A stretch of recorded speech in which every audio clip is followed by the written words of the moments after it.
25 should be out later this week. We'll dive into all that here from Steve Sarkisian and others. Also, big baseball series in Baltimore tonight. Rangers get some bad news on the injury front as the Astros, by the way, visited the White House yesterday, which was cool to see. But he is the lifetime Longhorn and 16-year fixture on your radio dial here in Austin, Texas. Number 21 in your Texas football program. Number 1 in your heart, my man, Rod Babers. I appreciate the intro, and I appreciate being here with you, brother. And all you guys out there listening, too. Yeah, man. Appreciate you most of all. Appreciate you finding us, and also appreciate frustration with the signals. We said get the Horn app, AM 1260, 101.9. You know we're going to hear from that. But Sorry about that. Efforts being held to to improve the 101.9 signal. We knew this would be the issue. That's why we said over and over, get the Horn app. It is so simple to use. I was thinking about this last night, Rod, for people who send tweets, and we appreciate the tweets and the communication about the frustrations with the signals. I promise you, once you download and add that app to your phone, your smartphone, it's easier to turn us on and listen to us than it is. It takes more time to send that tweet than it does to turn on the Horn app and listen to the show.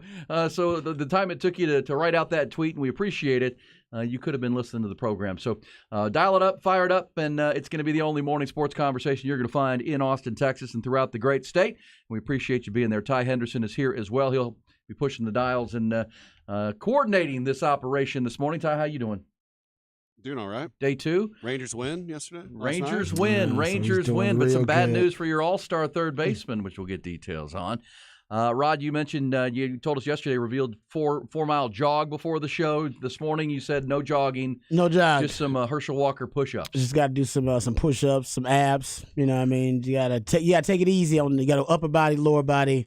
Otherwise, Father Time will just break me down, so I can't do that. But I got to work out in the morning just to wake up. This is my wake-up plan. I don't usually get up and work out, but I got to get up and work out just to make sure I wake up. And man, Ty's looking clean cut today. I just kind of looked at. Yeah, well, by the way, you can watch the program on Twitch too. You got to looking clean cut. You got something that did you? No, I think his headphones are pulling his hair back. He's got the flow. Whoa, that's what it is. I think 90% of the time you probably see me in a hat. Oh, that's also true. Good point. And me too. I'm a hat guy all the time. So good point. That's a good point. Now, anyway, hey, you know what? Looking good. That's all I appreciate it. I did see some of our videos that went out on social media yesterday. Ty, you might turn some lights on in there. It's a little dark up in there where you are. Yeah, my bad. No, I like that. I like doing the show, and I don't like these lights. I usually turn the lights off when I come in. Well, this is a big production now. Yeah, I like big production. I'm a lights low kind of guy. Yeah, well, and you're also used to the sunshine. You're also used that to is the also afternoons. true. Yeah, the sun rising at my back is also a little weird, but that's cool though. I like it. Is cool. It is cool. A couple of suggestions on the Specs text line already this morning. Said Around the Horn with Ian Rod B. Spicy bites with Ian Rod B. Spicy bites or bits? Spicy bits. I think. Spicy bits. Spicy. Hey, you know what? Either way is pretty good. Spicy bits. Well, actually, there's a restaurant out by Hayes High School where my kids went to school called Spicy Bite that they used to like to go to. Get breakfast tacos and things of that nature. You already thinking about food. So, well, I won't eat till lunchtime. You know what I'm saying? We've got 5 hours to cover and a lot to do. A lot of ground to get there. A lot of Texas football chatter. A lot of college football conversation. Let's start the hour as we do each with the headlines. Trending topics to start your Tuesday. UVO Business Services brings it to you. College football starts it. Texas Longhorns wrapped up their 5th practice of training camp yesterday morning. Afterwards, head coach Steve Sarkisian held a media availability and was asked which players have caught his attention through the first week. He immediately mentioned defensive tackles Alfred Collins and Vernon Broughton, then praised the early work from transfer wide receiver A.D. Mitchell, as well as freshman wideout Jonte Cook. We'll hear from Sark coming up. Offensive line expected to be a strength for Texas this season, with all 5 starters returning and several young, talented players behind them. One of those returning starters is 6th-year right tackle Christian Jones, who has seen a lot on his time at the 40 Acres. He's extremely optimistic about this year's team. I believe that this locker room is very special. And I've been here longer than some of the bricks in the building. So I'm not joking when I say this locker room is very special, and it's a real brotherhood bond, and people are staying late, getting extra reps in, and voluntarily, no one has to tell them they want to be great. Everyone wants to be great, and the hunger is there, and I'm very excited to see. Christian Jones will start at right tackle, or number 70. Also yesterday, USA Today preseason coaches poll released. 2-time defending champion Georgia Bulldogs atop the rankings. Champs until proven otherwise. They're followed by Michigan and Alabama. Texas, the highest-ranked Big 12 team at number 12. TCU comes in at 16. The Oklahoma Sooners at 19. Texas Tech 24. Texas A&M at 25. Elsewhere in college athletics, Pac-12 down to just 4 schools after the defection of 5 universities on Friday. 4 remaining schools, including Cal and Stanford, scrambling to find a place to land. Big 12 has already added 4 former Pac-12 members, but reports yesterday indicate the Big 12 leaders are not planning to expand further. ESPN's Pete Thamel, meanwhile, reporting this morning that ACC leaders are set to begin exploratory discussions with potentially adding Cal and Stanford, but the scheduled discussions considered to be in the embryonic stages. Major League Baseball, light Monday, Astros and Express both off. AL West leading Rangers did open their series with lowly Oakland with a 5-3 win, rallying for 2 in the 8th to get the victory. They extend their lead over Houston to 3 full games atop the division. Some bad news for the Rangers yesterday. Official word, the third baseman Josh Young will have surgery this week on his left thumb. He's going to miss 6 weeks. All-star and strong candidate for AL Rookie of the Year. Injured that thumb during Sunday's win over Miami. Texas manager Bruce Bochy optimistic that Young can make a return this season to the lineup. Speaking of Houston, they spent their off day at the White House in Washington. Manager Dusty Baker made it clear the club was happy with their 2022 World Championship but believes his team would like to make another run. I said the night we won that if we won 1, we'd win 2. And so now I got to keep my word. I like keeping my word. There he is, Dusty Baker at the White House. Astros will open a big series in Baltimore tonight. First place Orioles sporting the best record in the American League at 70-42. Round Rock opens a 6-game home series with Albuquerque tonight out of Dell Diamond. This segment brought to you by UBO Business Services. Great people, great service, endless possibilities. That's UBO Business Services. Visit them at ubeo.com. Texas number 12 in the preseason coaches poll. Too high, too low? I think about right. About right? I think it's about 12. I like 12. You know, Okay. You're not a top 10 team. You haven't proven that. But, roster, players, talent, it's all there. And I think I think the fact that they were the preseason pick of the media to win the Big 12, they're probably rightful that they're the highest ranked Big 12 team. I didn't mention Kansas State is at 17. I skipped them in the headlines. Kansas State comes in at 17. That didn't seem right. You got as I was saying. TCU ahead of Kansas State there, said 16, right at 16. Yeah, Texas is the highest ranked Big 12 team. Texas, TCU, K-State at 16-17. Of course, they played in the championship game a year ago, went to overtime. Great game. Then Oklahoma 19, Texas Tech, and Texas A&M. The one thing that stands out to me about the poll, Rod, is that Texas is at 12, and there's not another Big 12 team anywhere in the top 15. Whereas if you're Georgia, right, there are 3 teams in the top 5 out of the SEC with Alabama, Georgia, and LSU. Ohio State and Michigan are both in the top 4 with Penn State at number 7.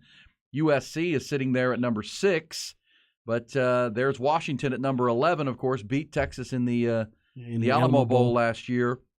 They got their quarterback that returns. He's a good player. So if you're considering Texas, maybe more than just a Big 12 contender, if things go well, you just heard Christian Jones talking about the special locker room, the bond of the brotherhood bond that's going on behind the scenes. And as Christian said, he's older than a lot of the bricks in the building. I believe he's the only one that was there for that Big 12 championship, right? Yeah, he was part of the 2018 recruiting class, Rod. Isn't that crazy? Crazy. That is wild. But you get a lot of years this year. We talked about that. Guys are getting 6-7 years in college now.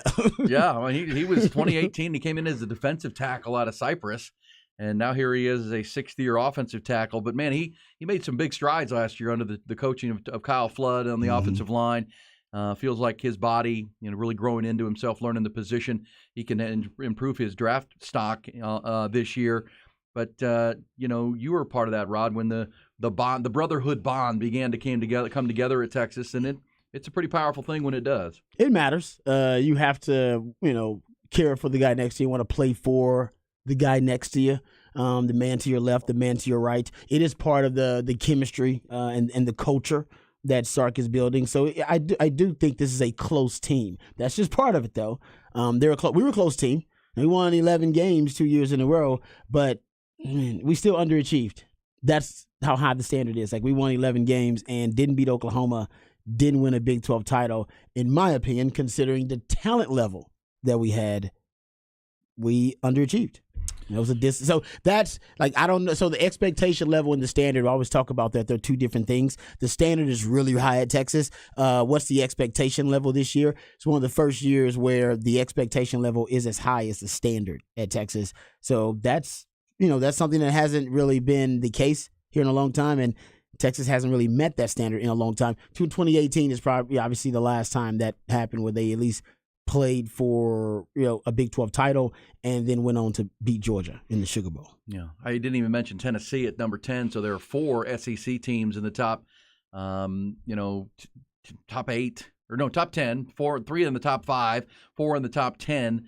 And I didn't even mention Florida State at 8 and Clemson at 9. So 2 ACC schools. Point of that is, Texas does have a pretty clear path.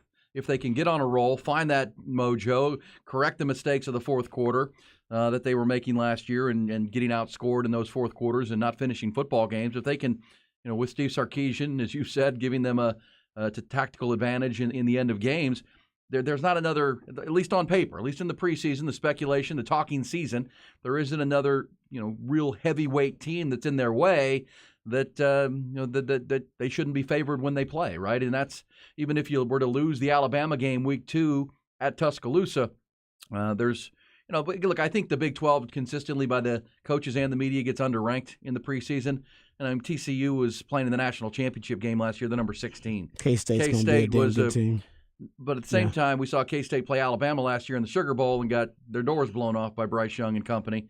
So, again, Texas, everything's out in front of them. You start at number 12, and you got to earn your way to climb from there. But because there's going to be so many head-to-head clashes over the course of the college football season above them, there's room to rise if you can win football games, and that's going to be obviously the mission. Ty, you're a betting man. One of the best football bets, college football bets over the last 13 years has been the under on Texas win total in the preseason. Yes. Since 2010, Texas has gone under its preseason win total in 12 of the last 13 seasons. And it's 9.5? So that's a mortal lock. It's 9.5 this year?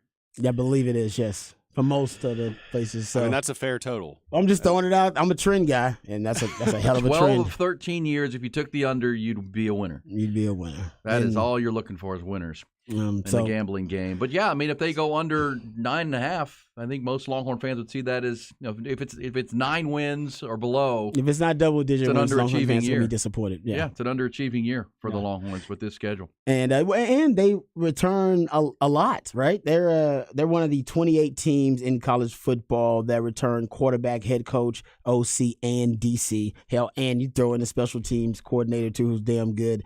Those are a lot of good. There's a lot of crucial pieces to return within your football team and your football program. And K-State also is one of those teams, by the way. Kansas is one of those teams. Texas Tech. So people are high on them. They're number 20 in the E and Rod B countdown yesterday. Yeah. We'll hit number 19 today. Number 9, yeah, and they actually are one of those teams too. And I believe Kansas is the only team that has more returning production overall than Texas in the Big 12. So the reason the expectations are high is because Texas has a lot of returning pieces, but they still haven't proven it yet. This is all theoretical with Texas. Yeah, and I will give you an example of why I think the SEC is consistently rated higher in the preseason than the Big 12. I mean, K-State won the Big 12 last year. They return a ton. They're one of those teams you just mentioned. They return a ton. With Chris Kleiman and their quarterback and their whole offensive line. They have to replace Deuce Vaughn. Tennessee doesn't return much of anything, and yet they're 10th. You know what I mean? I mean, their quarterback is gone. I mean, that's they get just the benefit of the doubt. Why? I don't know why. They're Tennessee. They've been struggling lately. Tennessee has not been something. They showed signs last year with Malik Hooker and Jalen and Hyatt, and I think Josh Heupel's doing a nice job there. But should they actually be ranked in the preseason higher than Kansas State? I don't know. I mean, they're a defending conference champion. Look, I think K-State would look at that and say, look at Texas ahead of us. They didn't even play in Arlington last year. We were there. We won the damn thing. Yes, we didn't compete very well in our bowl game, but we'll see. So there's some college football conversation. We'll get into that. Is there anything that when you hear anything more absurd than the ACC talking to Cal and Stanford, the Atlantic Coast Conference talking to two schools in the great Northern Pacific California, Coast. But the scrambling is on. I mean, geography doesn't matter.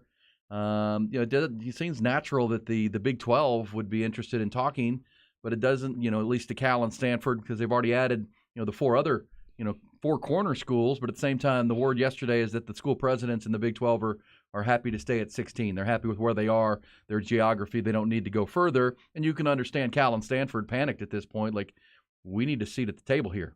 And they bring something to the table, Sure. right? I mean, they'll improve your academic credibility. Stanford both of those schools. Stanford won the Directors Cup. And there you go. That's one of the best athletic departments. No, it is. He's right about that. So there you go. That's something else to sell. Yeah, I mean, to me, I think they are attractive, but for different reasons than why the realignment has really, taken over college football. But they're still attractive, and I think they'll find a landing spot. I think the ACC makes sense, and maybe this can allow the ACC to renegotiate their current media rights deal right now, which has teams like Florida State looking elsewhere for greener pastures. Well, I also think that the Big Ten could, especially if Cal and Stanford be willing to take like a third share for the first 5 or 6 years. I mean, it's still a lot more they're going to make anyway. Which they would under Fox, because Washington, Oregon did the same thing, and that could alleviate some of the travel issues that you're going to see with the West Coast, right? I mean, USC and UCLA had 2 more schools, so you're now all of a sudden you have 6 schools on the West Coast. With Washington, Oregon, Cal, Stanford, USC, UCLA.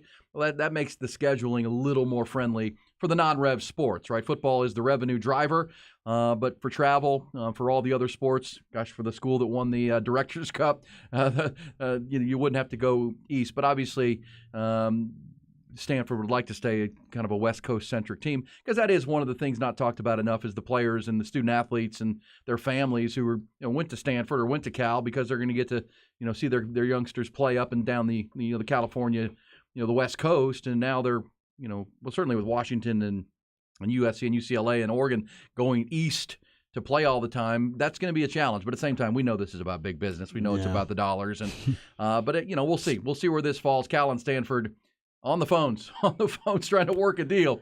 Help us with a spot here. We're looking for something. You know what? I think that they are tied together too. They don't want to be separated either. They want to be a package deal considering their academic requirements and all that kind of stuff. So we'll see if they land. If they don't land in the Power 5, they'll land the Mountain West or somebody like that. I mean, they're going to find a home.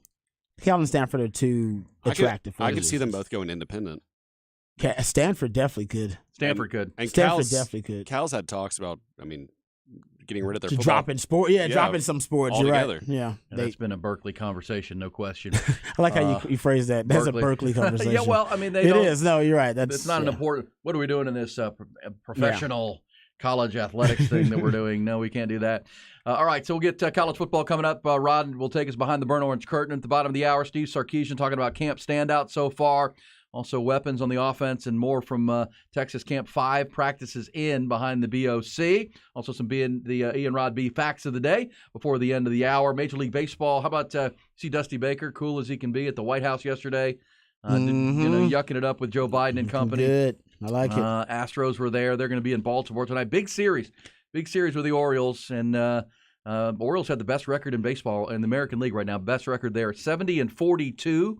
They'll get Framber Valdez on the mound, first start since his no-hitter last week, facing the young right-hander Grayson Rodriguez. Grayson, kid from Nacogdoches. He's a Texas kid who originally committed to Texas A&M, Rod, and then got drafted in 11th overall by the Orioles, and he's one of their top prospects. So that'll be a good ball game. Rangers are in Oakland, and that's some bad news on Josh Young there, Ty. I mean, injuries are going to be the factor, but your all-star third baseman now out of the lineup for 6 weeks, and Bruce Bochy optimistic he can come back, but man, with a thumb, hitter with a thumb injury, and you got to get some at-bats and reps to try to get ramped back up.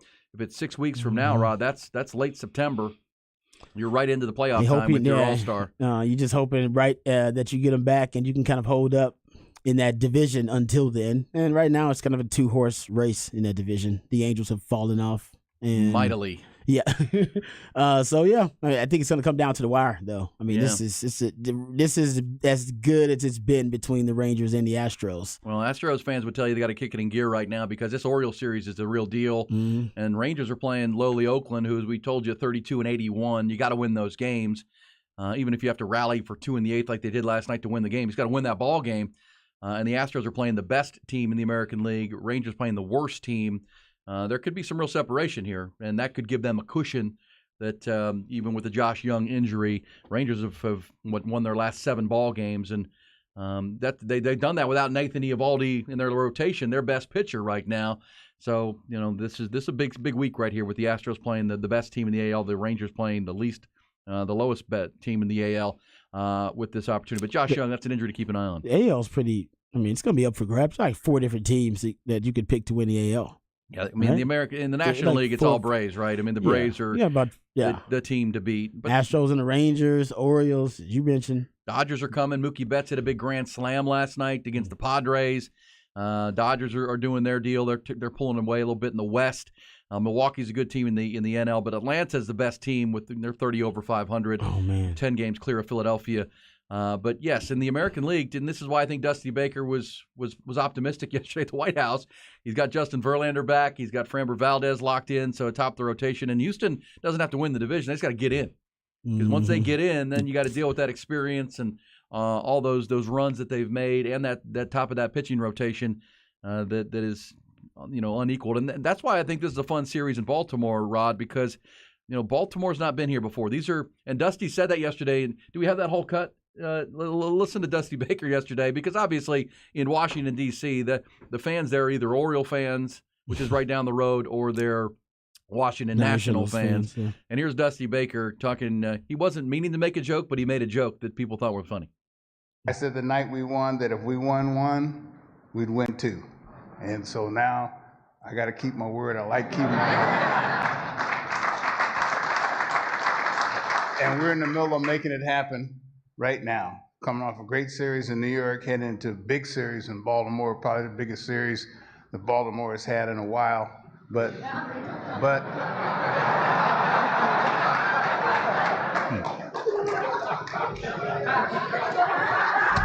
see, there you go. I don't think he thought he was making a joke there. I'm known to be honest, But he's right. Baltimore's been miserable. And now they're sitting atop the division, best record in the AL, but they haven't had, these kind of pressure-packed series before. And it's going to be a packed house. The Astros, the defending champs, are in town. They'll get booed a bunch. But the Astros do have the experience in those moments. Baltimore brand new to this with a very young team that is a dynamic, rising team that's kind of built. I always say that the general manager in Baltimore was with Jeffrey Luhnow in Houston. When Houston was building, and Mark Elias is his name, he's now built Baltimore kind of in that same blueprint. And here they come, a young team that, seems to fear nothing. But we'll see. The later you get into August and September, Rod, the more pressure mounts on a young team like that with the Astros and all that experience. So fun series tonight at Camden. We still call it Camden Yard, Oriole Park, Camden Yard. Yeah. Beautiful ballpark, downtown Baltimore. You been there? Yes, I have. Nice. Yes, I have. It's great. Kind of tucked in there behind the buildings, and really a cool scene and setting for baseball. It's good to see Baltimore back in the mix here and back in the conversation. They're 3 games clear of Tampa now in the division. Man, that division that's Toronto's got 64 wins. Yeah, in the division. Well, the Yankees are in dead last place. Aaron Boone got kicked out of another game last night. What's going on? Aaron Boone's a little cranky. He's been kicked out of 6 games this year. But his team is 58 and 55, so they're 3 over 500. Yet they're in last place and 12.5 back. They lost to the White Sox last night, though. Right? Yes, and the White Sox are tumbling. Talk about my pick of the day. The Kansas City Royals against the Red Sox last night. I don't know if you saw this, but that terrible. They looked down to the first on a 3rd strike call. It was clearly he didn't check the swing.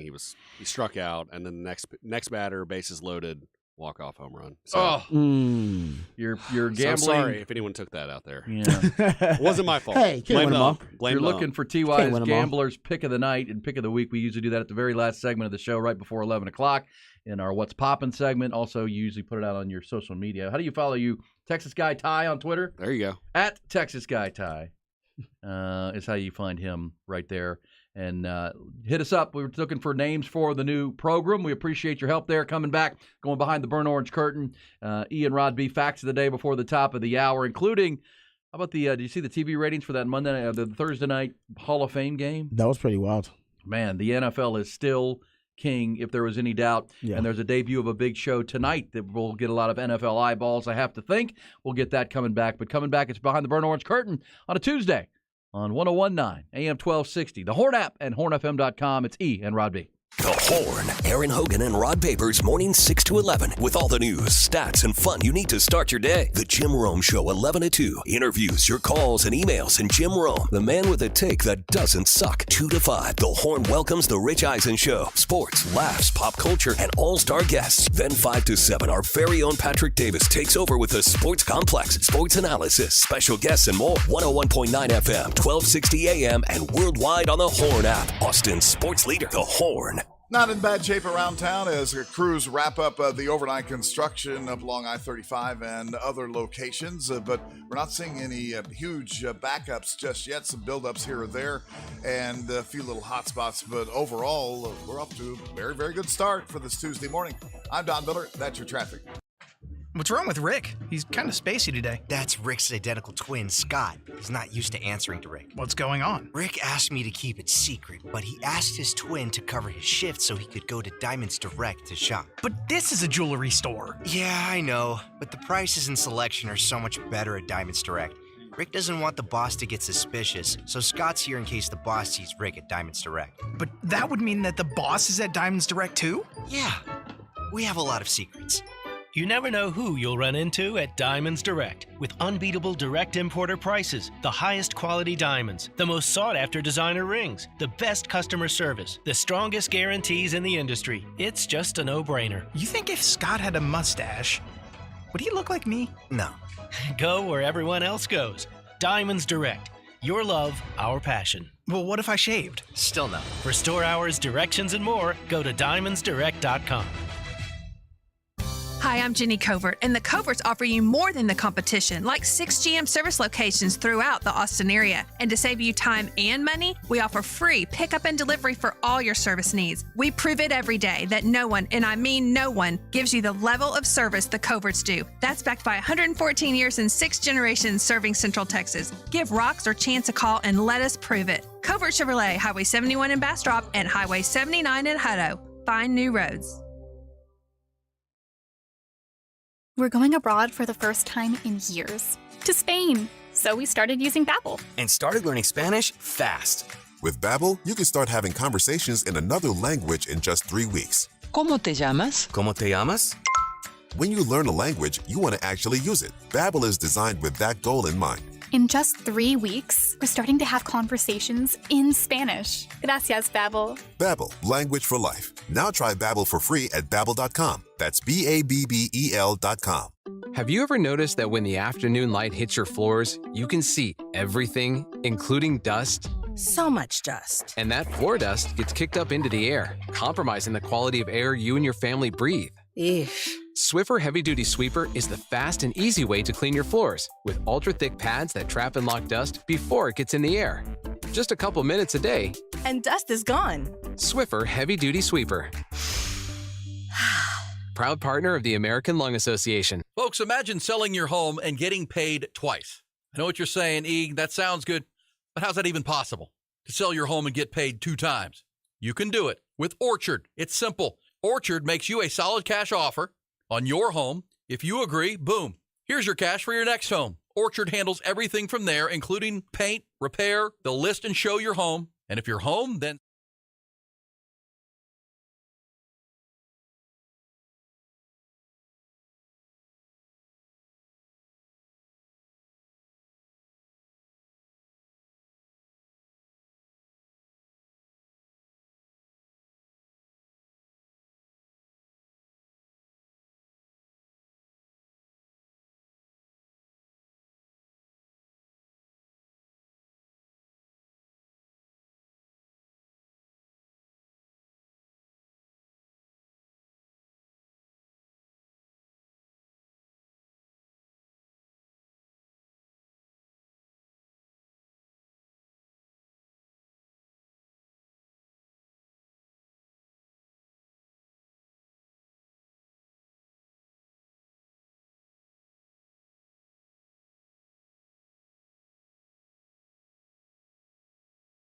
Economic development. Apply today at ironworkers482.org. That's ironworkers482.org. Aaron Hogan, Rod Babers, Austin's all sports leader, The Horn.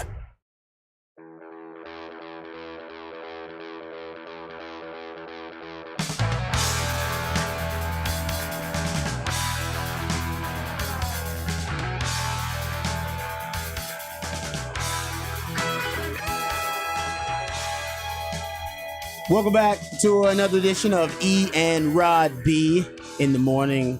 No, that's not the name of the show. Matter of fact, we don't know what the name of the show is going to be yet. It will be something with E and Rod B, but we invite you guys out there to use your creative prowess to help us name the show. You did a great job naming some of the afternoon shows that I was on. The Triple Option with RBKD. I think it was my man Nate that came up with RBKD. I believe it was Dwight came up with the with Triple Option. And if I'm not mistaken, man, Ball Don't Lie also was thrown out there by one of the fans too. So anyway, you guys done a really good job with it. My point is, I think you'll do a good job with this task as well. So Ian, Rod B, for now, until you guys put your creative spin on it. It's your show, so we figured, you should put your true stamp on it, and you guys get a chance to name it. So help us out. You can always do that. Specs text line 512-337-3776, or hit us up at the Horn FM, actually, our Twitter account as well. You can do that as well. So just go check it out. Also, go to hornfm.com, and you can also check it out there too. All right, let's get to some Texas football discussion. Let's not waste any time. Let's go behind the burnt orange curtain. And they were all asking themselves the same question. What is behind that curtain? All right, let's get to some Sark audio from his media availability yesterday. He actually brought this up during his opening statement. It wasn't actually a question from anyone in the media pool there. He just decided, because people always ask him who the standouts were at practice, that he's just going to make it part of his opening statement. So here's Sark telling the media exactly who he thought were the standouts so far in practice when he met with the media yesterday. Some guys that I think are just really standing out, playing well. I think Alfred Collins had a really good camp so far. I think Vernon Broughton showed up. I think A.D. Mitchell has really shown up. Definitely see the improvement in Jonte Cook. Just to ask me, so. Yeah, you want to say, you guys didn't ask me. I just wanted to tell y'all guys that, which is good. I mean, that's something that I think also is more of a compliment to those guys that, hey, man, nobody needs to ask me. These guys stood out. I want to work backwards there, because he also brought up the D linemen, which I think a lot of people are happy to hear about Alfred Collins and Vernon Broughton standing out and being potentially impact players this year for Texas. But the wide receiving core for Texas has been ranked numerous times by, Meet, Pro Football Focus, other outlets as a top 5 wide receiving room in the country. Some even have it as the second best wide receiving room in the country behind the Ohio State. All right. Sorry, I put the "the" in there. But Ohio State's wide receiving core room, which is always one of the elite wide receiving rooms in the country and has been for the last 5-6 years. I mean, they right now probably have the title of being wide receiver U. But Sark's done a great job of stockpiling his wide receiver room with talent. And one of the names that keeps coming up every practice report you read, whether it's at Inside Texas or whether you're looking at Horns 24/7, Orange Bloods, we got a lot of great media sites following Texas football that give you great information. A.D. Mitchell's name comes up a lot. A ton. We know Xavier Worthy is going to be the featured wide receiver. He's Sark's number one guy in this offense, especially when it comes to the passing game. But now there's talk that A.D. Mitchell could end up being maybe your true number 2 receiver in this offense. And, J.T. Sanders, I think, also plays a role there. But from what I'm hearing, A.D. Mitchell may also be one of those guys considered to be the secondary option in the passing game behind Xavier Worthy. Well, and his catch radius, his size, I mean, he's got, elite traits with that. I mean, we saw him in the spring game with the one-handed catch for the touchdown. That was nice. And he did seem like to be the guy that Quinn Ewers was looking for on move the sticks type of downs, third downs. Money downs. Knowing he's going to get to the right place, get to the right spot, and then catch whatever's thrown his way. And yes, we understand the defense is likely to be locked in. And as you say, the mathematical equation of if you double X-man, you're going to get single coverage in other spots. A.D. Mitchell's going to beat most guys in single coverage. And look, he came from Georgia. He left a national championship program back-to-back years he was a big, integral piece of those championship runs. There's a reason he left to come back to the state in which he grew up in. And that was to be in more of a passing offense that featured the wide receiver, I think was a big part of that. He's in Georgia. It's breaking in a new quarterback. They're kind of built around the tight ends in the run game and the power run game and Brock Bowers. And this is an offense that can feature what he does. And you know what, Rod? I mean, they want to play mean, Steve Sarkisian makes no bones. Come here and we'll try to help you get to your next level, which is the NFL. And A.D. Mitchell wants to be a professional football player. And so yes, I mean, he's coming in all about business, all about, doing his thing and even pushing a guy like X-Man Xavier Worthy. Yeah, no, like I said, he's probably the most. I think he's probably the most popular name I've heard in terms of practice reports and who's standing out. I've probably heard his name more than I've heard any other player from various different reports from everywhere. Now you have Sark himself saying, no, that guy's standing out. Well, to your point about Ohio State, I mean, I don't think there's any debate that the Buckeyes with Marvin Harrison Jr. and Emeka Egbuka have the top two receivers, right? The tandem in the country, because Marvin Harrison Jr. is seen as a. And didn't think about the guys that just left in the NFL that are also balling out of control with they've been foreign guys in the Garrett NFL. Brian Hartline, their offensive coordinator and wide receivers coach, is just the best at what he does, recruiting and then developing these players, and that's what he's selling to them on the recruiting trail. But Marvin Harrison Jr., the son of the great Marvin Harrison, is seen as a Calvin Johnson type generational prospect at wide receiver for his size and speed and everything that goes with that. And Egbuka is really a good player too. But boy, when you're going when you start hearing Steve Sarkisian, just go out of his way to talk about Jonte Cook, a true freshman out of DeSoto. Where is he on this list? I mean, he's 4, 5, 6. I mean, where is he? You're going pretty deep down the receiver hole there. That I don't know that there's a receiving room in the country that's as deep as what Texas can throw at you if Jordan Whittington, Isaiah Neyor is back healthy. That's a deep room. It is. We forget about Isaiah Neyor because he got hurt last year. This guy had double-digit touchdowns in Wyoming. I mean, he was a true deep threat before he got hurt, and he may be rounding into form too. Speaking of all those weapons, remember Sark actually even mentioned that he may expand the rotations at wide receiver. And this is a guy that really does not like that. He likes a really tight rotation of wide receivers. He likes to funnel targets to just a certain group of wide receivers, and you really don't see him rotate a lot of guys. Tom Herman loved to rotate a lot of wide receivers in. Well, that was popular around here, too. Yes, he did. He liked everybody to play. Everybody He's loved one of those that. guys. Everybody got some. Why is Kai Money on the field on third down in the fourth quarter? Exactly. We love Kai Money. Yeah, in the red zone, take Colin Johnson out and put in some other guy. And it's like, you take out your 6'5" wide receiver. But anyway, getting back to it, I digress. Sark has talked about how excited he is about the weaponry that they have in the passing game. Here's Sark talking about those weapons on offense and that mathematical equation that the defense cannot solve that I've discussed. Here's Sark basically breaking it down. I'm very comfortable with more than two out there right now on our team. And obviously Xavier, we know what he is. And he's really versatile. Sometimes I think he's almost better in the slot than he is outside. I mean, he's a very versatile player. I think what AD, Isaiah Neyor bring is very unique with their length and their ability to make contested catches. I think Jonte sometimes falls into the mold of Xavier, where he's kind of can play inside and or outside, and then Jordan kind of being very comfortable in the slot. And so, for us, if we can deploy 5 people onto the field, you can't double everybody and load the box and stop the run. And so I think that's something that we've been trying to build towards on our roster. We feel like we kind of got it right this year. And now the quarterback understanding distributing the ball and getting those guys the ball and all those runners, they're hard tackles in space. They're hard people to get on the ground in space. So if we can deploy people right on the field and we can get the ball to them in a timely fashion accurately, not only should we get completions, I think we can create some run after the catch better than we have in the last couple of seasons. Yeah, there you go. I mean, he's essentially, this is the same thing that I told you guys yesterday. You present the defense with a mathematical equation they cannot solve. They cannot double X-Man and double JT Sanders and put 8 in the box. They just cannot do it. They're going to be one-on-ones everywhere across the board, just because you're going to have to decide, I got to take away one of these weapons.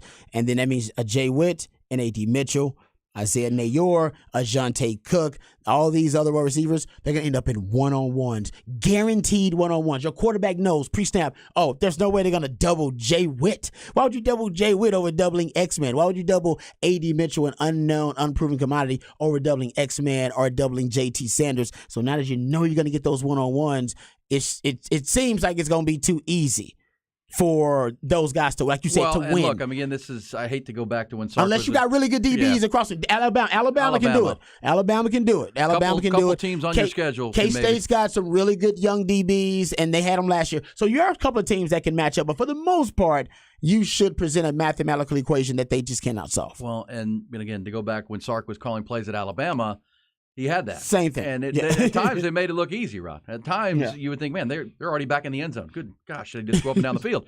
And it's the equation you're talking about. And I'll also say this: my ears always perk up now with Sark. When you cover a coach for enough years now, Sark. If you go back to his first year, the buzz was Xavier Worthy. Mm-hmm. The buzz with the true freshman. Who's this kid out of California who came in the summer and everyone's talking about him? Last year, the buzz was Kelvin Banks, who came in the summer. And, next thing you know, he's your starting left tackle and played to a, All-American level last year on the left side protecting Quinn Ewers. And this year you're already hearing the name Jonte Cook. You're already hearing the name. Yep. And, Sark even singled him out among the players who have stood out early. And he was an early enrollee, so he was here in January. And Sark was asked about that. He talked about the coaching he got at DeSoto High, where they won the state title. Trey Wisner was there too, the running back, and Byron Murphy's from DeSoto. I perk up because, Sark is kind of the old Nick Saban adage: if he's old enough, if he's good enough, he's old enough. Mm-hmm. If he's good enough, he's old enough. I don't care what his age is. That guy's showing up. And if Jonte Cook adds to what we're talking about with that run after catch, don't be surprised if you don't see some 4 or 5 plays a game that get Jonte Cook involved. No, I totally agree with you. And, last year, one of the things that hurt X-Man, part of his regression was, he became the deep threat. He had to be the deep threat. They lost Isaiah Nayor. He went down, and they didn't really have anybody to fill that role, and they forced him to fill that role. He could do it because he says, we asked him, he's the fastest guy on the team. All right, so he can be just that deep threat, but he actually has, and you just heard Sark talk about it, he can do anything. He can go in the slide. It almost, when you pigeonhole him like that, you almost kind of relegate his skill set into, like I said, he's typecasted, right? Yeah. And he's a guy that has a much more versatile skill set as a wide receiver. So now when you bring in all these other guys who can fill those roles, as one guy can be the deep threat, Jay Witt can be your wide receiver screen guy, the run after catch guy. You got other guys that can work the intermediate area of the field. He can be just a feature wide receiver where no defense can really zero in on exactly how you're going to use him. Last year, defenses knew what he was going to do. Oh, he's going deep. He's going deep a lot. All right, and out of those 44 deep targets, 20-plus yards or more, I think he caught 9. That's not a good percentage. Yeah, exactly. So, but this year you won't have that. This year you don't know who's going deep. Yep. This year it could be Jonte Cook, could be a Nayor, could be A.D. Mitchell. Yeah, a lot of guys. Be X-Man. A lot of guys. And I heard Sark say something there perked up when he said, spread it to create those mismatches, but also to run the ball. Because you have a very light box, and if you have the offensive line you think you're going to have, you should have running lanes, and that should be an opportunity. All right, there's Behind the Burnt Orange Curtain here in the 6 o'clock hour. Good stuff from RB behind the BOC. Coming up, we've got the Ian Rodby facts of the day, including who had a worse day than a lady down in Houston over the weekend. Lady down in Houston. I got to give you this story. And did you see the TV ratings for the Hall of Fame game last week? NFL still thriving, to say the least. Details coming. It's Ian Rodby. Facts of the day coming next. Glad you're with us. Grab your favorite cowboy boots and hat and come on down to the Moody Center from August 25th through the 27th for PBR Gambler Days, presented by Tecovas. Don't miss your chance to see live performances by Warren Zeiders and Kevin Fowler. Get your Yellowstone Dutton Ranch giveaways and watch the world's best bull riders match up against the toughest bulls, all during PBR Gambler Days, presented by Tecovas, August 25th through the 27th. Tickets are selling fast. For full event info and tickets, visit austingamblers.com. O'Reilly Auto Parts' new Brake Best Select Pro brand raises the bar for the best aftermarket domestic brake pads and rotors available. For vehicle-specific friction formulations, Quiet-Tech noise-canceling shims, and stainless steel hardware, choose Brake Best Select Pro. Professional-grade brakes from the professional parts people at O'Reilly Auto Parts. O'Reilly Auto Parts. Beat the heat with cool savings on a new RV for just $219 per month. Crestview RV in Buda, I-35 South, exit 220 next to Cabela's. And in Georgetown, I-35 North, exit 268. Online at CrestviewRV.com. See dealer for financing details. All offers with approved credit. I was invited to a party, and I drank a few glasses of wine. I take off. The next thing you know, I see 2 pairs of lights behind me. They arrest me. Now I have an ignition interlock system in my car, and I have to blow in it every day just to turn my car on. It's embarrassing. When my son sees it, I hear him in the back seat. Daddy, what are you blowing in? My name is Eric Guerra. I had just a few glasses of wine, 8 months out, and I'm still dealing with the consequences of it. Sponsored by TxDOT. Truly unique, one-of-a-kind gifts about Texas, about Austin. For University of Texas fans as well, the special things you can't get anywhere else. Really classy stuff. That's been Sue Patrick. Sue Patrick's been doing this since 1975, 48 years. Great local business. It's Sue Patrick herself and son Jay Willems. One of their favorite things to do the last 14 years is they started creating every year a schedule glass. You know, it's a 1-pint glass, perfect for whatever you drink, your beer, whatever. Great glass. Commemorative collectors, but this year's is the Texas Longhorn Farewell Tour to the Big 12 2023 schedule glass. Even if you've not collected the ones before, this is the one you want, and certainly the one you want to start with. How much is it? Well, it's free with any purchase of $40 of Longhorn stuff, or $8.95 each. You gotta get it. Sue Patrick, 9:30 to 4, Monday through Saturday. No parking garage, you park at the front door. 5222 Burnett Road, Burnett North Loop, SuePatrick.com. The Horns text line is brought to you by Specs. Specs Wine, Spirits, and Finer Foods. You're on the way, less to pay, everyday store. Cheers to savings. The only local sports morning show in Central Texas. Aaron Hogan, Rod Babers, Austin's all sports leader, The Horn.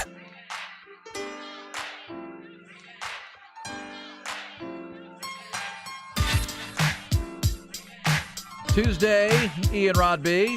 Appreciate the names coming in. The morning replay mentioned. Look at my 9-year-old daughter. I got to write these down. Hold on. My 9-year-old daughter suggested the boring sports show.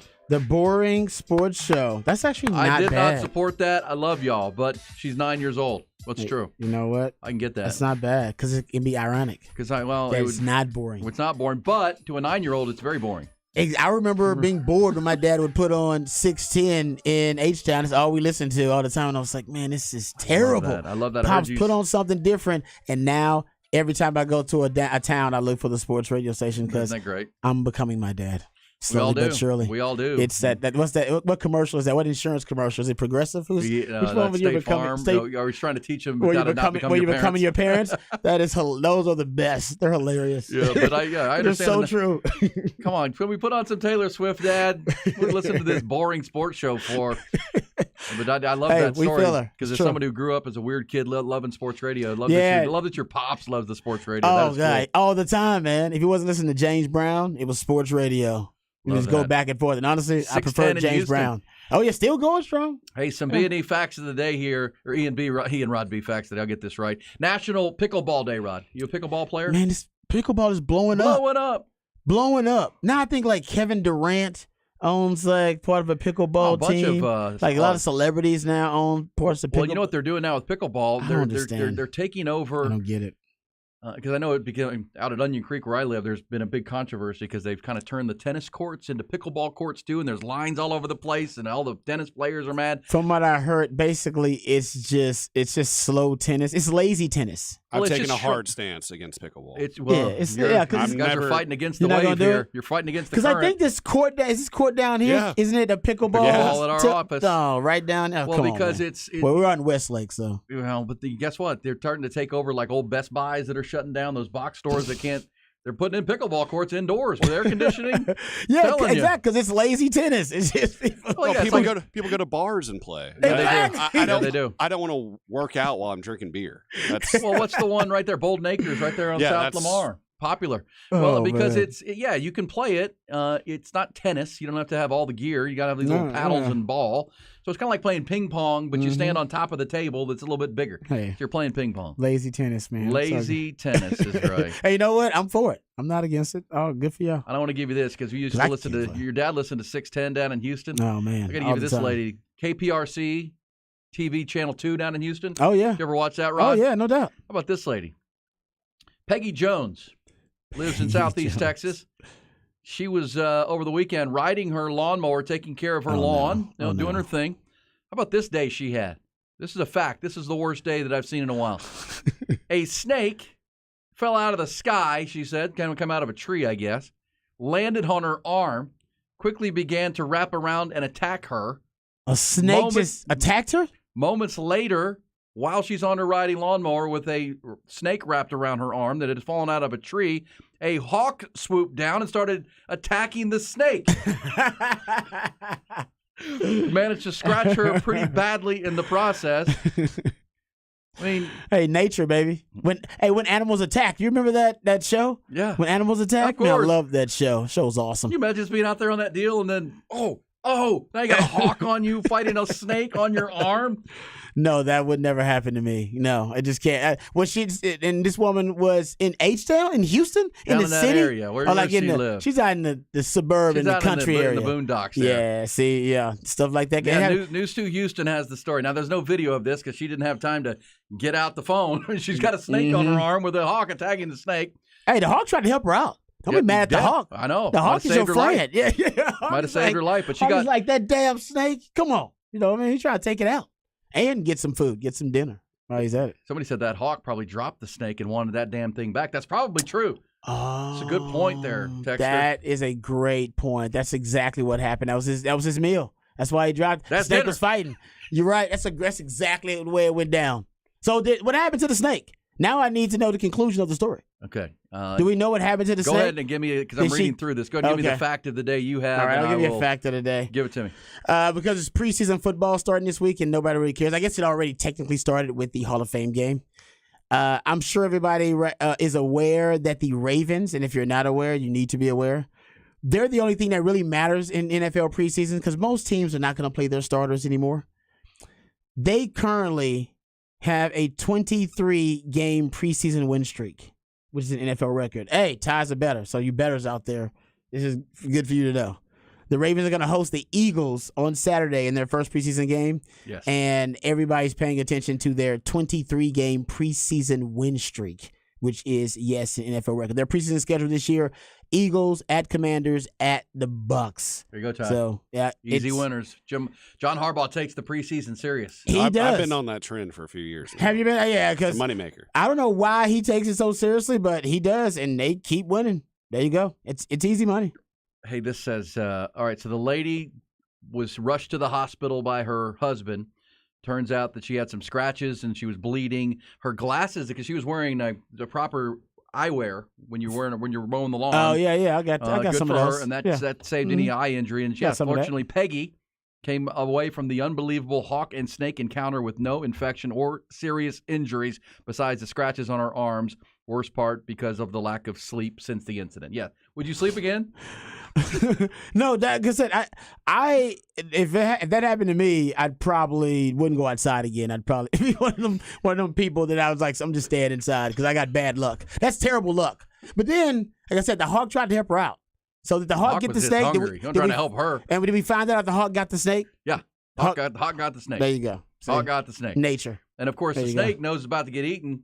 Nature. So it's just going to wrap around her arm like, It's like, now, baby, save me. Save me, lady. Save me. And she's like, I don't want this damn thing on me. Oh, man, I wish we had video of that. Usually, that's why we need video of that. That'd have been somebody an epic said that's some viral video. That's some big biblical blank right there. That lady needs to go to church. I'm with you. Hey, speaking of the NFL and facts of the day, can I mention this? That the Hall of Fame game of last Thursday night that I did not watch, Rod, because I have DirecTV and I'm still, I guess, the channel, the NBC affiliate here in Austin. Yeah, they got some kind of dispute. Still got the deal, so I can't. Watched Pro Football Hall of Fame game since 2018. That number is more than the 2023 NBA playoffs for total audience, the Stanley Cup Finals, the Field of Stream games, and the 2022 MLS Cup. So a game that nobody played in that you've ever heard of in Canton, Ohio. 6.3 million. NFL lives and thrives. Yeah, because it's the number one TV show in America. Period. And it's not even close. Not even close. What do you think if you're the NBA and you think you're doing pretty good, and then your playoff games get rated by the Hall of Fame game? Hey, and it's Aaron Rodgers, man. People want to see A-Rod. Well, they want to see him on the sideline. Yeah, he was calling plays. He called some plays there, man. Well, because his offensive coordinator's his buddy Nathaniel Hackett. They're boys like that. Don't ask Sean Payton, though. Hey, coming back, we'll pick up these conversations. Headlines plus Rod will get you his first rant of the day. And remember, TV ratings tonight is the debut of Hard Knocks. Oh, it'll be the highest rated Hard Knocks in the history of the show. That's my Black Stradamus prediction. Guaranteed. HBO tonight, I believe 9 o'clock is the debut of episode 1 of Hard Knocks, following the New York Jets. We're back. The Horn. Aaron Hogan and Rod Babers, mornings 6 to 11, with all the news, stats, and fun you need to start your day. The Jim Rome Show, 11 to 2. Interviews, your calls, and emails. And Jim Rome, the man with a take that doesn't suck. 2 to 5. The Horn welcomes The Rich Eisen Show. Sports, laughs, pop culture, and all-star guests. Then 5 to 7, our very own Patrick Davis takes over with the Sports Complex, sports analysis, special guests, and more. 101.9 FM, 1260 AM, and worldwide on the Horn app. Austin's sports leader, The Horn.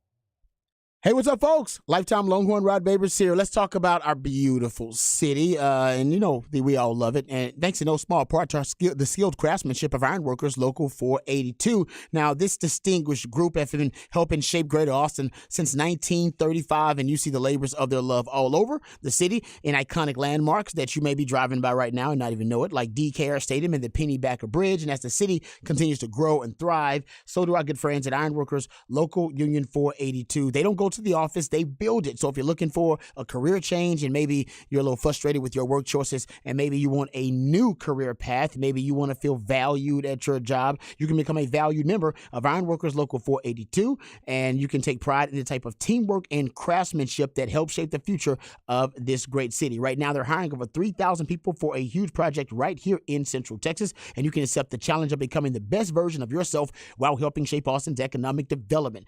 So right now, go check it out. All you got to do to apply is go online at ironworkers482.org. That's ironworkers482.org.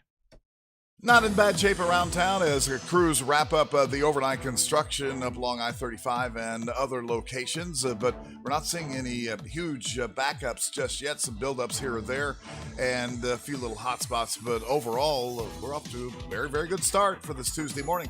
I'm Don Miller. That's your traffic. Homeowners, listen up. I need to tell you about Orchard and Orchard.com. If you're looking to sell your house and something you're even thinking about, so imagine selling your home, not having to list it, show it, repair it to get it sold.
The snake began to wrap around her arm. Of course. Constrict. Yes. That's a problem.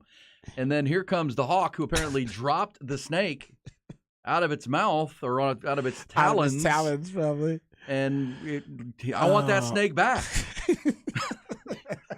And went to working on it. Thought that. So the hawk did more damage than the snake.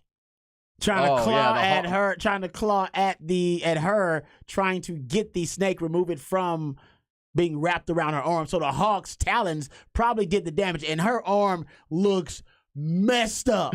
Yes. Like it looks horrible. I mean, I'll retweet this right now. Her arm looks terrible. We're gonna send it to Ty so we can hear some actual audio from Peggy. It's blood soaked. It's bad. I mean, you could just imagine the because the snake's probably biting a little bit too. Just the claws on the hawk, and then that's a serious deal. That's a serious deal. She's not joking. Help me, Jesus. Yes. Please. Hell yeah. Help. Even if you're not religious, you're pleading out to the Lord. I need help. Oh, man. And I agree with female listener one. I wonder if her neighbors got it on like their Ring cams or got it on one of their cameras on their property. That'd just be great. As someone who, where we live now, I don't need a riding mower, but our previous home where we lived for 10 years, I had an acre and a third. I had to mow that bad boy, so I had riding lawnmowers, Rod. I can almost. You got attacked by an animal? No, that's never happened. Never happened to me. Have you ever been attacked by an animal? Yeah, well, I got bit by a dog when I was 4 years old. You see these scars on my face. If you're watching on Twitch, I got bit by a German Shepherd when I was about 4.5. Oh, that's sad. On the mean streets of Akron, Ohio. That's a sad animal attack story. Yeah. I want funny animal attack stories. No, it wasn't funny. And it was my fault. It was my buddy's house who was up the street, and I don't know what I was doing wandering up there. It might have been 4 or 5. What do you mean? You don't know what you were doing. You were 4. Well, my parents could have locked me in the house or something. I don't know what was happening there. Back then, you would let your kids wonder. Yeah. Back then, kids could I had a go buy cigarettes for your parents. Well, back when I grew up on Dayton Place in Akron, Ohio, Rod, the mean streets of North Hill, I used to have a little route because there were a lot of older people around us. So I would go over to old Lil's house, and I'd go next door to the Poi Docs, and I'd get food.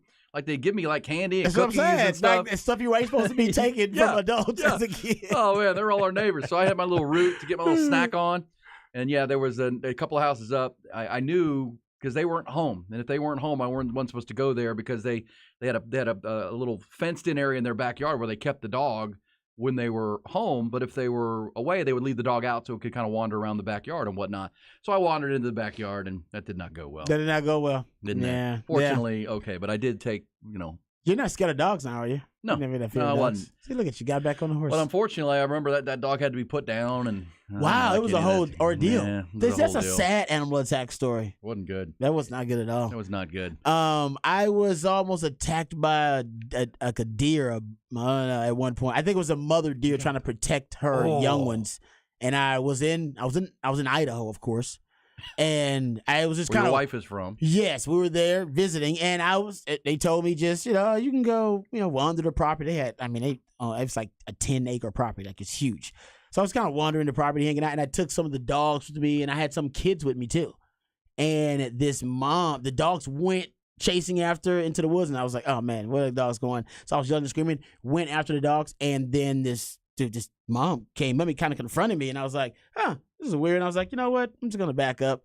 And she started going after the dogs, like stood up on her hind legs and basically started to kind of rush the dogs. Oh, wow. No, it was crazy. And then came after me and the kids, and your boy just had to bolt. Step it up. I took the kids, and I just started running. I didn't scream, help me, Jesus, but I was thinking it to the most part. I think it was about her babies, though, because she left us alone. Sure, your mama. She chased us a little bit, and then she was done.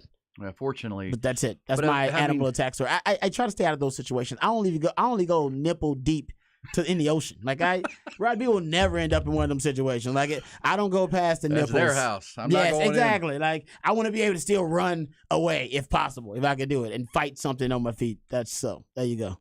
I'm not that guy.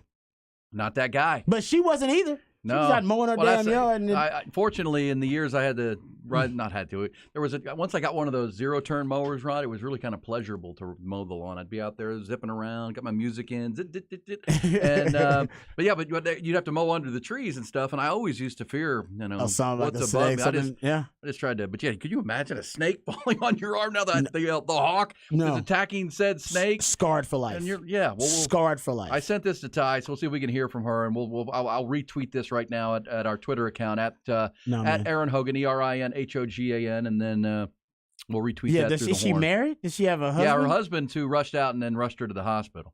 How long did he take to rush out? Because I wonder how long the ordeal lasted. Because her arm is messed up, mangled. Exactly, She's lucky it didn't cut an artery or something. I mean, that's some serious, because it said some scratches. That's more than scratches. That's like claw marks all up and down her arm. I thought she may need stitches or something. Well, like that. when you first, it looks like a sleeve tattoo. I mean, it's her entire forearm. But I will again retweet that so you all can go. It looks like something out of a zombie movie. It does ruin your breakfast. Okay, but while I retweet that, let's get to the other headlines, and we'll take your when animals attack stories too. That's always fun on a Tuesday. Let's hit it. UBEO Business Services brings it to you. Start with the Longhorns. 5th practice in the books as of yesterday morning. Steve Sarkisian called it one of the most intense that they have had. And then afterwards, Steve Sarkisian met the media, was asked about players who are stepping up early, and he's noticing on the first 5 workouts, he mentioned immediately defensive tackles Alfred Collins and Vernon Broughton, then praised the early work from transfer wide receiver A.D. Mitchell, who's come in from Georgia, as well as the freshman wideout Jonte Cook. Also yesterday, USA Today preseason coaches poll released with the 2-time defending champion Georgia Bulldogs atop those rankings, followed by Michigan and Alabama. Texas, the highest ranked Big 12 team, at number 12. TCU is in at 16 in the preseason, according to the coaches. K-State 17, Oklahoma 19, and Texas Tech at 24. Number 25 on the list, the Texas A&M Fighting Aggies. Elsewhere in college athletics, Pac-12 down to just 4 schools now after the defection of 5 universities on Friday. The 4 remaining schools, including Cal and Stanford, are scrambling to find a place to land. Big 12 has already added 4 of those Pac-12 schools, but reports yesterday indicated that the Big 12 leader is not planning to expand any further. They're good where they are. ESPN's Pete Thamel reporting this morning that ACC and the leadership there are set to begin exploratory discussions with the potential additions of Cal and Stanford, but according to Thamel, the scheduled discussions are in the embryonic stages. Major League Baseball, light Monday with the Astros and Express both off. Rangers did play last night on the West Coast. They opened their series with lowly Oakland with a 5-3 win. Texas rallied for 2 in the 8th to extend their lead over Houston to 3 full games atop the division. Rangers have won 7 straight. Some bad news for Texas yesterday, though. Official word, the third baseman, Josh Young, for them, is going to have a surgery procedure on his left thumb. He's going to miss 6 weeks. The All-Star and strong candidate for the AL Rookie of the Year honors injured that thumb during Sunday's win over Miami. Manager Bruce Bochy optimistic Young can return this season. Speaking of Houston, they spent their off day at the White House in Washington. That's where manager Dusty Baker, oldest manager ever to lead a team to a world championship, made it clear that his club happy with the win in 2022 in the world championship, but believes his team can make another run. I said the night we won that if we won 1, we'd win 2. And so now I got to keep my word. I like keeping my word. Yeah, like to keep your word. They'll play tonight. Big series with the team with the best record in the American League, the Baltimore Orioles tonight, 70-42. They are. Framber Valdez, first start since his no-hitter of last week. He'll face the rookie right-hander Grayson Rodriguez. Round Rock opens a 6-game home series with Albuquerque tonight at Dell Diamond. This segment brought to you by UBEO Business Services. Great people, great service, endless possibilities. That's UBEO Business Services. Visit them at ubeo.com. We didn't really talk about, behind the Burn Orange Curtain, the first part of Sark's comment where he's talking about the standouts, because he mentions the wide receivers, of course, and we got into Jonte Cook and A.D. Mitchell and that wide receiver room. We didn't talk about the defensive linemen that he brought up, Alfred Collins and Vernon Broughton. And the truth is, you really do need Alfred Collins and Vernon Broughton this year to step up and be impact players, much in the way that T'Vondre Sweat and Byron Murphy were last year when they were in the rotation of the interior defensive line with Keandre Coburn and Moro Ojomo, who are now in the NFL because they were drafted last season. And if they can do that, I don't think you'll get much of a drop-off with the way that that interior D-line performed last year, and they were one of the better interior D-lines in the country, not only creating a lot of pressure on opposing quarterbacks, but also being able to stuff the run. Texas was great at stuffing the run. Pretty much their identity on defense last year was we can stop the run. We can stop the run, and we can pressure the opposing quarterback. Those are the two things they did really well last year at an elite level. But if you don't get Alfred Collins and Vernon Broughton this year taking that leap, if they don't take that leap this year, you could have regression in the rush defense. There's no doubt about it, because not only were that interior D-line. Now, you did get Trill Carter. You brought him in, too. You got some other Minnesota. guys.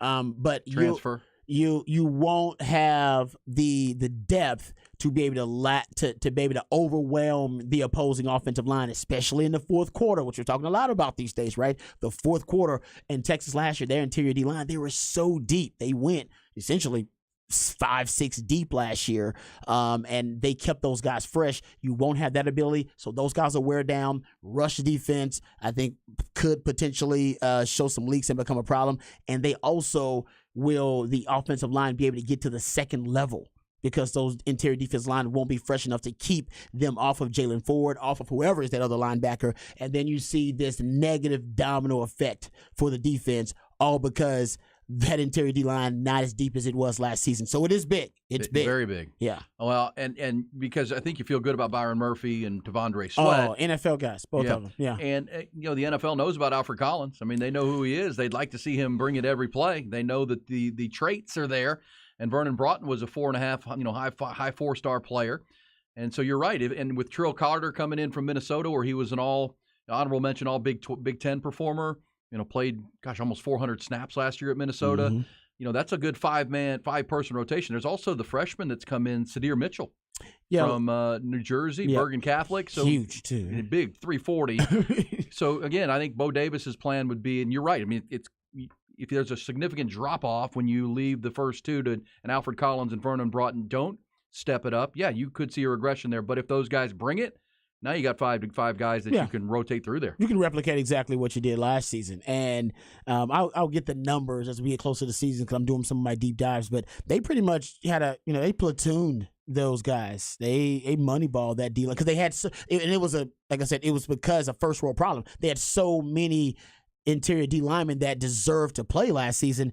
They just decided to play all of them. And it was a great idea, because all of them ended up being impact players. We all can remember, whether it be Kendrick Coburn, Moro Ojimo, Tavondre Sweat, Byron Murphy, all those guys making plays last season in, as you talk about all the time, in critical moments. Yeah. Stepping up in critical the goal moments. now is to take that pressure, build on it, be better coverage behind it, and then be able to force more turnovers and get more sacks, get home. You'll finish the deal. Yep. Get players to the ground. Hey, Rod, can we do the rant at the bottom of the hour? Give you a little more open space Sure. coming up. But because we're getting some good text in. This says, I was walking in the middle of the A&M campus, and a whole flock of birds started to attack me. Like the movie? He's walking through campus. You know what I'm saying? Like the movie. The movie, like the movie Birds. Alfred Yeah. Hitchcock, yes. Yeah. Hundreds of students around with their mouths dropped. That's kind of some biblical stuff, because then you wonder, why me? That would be my Why'd wife's, they choose me? That would be among my wife's biggest fears. She doesn't like birds. Oh, she doesn't like big groups of birds? Like, we'll be at a restaurant on the patio, there'll be a bird bouncing around. She doesn't like that whole deal.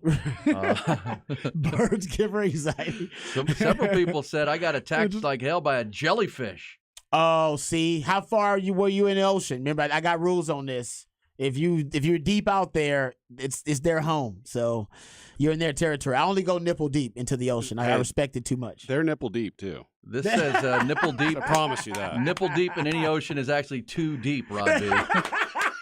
That's great. There you go. This says jellyfish tore my ass up in Port Aransas last week. Actually, when I was a kid, we were at Galveston. I've never gotten stung. How's that feel? What's the other one? The Man of War that'll wrap its things like the things around your legs. I got that before. Yeah, it's not fun. Hold up. What, do you have to remove these things, or do they remove themselves? I don't know even how that works. I was probably 12 or 13 years old and you got the pee Man on of War. yourself.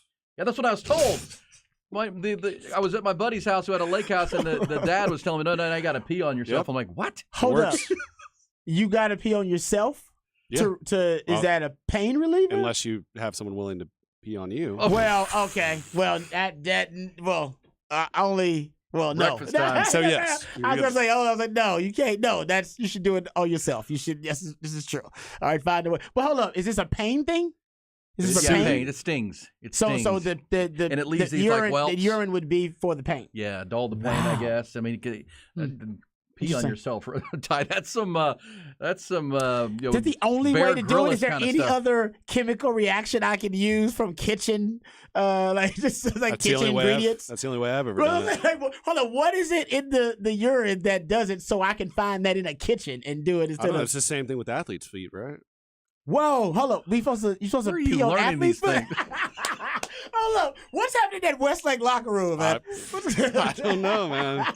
Well, you know what? Y'all won a lot of titles, so. I know that Man of War was no fun. That hurt. Wow. All right. It says, guys, it's the ammonia in the urine is pain reliever. Okay. Well, I can just use some ammonia. How about that? Can I use just regular ammonia? Well, remember the Is that okay? I guess. Remember right. the I think I'd rather do that than. Remember the Alou brothers, Moises Alou for the Astros and all the Alou family? Yeah. They never wore batting gloves, and the old myth was they used to pee on their hands. Yes, I do remember that being talked about. I remember somebody talking about that. That's crazy. Guys, they make jellyfish spray now. No need to pee on yourself. Thank you. There we go. What is that? Just bottled piss? It's probably that. Like deer urine, like the hunters use. It says. Hey, we used to use deer antler spray before football games. That'll get you jacked up. Oh no! Didn't the Ravens didn't the Ravens get in trouble for that? Time out. I was at. Hold on. I covered that Ray Lewis thing. Yes. Listen, right? I covered that Super Bowl. Yes. That was in New Orleans, and I went with the late great Sean Adams and Charlie Hodge, and we drove the conversion van to the Super Bowl. And that was that Super Bowl. That was also the one when the lights went out. The Superdome. That was crazy. And it was the Harbaugh Bowl, right? It was John Harbaugh against Jim Harbaugh. Yeah. But yes, that dude, the deer antler spray guy, was a huge story early in the week because he was linked to Ray Lewis. And yes. Of course, that was that a performance-enhancing substance or whatever for Ray Lewis? And, of course, Ray Lewis already came with his own previous baggage from a previous Super Bowl. Where's the white suit? Where's the white suit? Where's that white suit go? Who throws away a white suit? Somebody said, E's friend's dad has some explaining to do. Yeah, it kind of does. We were just teenagers. We got to pee on you. What? I was gonna say, like, I don't know if I would give anybody. I don't know if I would give anybody consent to do that. So I think you have to do it on yourself. Like even my wife. I don't. No, I don't. You do it in the shower. It's not like you're just in your backyard peeing. Speak for yourself. No, of course I would hope so. Yes. By the way, Nipple Deep could also be the new name of the show. Nipple Deep with you. Hey, apparently Nipple Deep is too deep, so maybe I'll go waist deep from now. Well, we got that one several times yesterday. The Too Deep or the cover 2. The Too Deep was a good one. Yeah, people said that Too Deep. Yeah. Okay. All right, there you go. Vinegar also works on stings. Vinegar works. See, there you go. But I remember that These was are common household and solutions. that was a particularly poor trip to Galveston because when I was like 12 to 13 or 14, my good buddy on the street, they had bought a Galveston beach house, so we would go down there quite a bit. Nice. And they were restoring it and that kind of stuff right on like Pirates Beach, I think. And that was the one. It was the same trip that I got stung. That I had gone to the Cypress Creek behind my house, and I got stuck on a rope swing. Like we tried to do the rope swing out and around and get back to the side, and I didn't make it. So then I had to like slide down this rope, and I ended up with these rope burns up all on my fingers. I tore up my hands. It was not a good. It was just dumb being 13. But so I didn't make it to the other side because you kind of swing out and around, and you swing back to the other side, and you land now because we had rope swings where you would jump into the creek. But the creek wasn't high. And how far up was this rope swing? Probably 15 feet. Oh, yeah. 16, That's too long to drive it down. So then once I didn't make it, then I had to like shimmy down. Wow. And I had all – so I was at the beach with these horrible, rope burns on my hands. And then I get stung by the jellyfish. Buddy's dad's trying to pee on me. I was like, this is a horrible trip. Usually trips to the beach are awesome. Hey, just pee on those hands too. Peeing on the sting. Yeah, well, You guys are great. No, we could just use. We know there are a lot of other ways you can remedy that. There are remedies that they're not. You don't have to use the old school like if way. you were telling me the other day you were watching the end of the Naked and Afraid. So if you're naked and afraid out there, you kind of got to do that kind of stuff. Yeah. No, I'm into the Naked and Afraid. I watch that stuff because I would never be that person. So I watch these people who do that kind of stuff. Here's some messages coming in.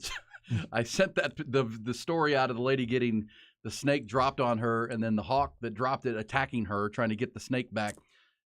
Somebody linked the The song "Jesus Take the Wheel" by Carrie Underwood. Jesus take the wheel.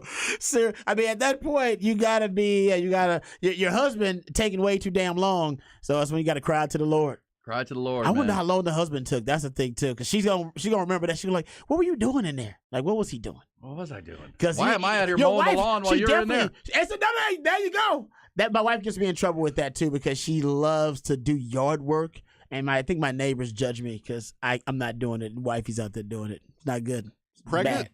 Nah, not pregnant, not now. But she before she was pregnant, she would try to do it. Matter of fact, no, she tried last week to do it though. Before she went out of town, she tried not to take the stuff from. I was like, no, you can't do that. It's too hot. Peggy said the hawk kept coming down. It makes me look bad. I mean, dude, that's what you're worried about. Yeah, people are like, dude, he's got his pregnant wife. Is he a pimp? Why is his pregnant wife out there mowing the yard? So I had to take it away from her. But you're right, it is too damn hot for that. Yeah, too damn hot. The hawk kept coming down. She said came down about 4 times. Finally got the snake. Took off with the snake. I looked down. It was covered in blood. So he got the snake. Got the snake. You know what? He was not leaving without that snake. Yo, snake. You know I gotta take this arm with this snake. It's coming. I need. Somebody asked a fair question. What's more likely, odds-wise, of that story or getting struck by lightning? I don't know. While you're on your riding lawnmower, I would love somebody to do the math on that, the probabilities, because you're right. That's I don't know. You might have a better chance to get struck by lightning than the snake to fall on your arm, and then she's out in the middle of a field. I'm assuming mowing. Right, whatever she is, pretty large area, and it falls from the sky on her arm, and then the hawk has the temerity just to go down. You know what? I'm going to get it. I'm going to get it. He wasn't deterred, or he didn't get scared by her. She's a human. I'm not worried about you. He's like, I'm worried about you. Give me my damn food. Yeah, I'm a hawk. It's a little over 1 in half a million chance that you get attacked by a hawk. Oh my in your God! life. Well, and she get attacked by a hawk in the great twist. Really? In the great twist Good of job, fate, Ty. she even though the hawk tore the hell out of her arm, she is very thankful because she thinks the hawk saved her life from being bit and attacked, killed What by kind of this thing. snake was it? Do we know? I got to find out. I'll get you That's details the thing, on because that. that's also important. That is important. If we find out what kind of snake it was, you're right. She could have been in some real danger if it's a really poisonous snake. We need to check in Silsbee, Texas, find these Ring cameras because we need video of this without a doubt. Is fantastic. That would be unreal. It is way more likely that you get struck by lightning than attacked by a hawk. Wow. And a snake all on the same lawn mowing Come on, trip. man, Over 2,000 people are killed annually by lightning strikes. Not by a hawk. I We know will that's come crazy. back. Ric Flair got struck by lightning and survived. He was good. That's not something I need. Rod B goes ranting coming up. The Rod B Yes. rant. We will We're gonna also rant. have. Do we know what we're ranting about today? Any I want to particular- rant about Zach Martin. The Cowboys are playing hardball Well, with their no Hall doubt of about- Famer. They've they're drawn a Hall of line in the Famer. sand. Also, we'll hit the bullish or BS topics of the day before the end of the hour. It's a busy Tuesday here on E and Rod B. The Horn, Aaron Hogan and Rod Papers, mornings 6 to 11, with all the news, stats, and fun you need to start your day. The Jim Rome Show, 11 to 2. Interviews, your calls, and emails, and Jim Rome, the man with a take that doesn't suck. 2 to 5, The Horn welcomes The Rich Eisen Show. Sports, laughs, pop culture, and all-star guests. Then 5 to 7, our very own Patrick Davis takes over with the Sports Complex, sports analysis, special guests, and more. 101.9 FM, 1260 AM, and worldwide on the Horn app. Austin's sports leader, The Horn. We're going abroad for the first time in years. To Spain. So we started using Babbel. And started learning Spanish fast. With Babbel, you can start having conversations in another language in just 3 weeks. ¿Cómo te llamas? ¿Cómo te llamas? When you learn a language, you want to actually use it. Babbel is designed with that goal in mind. In just 3 weeks, we're starting to have conversations in Spanish. Gracias, Babbel. Babbel, language for life. Now try Babbel for free at Babbel.com. That's BABBEL.com. Have you ever noticed that when the afternoon light hits your floors, you can see everything, including dust? So much dust. And that floor dust gets kicked up into the air, compromising the quality of air you and your family breathe. Eesh. Swiffer Heavy Duty Sweeper is the fast and easy way to clean your floors with ultra-thick pads that trap and lock dust before it gets in the air. Just a couple minutes a day. And dust is gone. Swiffer Heavy Duty Sweeper. proud partner of the American Lung Association. Hey, Tarek for Divided Sky Roofing and Solar, your full-service solar company. We're into summer, the hottest season, and the power bills are going through the roof. Stop paying the power company. Pay yourself with a new Timberline solar shingle roof. John Hardy and his staff at Divided Sky are solar experts. They can repair and service your existing solar roofing system and are NAPSET certified. That's the solar version of a master plumber. Divided Sky Roofing and Solar. Find them online at DividedSkyAustin.com. Texas license TECL 37397. For the ones who work hard to ensure their crew can always go the extra mile, and the ones who get in early so everyone can go home on time, there's Grainger, offering professional-grade supplies backed by product experts so you can quickly and easily find what you need. Plus, you can count on access to a committed team ready to go the extra mile for you. Call, click Grainger.com, or just stop by. Grainger, for the ones who get it done. It's the perfect time to transform your home or business with fresh new color. The team at CertaPro Painters of Greater Austin handles every detail worry-free from start to finish. CertaPro Painters is the painting service you can rely on.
ShorelineBoatandRV.com. The Horn. Listen on the Horn app. HornFM.com. 101.9. AM 1260. Good morning. Aaron Hogan, Rod Babers.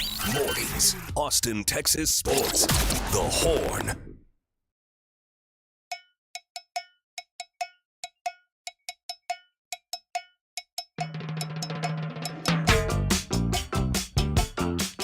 Tuesday on the Horn before the top of the hour. It's bullish or BS. Some topics we've missed halfway through the show, or not halfway. We do 5 hours now. 5 times 5. 5 hours a day, 5 days a week. It's Ian Rod B. Shouldn't miss any topics. But in bullish or BS, speaking of peeing on things that sting, Jacksonville Jaguars' new facility has, remember the old P chart from Tom Herman? Oh, yeah. Jacksonville taking it to a new level. Hydration, baby. Hydrate like a champion. And we know the Astros play in Baltimore tonight in a marquee baseball series. What the hell are the Orioles doing with their announcer, Go Stros, who they've suspended? Talk about thin-skinned ownership in Baltimore. We'll get bullish or BS. Ty will lead us through those topics and others coming up. But Rod Babers is here. We're talking all things animal attacks because, man, that was a crazy one down in Silsbee, Texas. Here recently. Have you ever been attacked by an animal at all? I mean, you mentioned the deer. The deer, that's about it. That's as close as I've come. I stay out of those situations. Like I said, I don't even go that far into the ocean. I try to stay away from potential scenarios where I could be attacked by an animal. I show a ton of respect to nature. I respect the hell out of nature. Most of y'all don't respect nature enough. Well, you and Ty are on the opposite end of this spectrum here because Ty will put himself in weird places on purpose. Yes. Ty is into, and a lot of people are into this, organized, life-risking activities for recreational purposes, and that is just not my thing. Ty, did you ever skydive? No, but I would. See? There you go. Organized, life-risking, recreational activities. Bungee jump? I got a cousin who's a skydiving instructor in Utah. Nice. Lives in an RV. There you go. See? That's a good life right there. We just risk your life for that's how you know your life is good. That's how there's people that sank in that Titanic submarine or whatever. Oh, yeah, the submersible. Your life is really good when you need to risk it to entertain yourself. I don't know if I do. I don't know if I do millions that. of dollars to do it. Yeah, my life is pretty damn good. So there you go. Yeah, That's how I feel. I've been attacked by a goose before. A goose. Those things are vicious. Are they really? On the East Coast, yeah, man. When I lived in Jersey, there were a lot of stories about like geese going after people. I was like, a little kid. I mean, that thing was bigger than me. No, they don't mess around, man. They're huge. And they'll too. chase you. Yes. No. That's I've heard of these stories before. I'm not shocked by that. That's a real deal, man. You got to watch your back around geese. All right, so animal attack stories, hit us with them because a lady got a snake dropped on her, then attacked by a hawk, and she's thanking the hawk for saving her life.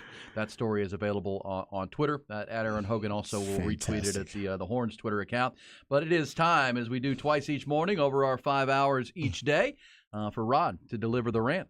I'm as mad as hell, and I'm not going to take this anymore. Find out what happens when people stop being polite and start getting real. You ain't keeping it around. My God! Okay, it's happening.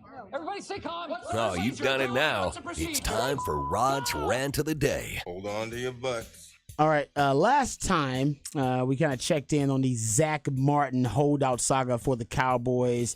He had incurred about kind of $500,000 in fines. Well, now that's up to $600,000 in fines because it's the 12th day of training camp and he's missed all 12.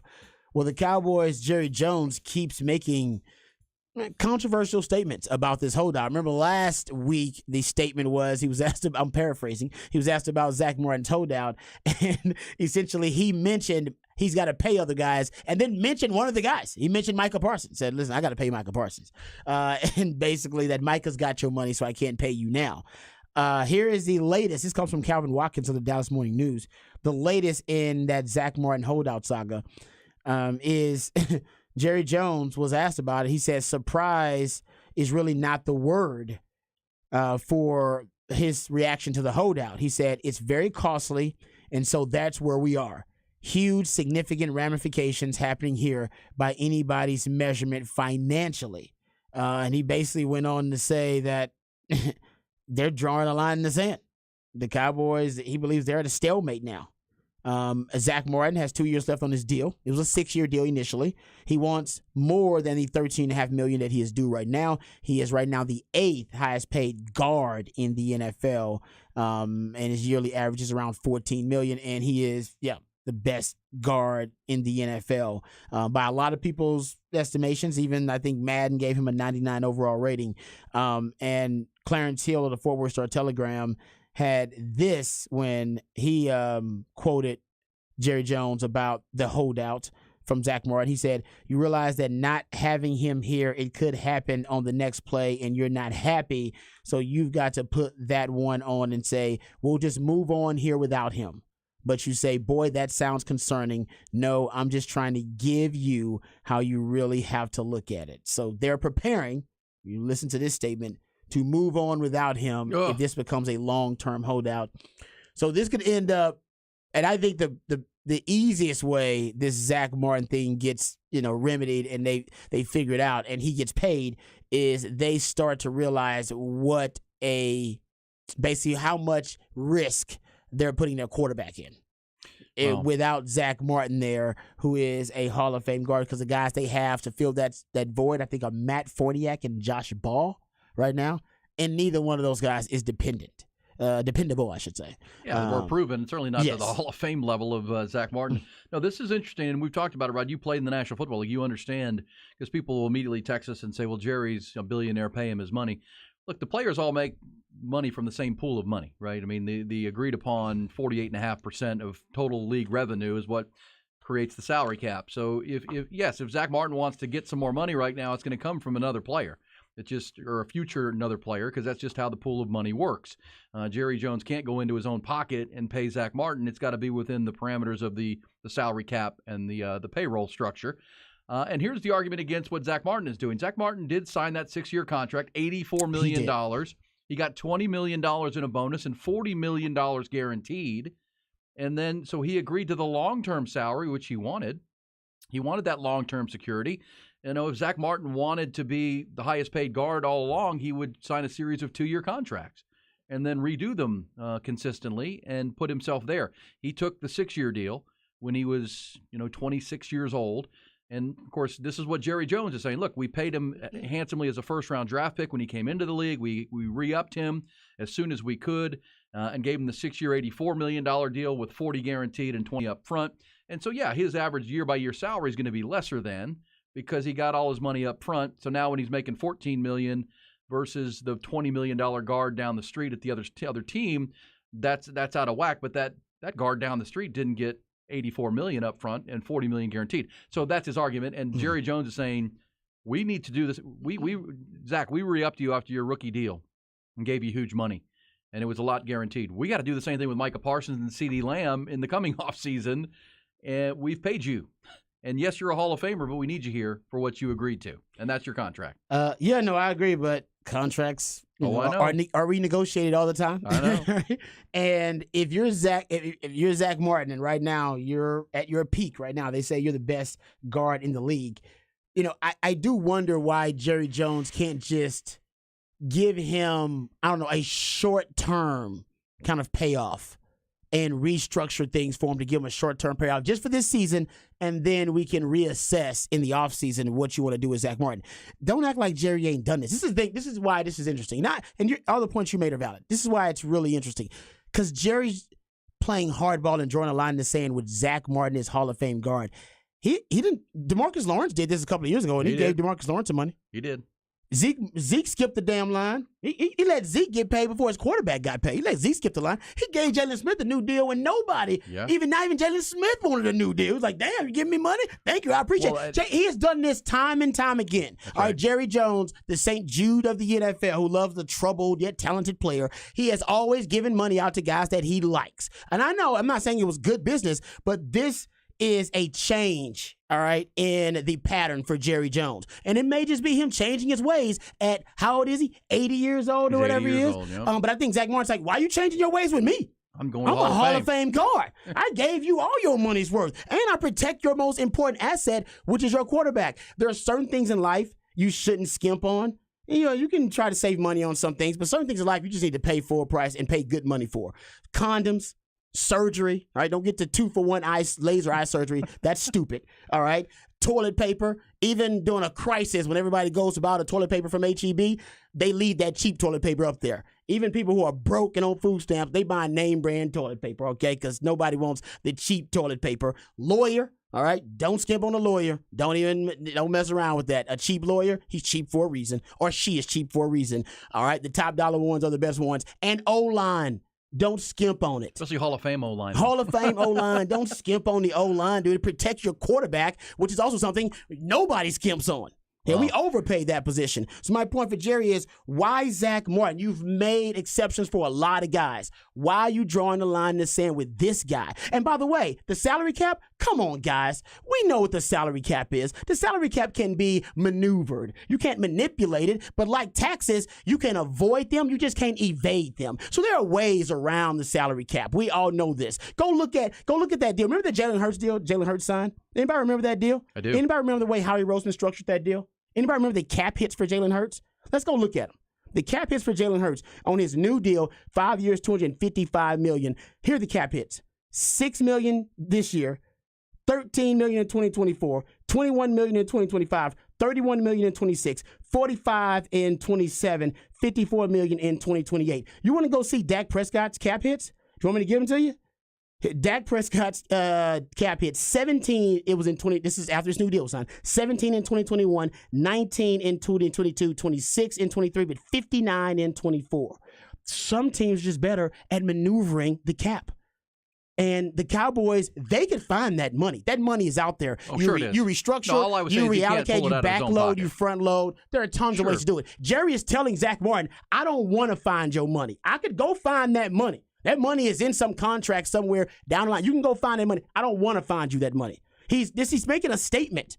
And my point is, why make it with Zach Martin? No, that's your point of what he's done in the past. Now, look, I'm assuming his agent is telling him, look, Jerry will blink on this because to your point of Zeke getting into blink, he went to Cabo. DeMarcus Lawrence was going to leave. He said I was going to leave. And Jerry called him and said, "I'll give you the money, bro." And Zach Martin at 32 years old knows his last chance to maybe get this renegotiation done is right now before Micah Parsons and CeeDee Lamb and that balloon payment that comes due on Dak Prescott. His agent can read these things too and say, "Hey, get your money now. Hold out." Jerry will blink. Jerry will blink. He'll say all this in early August, but come closer and closer to game time, he'll blink because Mike McCarthy will be going to him saying what you're saying. What are you doing? We got a plan to be a power running team this year. We got a plan here, Jerry. Come on. Why are you messing with my Hall of Fame guard who's going to be the lead in that power? Can we go ahead and get that done?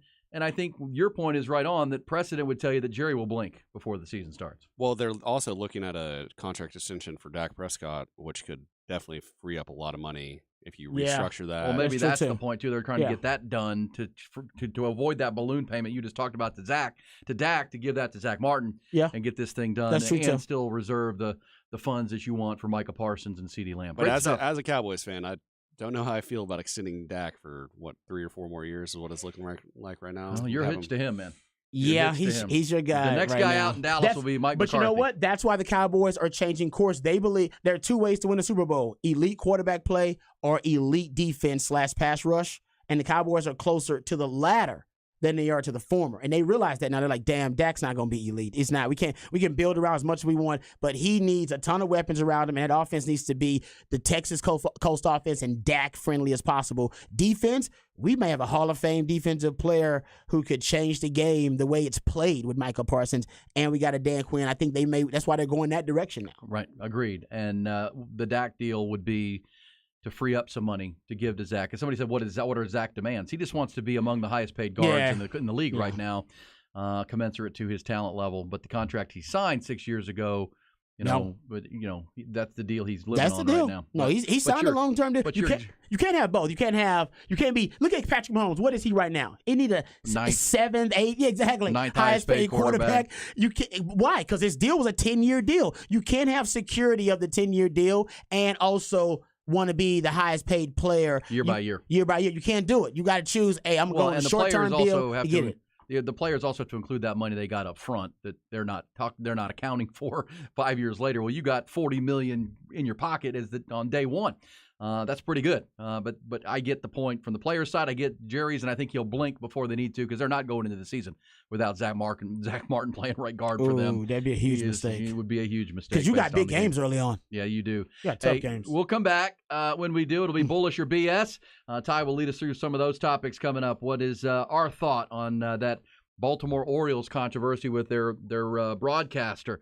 Also that Jacksonville Jaguars story and others coming. It's a busy Tuesday here on E and Rod B. Stop putting off LASIK. Sharp Vision Modern LASIK is now offering LASIK starting at $495 per eye and guaranteed financing approval. Call 512-596-2020 or go online to schedule your free consultation today. Sharp Vision Modern LASIK, official LASIK provider of Austin FC. Like sports, business is about winning. Championship decisions are business decisions based on what it takes to help your company win. And that's why there's UBO Business Services, specializing in helping you win every day by streamlining workflow and allowing you to better communicate within your organization and with your customers. Make your championship decision with UBO Business Services. Visit them at ubeo.com. Great people, great service, endless possibilities.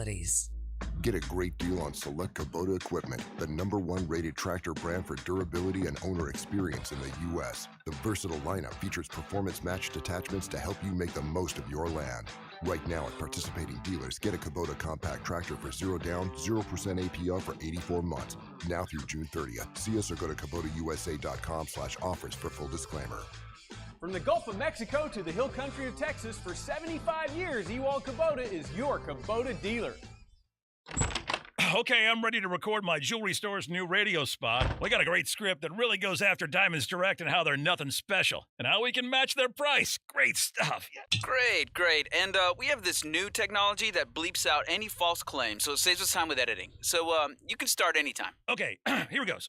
When you visit our jewelry store, we'll absolutely guarantee direct. Our diamonds come straight from the mine. We have cutters and. Hey, what the? The hard truth is that other jewelry stores simply can't do what Diamonds Direct can. Diamonds Direct has special relationships with De Beers, international connections, and virtually unlimited buying power. The result is true direct importer pricing, exceptional quality, and up to 30 times the diamond selection you find at other stores. I can't believe this thing won't let me say Diamonds Direct. Your love, our passion. Get more truth at diamondsdirect.com.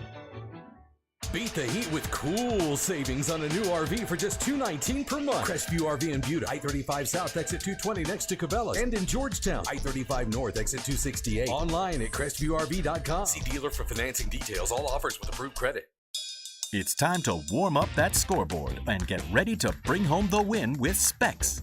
Specs has you covered with lower prices on all your favorite fan fuel. From craft beer, rare spirits, and world-class wine to chips, dips, and gourmet finer foods. And with same-day delivery when you order online or through the app, Specs is your MVP for the biggest score of the game. At Specs, the fun starts here. Here's to you, cheers to savings. Grab your favorite cowboy boots and hat and come on down to the Moody Center from August 25th through the 27th for PBR Gambler Days, presented by Tecovas. Don't miss your chance to see the live performances by Warren Zeiders and Kevin Fowler. Get your Yellowstone Dutton Ranch giveaways and watch the world's best bull riders match up against the toughest bulls, all during PBR Gambler Days, presented by Tecovas, August 25th through the 27th. Tickets are selling fast. For full event info and tickets, visit austingamblers.com. What's hot, what's not is brought to you by the large. Line is brought to you by Specs, a Texas-sized selection of wines, spirits, finer foods, and specialty beers. Cheers to savings. The Horn.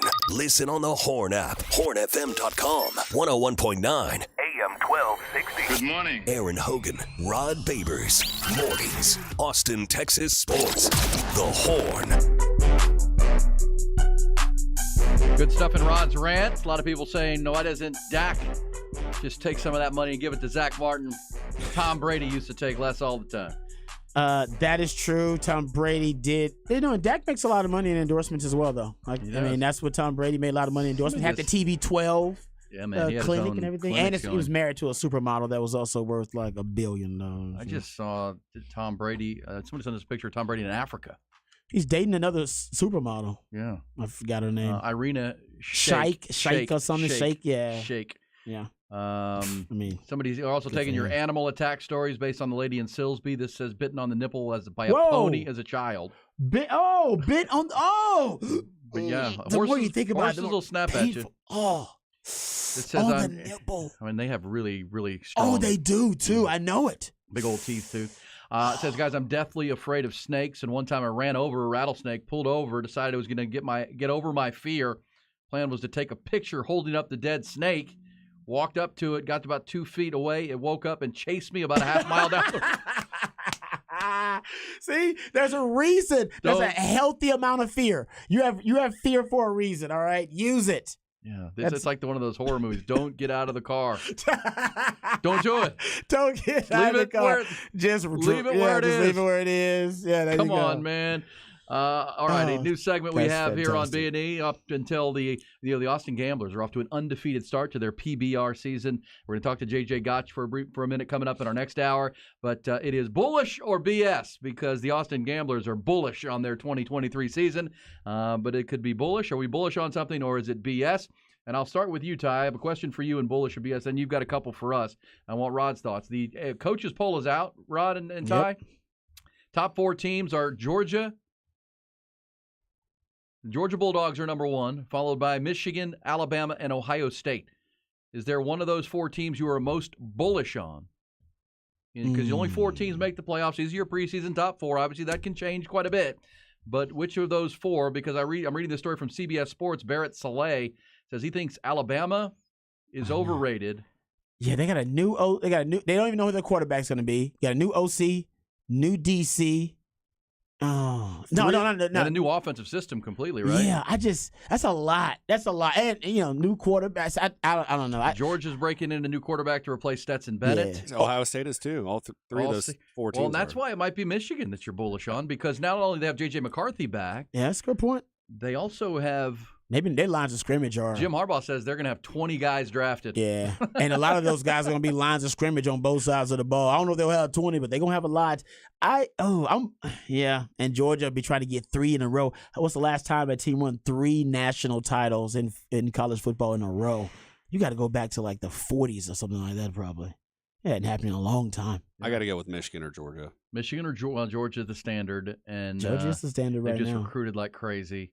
But you got a new starting quarterback there too. And here we're to the point now that Ryan Day has to prove that he can go head to head with Jim Harbaugh and have a team physical enough to handle those lines of scrimmage you're talking about. LSU also sit there at number 5. They've got their quarterback back. USC's at number 6. They've got the best quarterback back in Caleb Williams. And USC's defense is suspect. Sus. Yes. Sus. A little suspect. No doubt about that. Yeah. Lincoln Riley, that's always been his knock, right? Great offenses, no defense. We'll see. We'll see. Ty, what do you have for us in bullish or BS? Orioles announcer Kevin Brown has been indefinitely suspended for these comments I'm about to play for you. He's the Baltimore Orioles play-by-play guy, as you mentioned earlier. You ready for this audio? Yep, let's hear it. For the Orioles, Brandon Hyde has felt like this has been maybe the toughest ballpark to play in, but the Orioles have a chance to do something special today. They've already clinched at least a split in the series, winning 2 of the first 3, and they could pick up a series win behind Tyler Wells today. It's been a minute. The Orioles split a 2-gamer with the Rays in June. They had lost their last 15 series here at Tropicana Field. You have to go back to when our now colleague Brad Brock picked up the win in the series finale, June 25th, 2017, the last time the Orioles won a series here at St. Pete. Already got 3-2 at the Trop this year after winning 3 of 18 the previous 3 years combined. It is a stark difference, Ben, and it is not a bad Rays team. It's not like all of a sudden the Rays became slouches in the American. There you go. That's what he got suspended for. What was that more to it? Like, nope, that's it.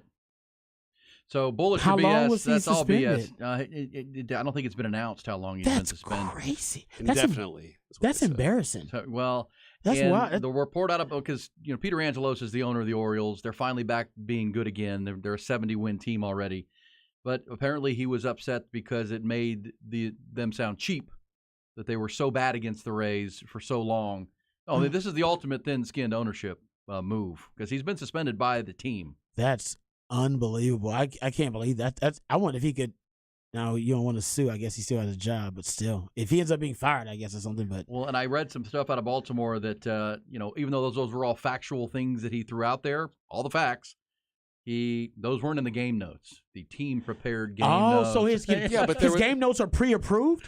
I get. I mean, that leads you to wonder what he's. Yeah, they must be. Not allowed to go off script over here. Yeah, there, you're Kevin. right. Y'all didn't see it, but I mean, whoever puts on the Orioles broadcast put up a graphic that said tropical depression with the stats. Okay. Well, it's 15 straight series in a ballpark, and the story of the Orioles is one of the best in baseball right now. The rise of the Orioles back to contention and really the best record in the American League. Yeah, that. Wow, that's crazy. That's embarrassing. Awful. That's embarrassing. That's shameful for the franchise. Somebody should have been able to. So it's got to come from the owner, because you would think anybody else, there'd be some checks and balances where you go, no, he should be suspended for that. Like, other than the ownership itself. Bullish or BS? BS. That's bullshit. That's a BS. Yeah. In a big way. Yeah, no doubt. All right. It's crazy. By the way, Ty, did you have the other story on the Jacksonville Jags? Yeah, they spent $120 million on their practice facility urinals.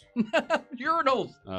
They have a built-in hydration chart that instantly analyzes your While you're going and analyzes the health of your urine. This is like Tom Herman P chart to a new level. Where do the results go? I think Who gets the results? Back to the team trainer. Maybe it just pops out a receipt for you. I want to know, but I guess maybe the trainer probably gets it. How do they know? Maybe they'll just get like the team is as a whole they're dehydrated today. Maybe you get that. Hey, just another thing to be held accountable for. You're sitting over there minding your business, taking a leak, and now the alarm goes off. That's a smart toilet. That's a hell of a smart teammate. Wow. Championship hydration. Hydrate like a champion, people. $120 million toilets. Urinals. Wow. Okay. Yow. So it might be a waste And apparently it's all of them. That's why, because you can't like run off to one that's not being monitored. Apparently, you got to They all are monitored. They all So the monitored. coaches are monitored too then, All of them. right? Anybody using that toilet? It Wow. appears in the Jacksonville Jaguars new training complex. We're back. It's a Tuesday on Ian Rodby. The Horn. Aaron Hogan and Rod Babers, mornings 6 to 11, with all the news, stats, and fun you need to start your day. The Jim Rome Show, 11 to 2. Interviews, your calls, and emails. And Jim Rome, the man with a take that doesn't suck. 2 to 5. The Horn welcomes The Rich Eisen Show. Sports, laughs, pop culture, and all-star guests. Then 5 to 7, our very own Patrick Davis takes over with the Sports Complex, sports analysis, special guests, and more. 101.9 FM, 1260 AM, and worldwide on the Horn app. Austin's sports leader, The Horn. It's the perfect time to transform your home or business with fresh new color. The team at CertaPro Painters of Greater Austin handles every detail worry-free from start to finish. CertaPro Painters is the painting service you can rely on here in Austin, whether painting inside or out. John Bunnell and his team are ready to protect and beautify your space with a fresh coat of paint. Go with the pros at CertaPro Painters of Austin. Get your painting project started today at CertaPro.com. That's Certa with a C. Finding a good show to watch is harder than finding a match on a dating app who actually looks like their photos. What? That's totally me. Uh-huh. You need Prime Video. You can add over 100 streamers, like Max for And Just Like That, a new chapter of Sex and the City, in the same place you watch the new season of The Summer I Turned Pretty. Prime Video. It's the one app to unite them all. Prime membership and Max subscription required. Restrictions apply. See Amazon.com/Amazon Prime. O'Reilly. Protect your engine with Syntec Full Synthetic Motor Oil at O'Reilly Auto Parts. Syntec is designed for today's engines to dissipate heat and reduce friction and wear. Get 5 quarts of Syntec Full Synthetic and a MicroGuard Select Oil Filter for just $33.99, plus 2 times O Rewards points. Limits apply. Choose Syntec exclusively at O'Reilly Auto Parts. O'Reilly Auto Parts. Sue Patrick, the iconic local business, with us since 1975, has 48 years. It's Sue Patrick and her son, Jay Willems. There, they specialize at Sue Patrick in just about anything that's truly Texas or truly Austin. But best of all, it's the greatest place of all to get the classy, really good Longhorn gear, merchandise, and clothing that you want. Just in right now. Just in Texas Longhorn football player jerseys for 2023. And they are sharp. They've got them for players Xavier Worthy, Arch Manning, Quinn Ewers, and Jalen Ford. Texas Longhorn football player jerseys for 2023. Get over there, I suggest, now and get yours before they're gone. And by the way, there's no hot and confounding parking garage to deal with. You park right at the front door. 5222 Burnett Road. Plan your next visit any Monday through Saturday, 9:30 to 4. Or check them out now at SuePatrick.com. Do you struggle with recurrent UTIs, kidney stones, male or female urology issues? Stop trying to cope. Trust your care to the experts at Urology Austin. Our highly trained specialists treat men and women for a variety of urological issues, including leakage, overactive bladder, kidney stones, urinary tract infections, blood in the urine, and much more. Visit UrologyAustin.com. We have over 50 providers at 18 convenient locations across Central Texas. We also have a team of pelvic floor physical therapists. Learn more at UrologyAustin.com. From the UBO Business Services Studios, you're listening to KTXX FM and HD1 BK, KTAE AM Elgin, K270CO Round Rock. Guests on the Horn appear courtesy of the Vaqueros Cafe and Cantina Hotline. Vaqueros now delivers and offers curbside pickup. For info on placing your lunch or dinner order, visit vaqueroscafe.com.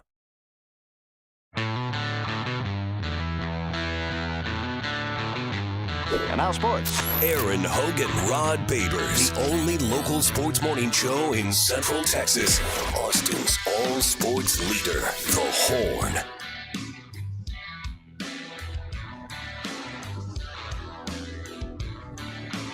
Rolling on a Tuesday morning with a lot to do.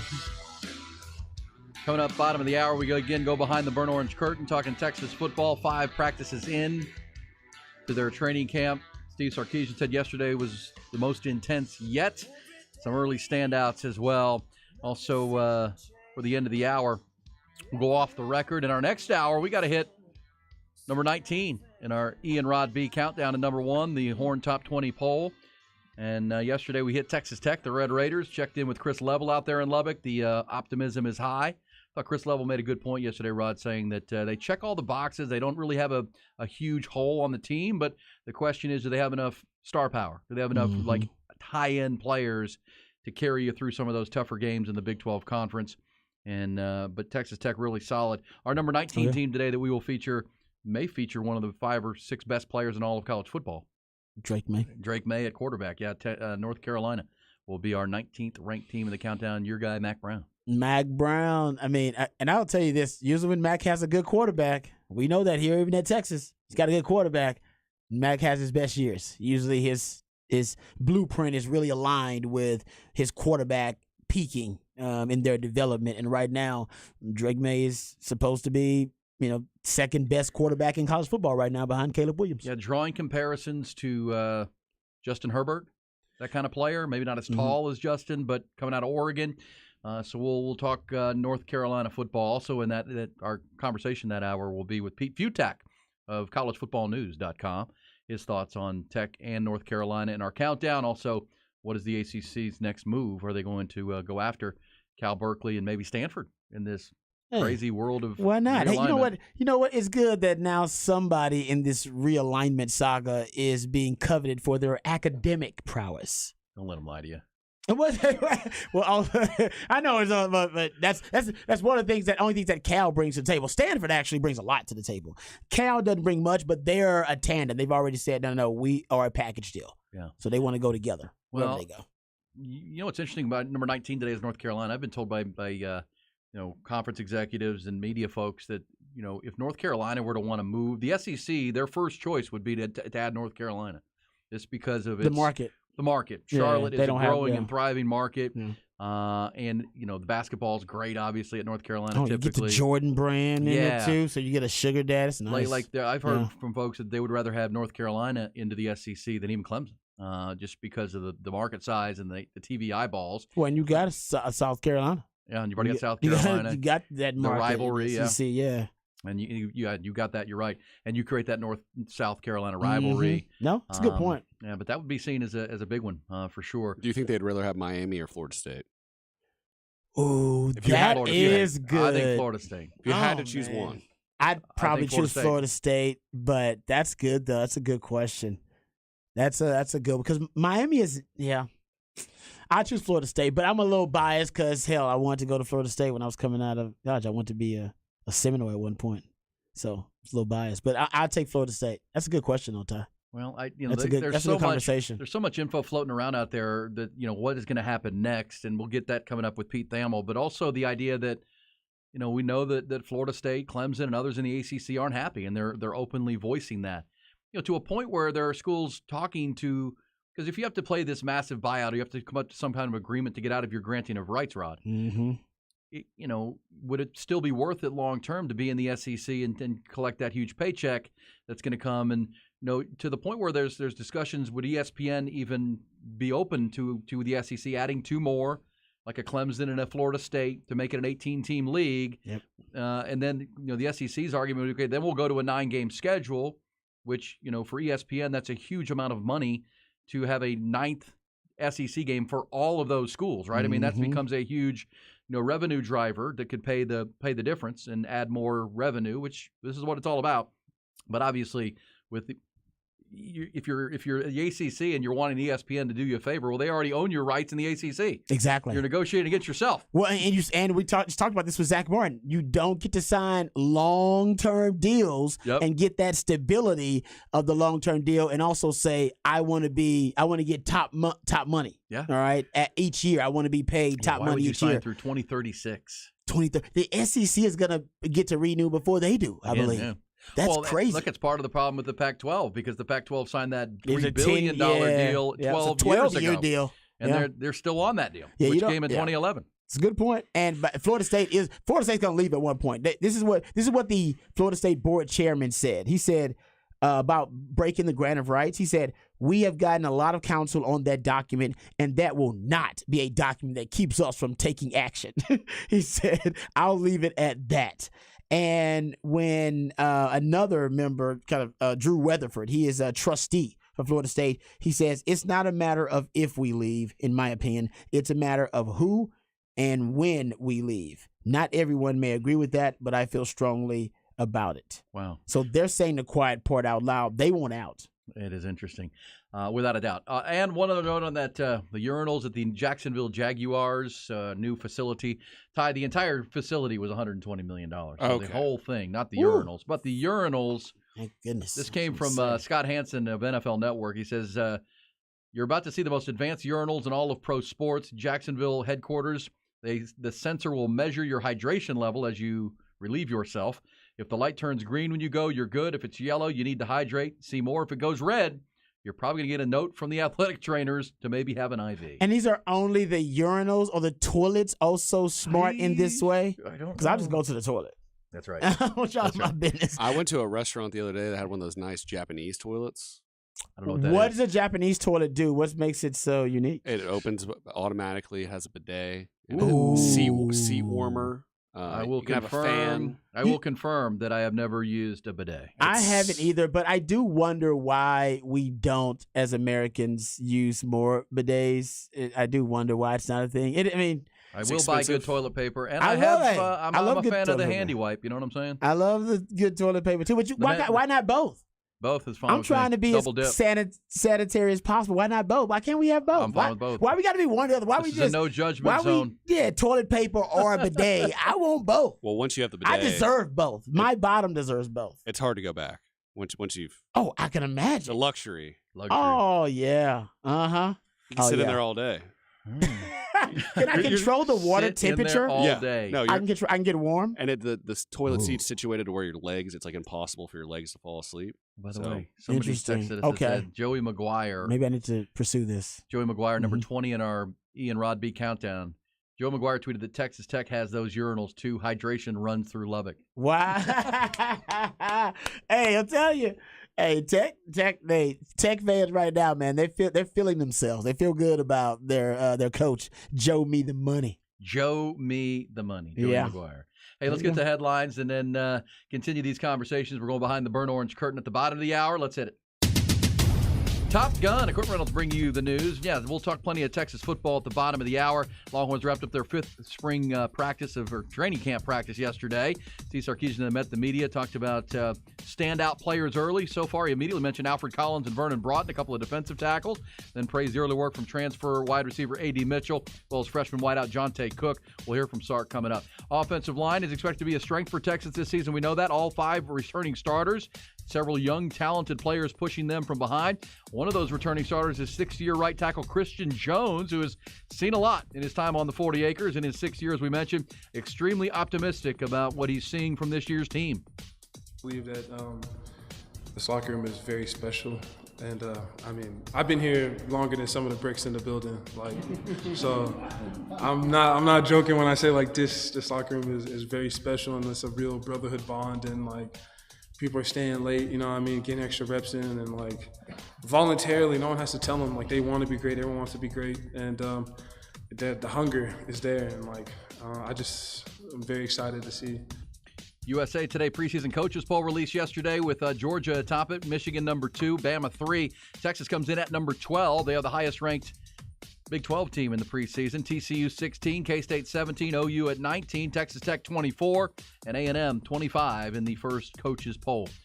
Elsewhere in college athletics, Pac-12 down to just 4 schools after the defection of 5 universities on Friday. The 4 remaining schools, including Cal and Stanford, scrambling to find a place to land.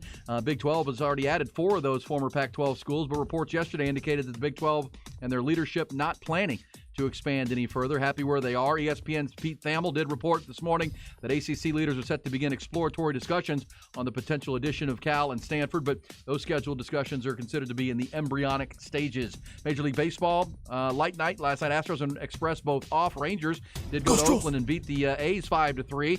Texas with 2 in the 8th to break a 3-3 tie and build their lead over Houston in the AL West to 3 full games now.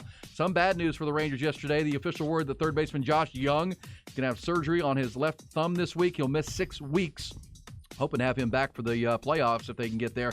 Speaking of Houston, they spent their day off at the White House in Washington, being honored for their 2022 World Series championship. Dusty Baker made it clear that his club is happy with winning last year, but man, they're ready to go do it again. I said the night we won that if we won one, we'd win two. And so now I got to keep my word. I like keeping my word. Getting the laugh there. Houston will open a big series in Baltimore tonight. First place Orioles sport the best record in the American League. Framber Valdez making his first start since that no-no. Round Rock will open a 6-game home series with Albuquerque tonight at Del Diamond. Horn Headlines brought to you by Top Gun Rentals and Lawn Equipment. Top Guns join forces with the legendary Austin Outdoor Power to give you the best lines of outdoor power equipment and fastest repair turnaround times in town. TopGun.net will shoot you straight. The Longhorns ranked number 12 in the coaches' preseason poll. Yeah. We talked about that. You believe it's a perfect place for them. They're right outside the top 10. They are the highest ranked Big 12 team. And, with the expectation this year is that Texas is not only, the top team in the Big 12, but they should, if they take care of business, they should get a chance to get into a much larger conversation potentially. If they are the best team in the Big 12, that means they're going to be in the college football playoff conversation. And, the teams right now that are ahead of them in this coaches poll, Georgia 1, Michigan 2, Bama 3, Ohio State 4, LSU 5, USC 6, Penn State 7, Florida State 8, Clemson 9, Tennessee 10, Washington at 11. Obviously, those teams, they play in conferences where there are other teams that are ranked pretty high. Texas, the nearest Big 12 team to them after 12 is TCU at 16, which has a lot of questions. They lost a ton last year. Yeah, TCU for sure. Sonny Dykes is the reigning national coach of the year. He's great. And, as I said, when we went to Big 12 Media Days last month, I said the coach with some bulletin board material is Sonny Dykes because, they show up having played for the national championship last year, and they're picked to finish 5th. It's like, that might be right. Same time, if you're Sonny Dykes and you're looking for motivation, hey, guys, look at them. We were in the national title game last year. They got Texas way up there at number one. Where were they? Mm-hmm. Playing in San Antonio while we were playing in the national championship game. And when I look at this AP poll, this coaches poll, AP poll will be out this week, I look at it and think, you know what? I think K-State's looking at it saying, K-State, we won the Big 12 last year. We got a bunch of dudes back. Yep. Got our whole offensive line back. We recruited a guy that's the preseason freshman of the year in the Big 12 at running back from Florida State who's going to replace Deuce Vaughn. And with our whole offensive line back, we have our quarterback back. As you mentioned, they got a young defensive backs. They're coming back, and they're all the way down at 17 with Texas at 12. A team like Tennessee, who would you pick head-to-head on a neutral field right now, Tennessee or K-State, in a football game? Honestly, I know so much more about K-State, so obviously I'd lean that way. But probably because I know. But I'm with you. I think Tennessee lost a ton. Yeah, exactly. And Tennessee hasn't been established as they're being back for a long time. That could easily be an outlier. With Hendon Hooker last year in his 5th year, he had a great. And then he got hurt at the end. But Jalen Hyatt, their best receivers, off to the NFL, running. What did I see? Jalen Hyatt as a rookie was clocked in training camp running 24 miles an hour. Yeah, he's been impressive too, actually. Yeah, he looks good. But they lost a bunch of dudes, and again, I think and that's not to make it a huge thing about TC or about Tennessee, but I think they've got to prove it again. Like Georgia, Ohio State, Alabama, come on, they're there every year. You're right. Tennessee's just getting to that point. Kansas State, I think, has shown. Agreed. They're a good football team. And Kleiman's a hell of a coach. He might be the best coach in the Big 12. Obviously, at the end of the year, they played Alabama in that Sugar Bowl and got destroyed. So but again, this is not talking about Alabama. We're talking about Tennessee. And I think if you're Chris Kleiman, you've got some bulletin board stuff you can talk about. Hey guys, we're the defending champs and we're way down here at 17. Let's go win some ball games. That's you played the game. Coaches do that. Of course. They use those weeks as motivation. No doubt. That's easy, man. That's sometimes just to motivate guys. They see it on their own, but you can have that conversation with them and, hell, don't take all the advantages they can get. That's right. And Chris Kleiman's a championship coach wherever he's been, so I'm assuming he's wise to use those type of things because it's the speculation year time. It's the talking season. Games will be played here in about 25 days. Greatest all-time Longhorn 25, is that Jamal Charles? Oh, it's got to be. I can't think of it. Greatest 25, Jamal Charles? That's my guy. It wasn't B.J. Foster. No, it wasn't. Greatest Sam Houston Bearcat. Hey, I don't even know if that's the case. You'd be disrespecting the Bearcats out there, man. Hey, so let's shift gears quickly. We'll go behind the burnt orange curtain, bottom of the hour here from Sark, talking about the early standouts in camp, 5 practices in. But One of the greatest guests of this time slot that we've ever had is with us on the Vaqueros hotline, Vaqueros Cafe and Cantina. He is our great friend J.J. Gotch. How about the PBR team series? The Austin Wranglers off to a 5-0 start. One game up on the Carolina Cowboys, and they are rolling into the month of August. J.J. with us. What's up, Jay? The Gamblers, not the Wranglers. Oh, gosh. E. Sorry, I'm Come looking. on, man. I said the Gamblers. I'm looking right at it because I was Come reading on, I was reading the standings here. Austin Gamblers, 5-0. Hey, great start so far, man. You guys are picking up right where you want to be.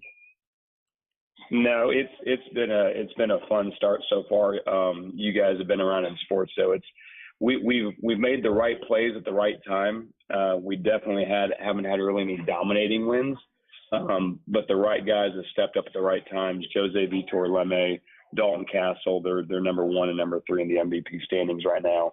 They've ridden when we needed them to. So, yeah, it's been a fun start. We're exactly where we want to be out in front, and we just hope to keep the momentum going into Anaheim this weekend and then Nashville the following weekend, and then we're at the Moody Center at the end of the month. Yeah, so the team by team and the site by site Anaheim this week. How was Frontier Days? I know that was a real thrill to do the outdoor events during the week. That great event at Frontier Days for rodeo. How did that go? It's awesome. Just to be in that environment. The largest Western sports event in the United States. To be a part of that tradition. To be able to be there, obviously a little bit cooler weather than what we've experienced in Austin the last 30 days was also nice. But just a great way to kick off the season, wildly different than our arena shows. But it just feels authentic, and it just feels like the right place to start. And then for us to get 2 wins there and win the event, it was a pretty great experience. You did win it 5-0. Jose Vitor Leme off to a great start and at 5-0. 4-1. The Carolina Cowboys are right there. I see where if you go to the standings, the ride percentage, you guys are at 36%. Carolina's at 40%, and then the rider winnings 110,500 for you guys. Ooh. So does that mean when you guys win, the individual riders also win prize money? Is that correct? Correct. The team, the organization wins money, and the individual riders do as well. So last year, the Gamblers were the only team to win over $1 million in prize money. The guys are off to a good start right now. Jose's had a hell of a start so far. But yeah, so each week, in addition to riding for prizes and buckles, these guys they're riding for money. And so from an individual standpoint, these riders are making money, and then the organization as well. J.J. Gotch is with us, the Austin Gamblers, sitting atop the PBR Team Series, headed to Anaheim this weekend. And as you mentioned, J.J., only a couple of weeks out to your event here at Moody Center. It's the once a year here in Austin. I know I saw where William Clark Green has been added to the entertainment lineup, which William's a good friend, and what a great performer he is. Man, the excitement builds with your group, and tell us how folks can be a part of that in a couple of weeks. No, we're excited. We're really trying to make this not just bull riding, but a 3-day celebration of Western sports and Western lifestyle and Western heritage.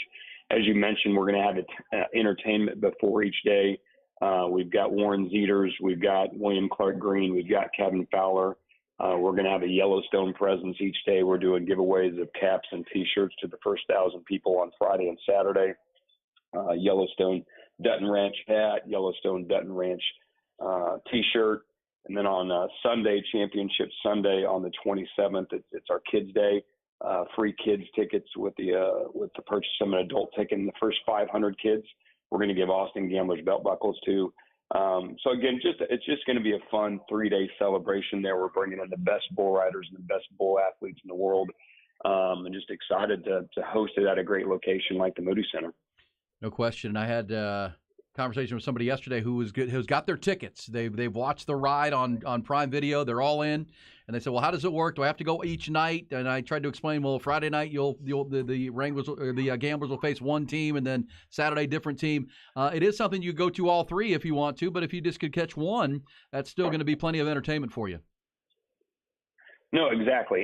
And each night's a completely different experience. But we're going to be playing. We could be playing Carolina on Friday, Kansas City on Saturday, and then Oklahoma on Sunday.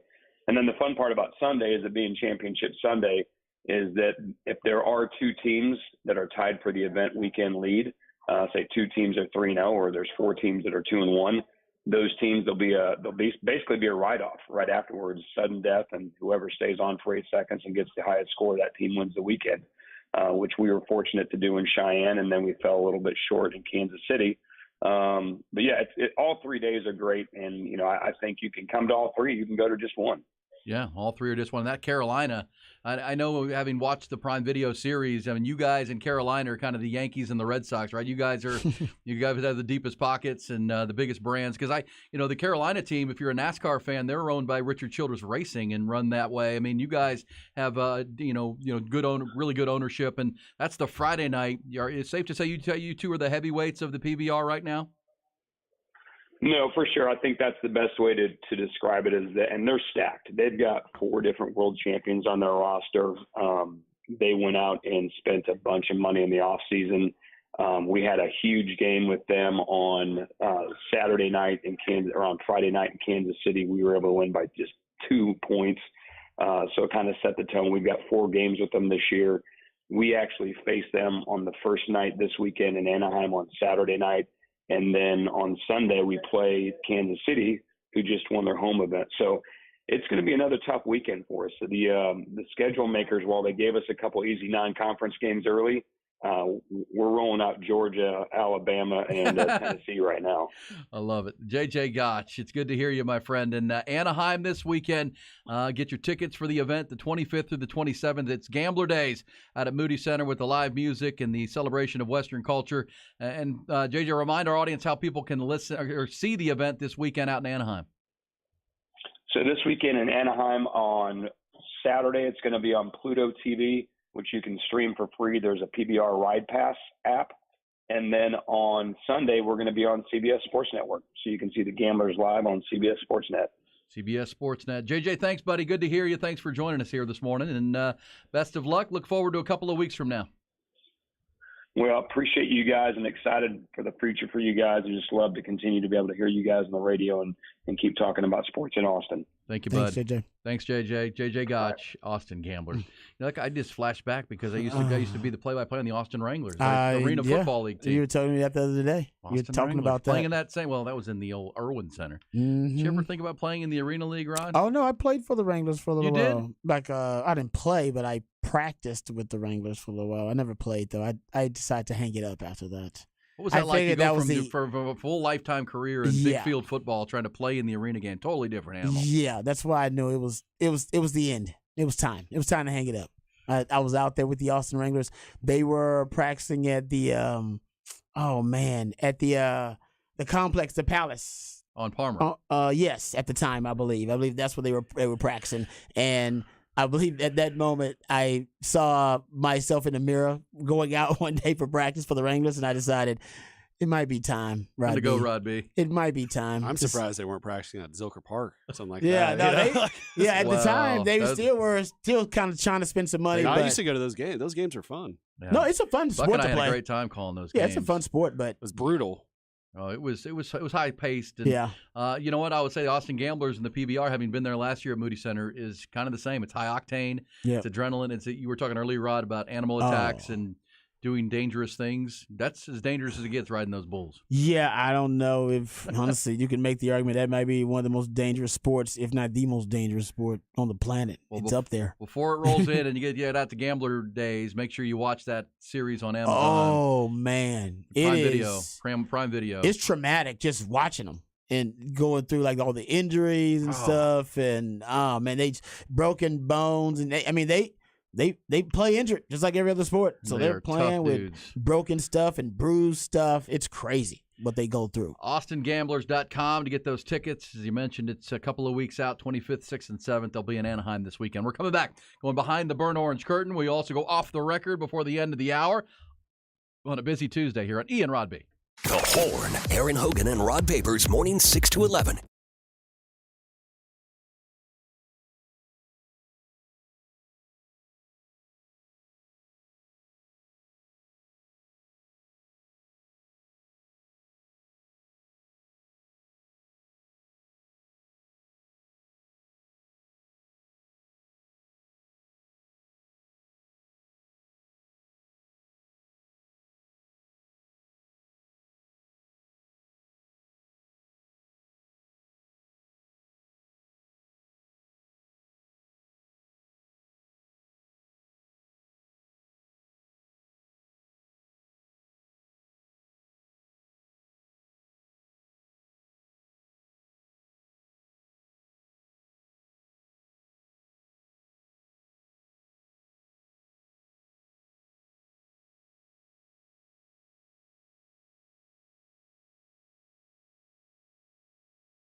Courtesy of the Vaqueros Cafe and Cantina Hotline. Vaqueros now delivers and offers curbside pickup. For info on placing your lunch or dinner order, visit vaqueroscafe.com.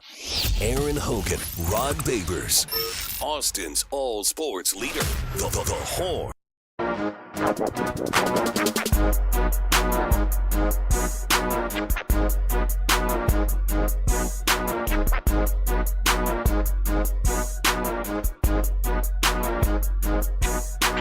It is a Tuesday. Ian Rod B. Still looking for a great new name for the show. We've had more really good selections this morning.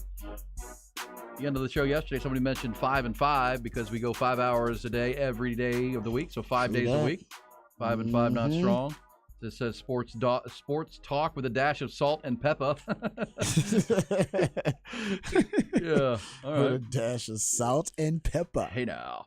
Continue to bring those specs text line 512-337-3776. Also on our social media, Twitter pages, Threads page. Do we have a Threads page? I think we have a Threads page.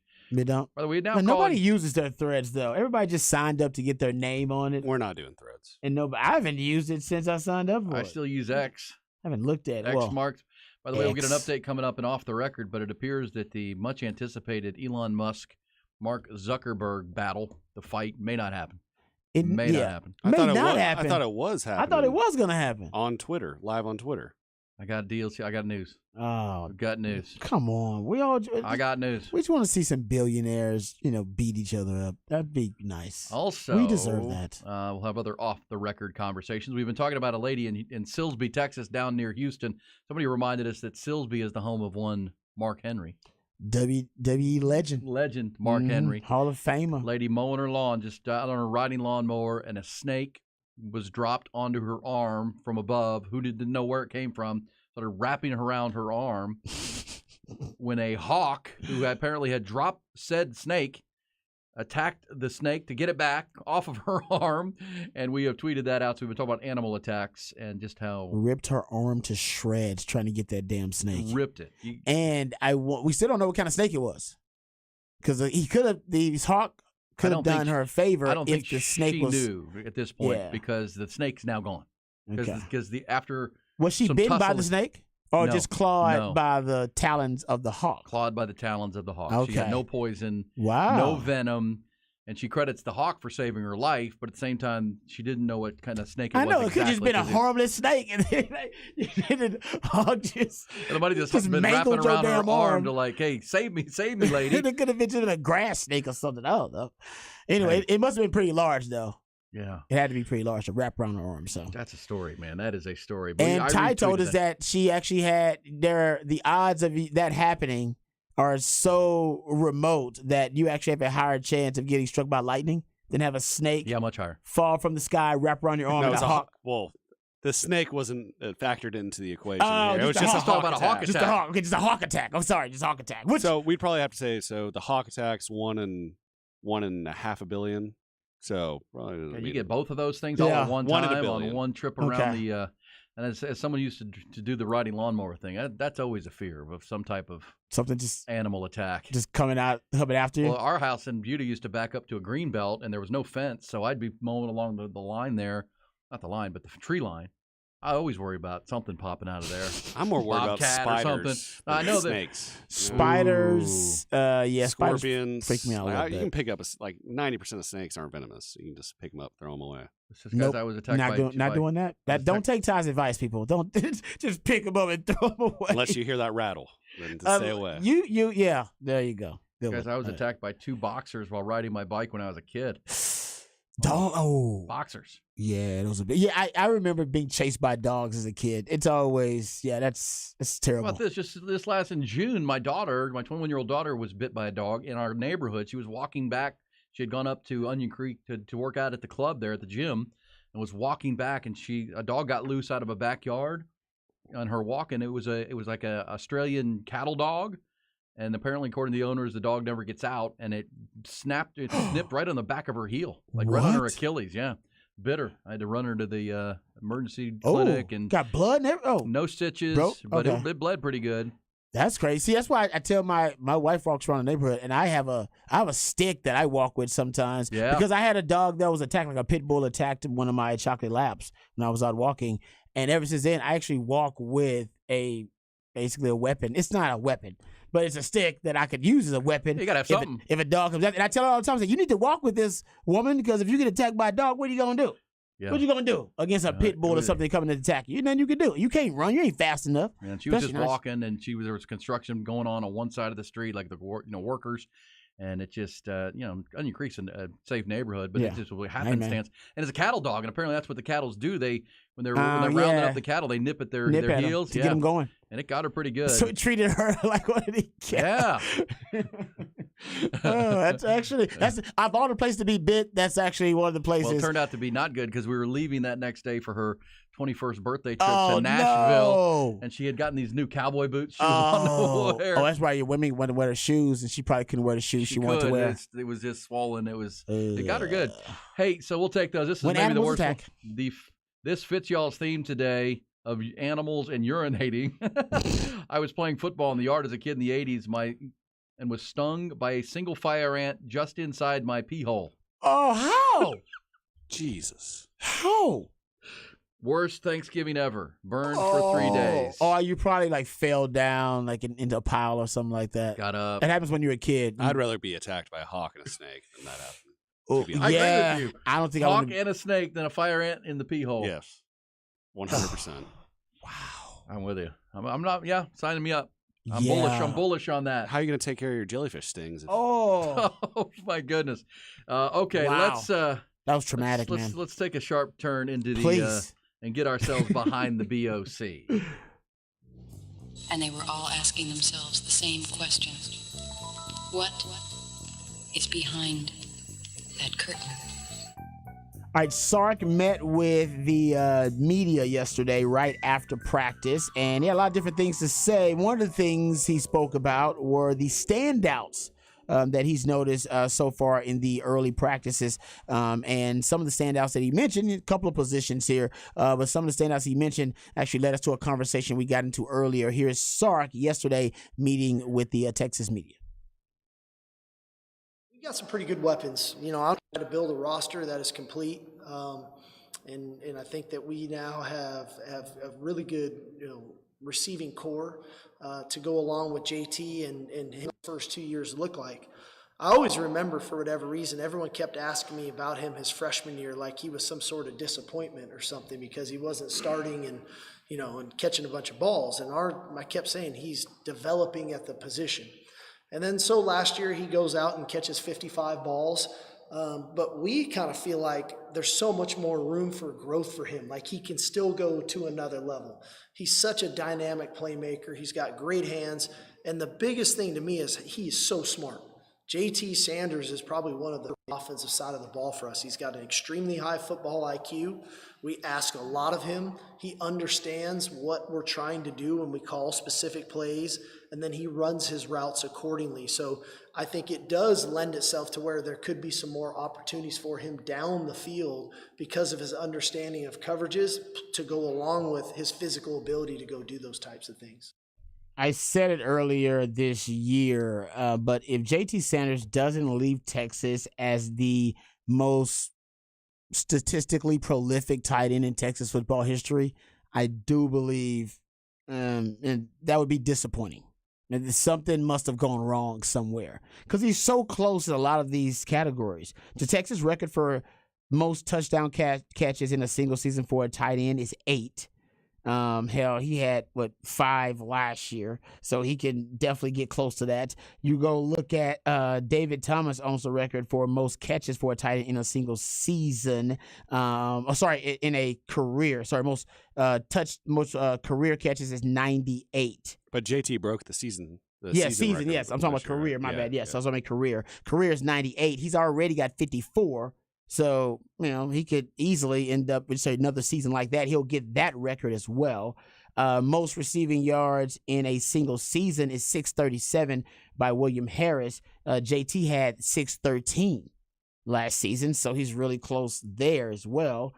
You go look at most receiving yards in a career. 1,367 by David Thomas. Hell, he had 613 last season. If he just gets close to 600, a little under 700 yards, he could break that record too. There are like 3 or 4 different records potentially that he could break. So and most touchdown catches, I think, for a tight end a single season, I believe that record is owned by David Thomas too. I don't know if JT will get there. That's double digits. That's at 10. I don't know if he'll get there. But I think he can get 3 or 4 of those tight end records. And if he doesn't, I think that'd be disappointing for me. Or that just means A.D. Mitchell and Jonte Cook, along with X-Man, that the receivers just gobbled up so much of the target share that he just kind of got lost in the shuffle, which also, to me, would be a shame and disappointing because I think he's one of the best tight ends in the country. Well, here's Sark right there. I mean, I don't think he's going to forget about him because, as you said to me many times as a defensive player, that guy he can be Travis Kelce in this offense because I'm not saying he is Travis Kelce big picture, but I'm saying, he's going to have a matchup that's favorable. I mean, he really is going to have, if you're trying to worry about X-Man and Isaiah Nair and Jordan Whittington or even, whichever receivers are on the field, this guy's a problem. This guy's a big problem. Who covers him? If you're a cornerback like yourself, Rod, I mean, he's too big for you, right? He can play basketball with you. Mm-hmm. And then if you're trying to put a big, linebacker on him, he's going to run away from that linebacker most of the time. And, one thing with JT, get him involved early, get him engaged in the game. Typically helps him being mentally there the whole time. But I love that comment about how smart he is. And a smart tight end that's that athletic, that can be dangerous because he can find the holes, understand the route trees, and where the soft spot of the defense is. That can be a really, really scary thing. And if you're Quinn Ewers, look for old Zero because he's big. And he can go up and catch the ball. You're not going to overthrow Jatavion Sanders that often. Yeah, no, I agree. And he is actually one of the favorite targets of JT Sanders. Remember, they linked up last year on a couple of broken plays where Quinn had to improvise, keep the play alive, ended up getting it to JT Sanders, making some big plays. So a lot expected from JT Sanders this year. Pro Football Focus has him as the second best tight end behind Brock Bowers, which makes sense because Brock Bowers is he's next up. He's actually, I think Brock Bowers I think there are 2 tight ends that actually made the Biletnikoff Award watch list. Wow. Which I didn't even know tight ends could make that list. I didn't either. Yeah, it's weird. Anyway, getting back to it, the sound yesterday from Sark, he also pointed out some younger standouts, guys who are stepping up, becoming impact players so far in camp. Here is Sark talking about those standouts. Some guys that I think are just really standing out, playing well. I think Alfred Collins had a really good camp so far. I think Vernon Broughton showed up. I think A.D. Mitchell has really showed up. Definitely see the improvement in Jonte Cook. Just to ask me, so. There you go. So we talked about the receivers and what that means, Jonte Cook and A.D. Mitchell. We'll talk more about them because Sark actually got into the weapons and how impressed he is even with the amount of weapons that Texas has on offense this year. But the presence of Alfred Collins and Vernon Broughton, if those 2 guys can end up becoming impact players on the interior D-line.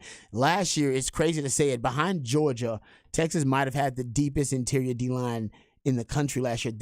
I know it sounds strange to say it, but statistically, you go look at their impact, and two of those guys ended up being drafted last season, and you have 2 more draftable prospects in Byron Murphy and Tavondre Sweat, who were behind Kendrick Coburn and Moro Ojomo last season, in addition to throwing a young Alfred Collins and Vernon Broughton into that mix as well. You were just really deep there, and you could just wear out opposing O-lines over a 4-quarter game. If you don't have that kind of talented depth at that position, I do wonder if you'll be able to wear down opponents through 4 quarters or if you'll get worn down through 4 quarters because you don't have that depth and you have to play those guys more than you did last season where you were platooning that position and keeping those guys really, really fresh. And that means your rush defense that's going to regress. and that would even hurt and affect in a negative way your linebackers on the second level, because the offensive line would probably have an easier time getting to the second level if your defensive line isn't as dominant in terms of their presence being able to hold up those blocks. And you're still trying to figure out who that linebacker is next to Jalen Ford as well.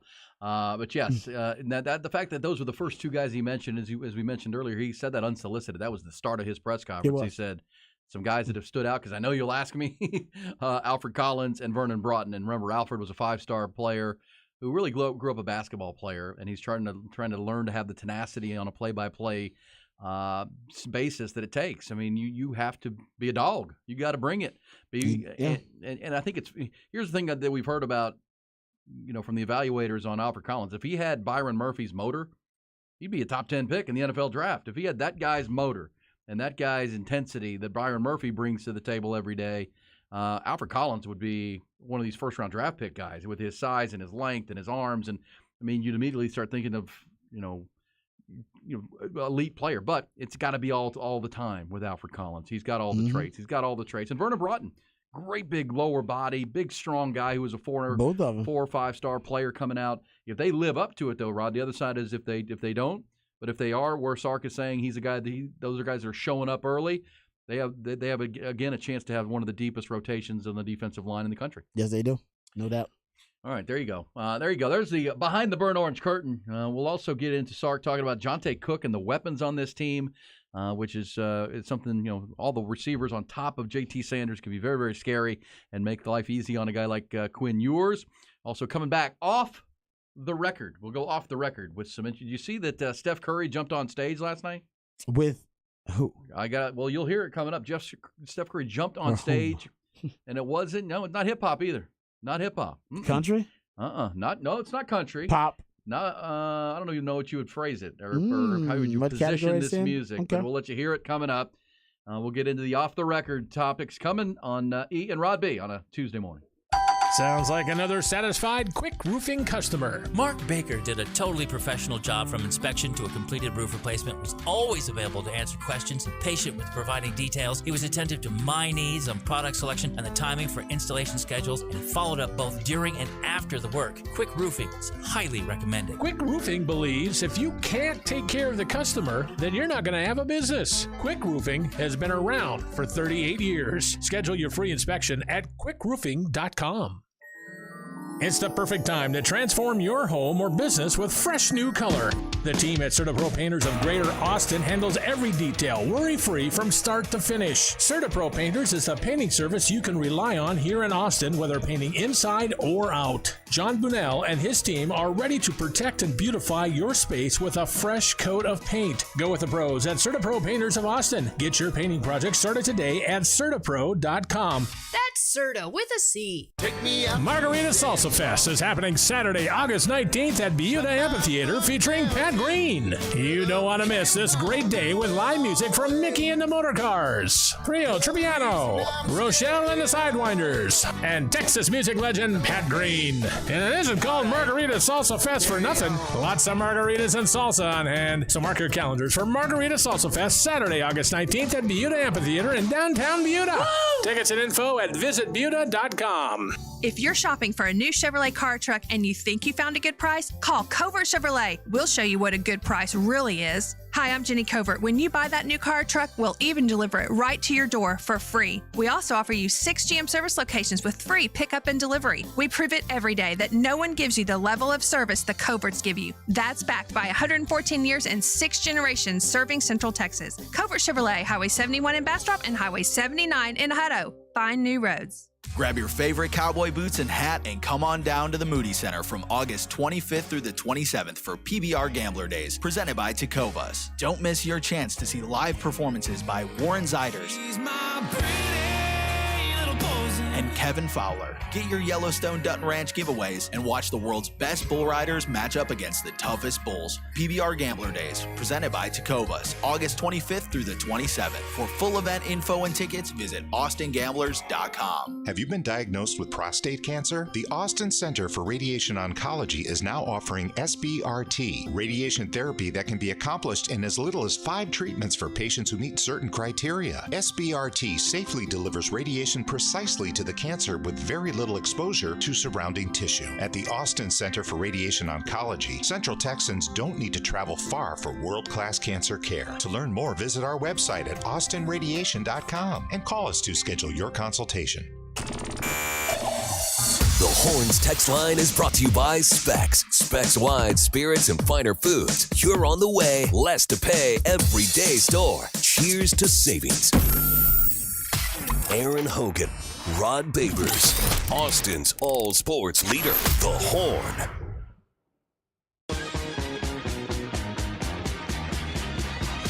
DD Mangudu.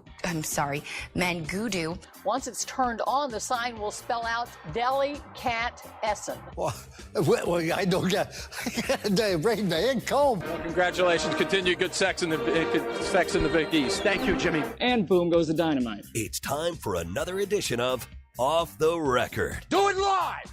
I'll write it and we'll do it live. Thing sucks. Oh, man. Off the record, Rod Babers. Off the record. Some stories that a little off the nose this morning, including, I mentioned on the way to the timeout, but apparently at a concert last night, Steph Curry, one of the greatest basketball players of all time, decided to jump on stage and sing along with one of his favorite bands. And you asked earlier, is it pop? What would you call Paramore? What would you label Paramore? Punk. I don't even know if I know the genre. Says honestly. here, Paramore is an American rock band from Franklin, Tennessee. Oh, wow. Currently on their North American tour. Haley Williams is kind of their lead singers, a female lead singer. So apparently Steph Curry is a fan, and he jumped on stage last night at a show of theirs. Can we hear a little bit of Steph Curry on the stage with Paramore? This is going to be terrible.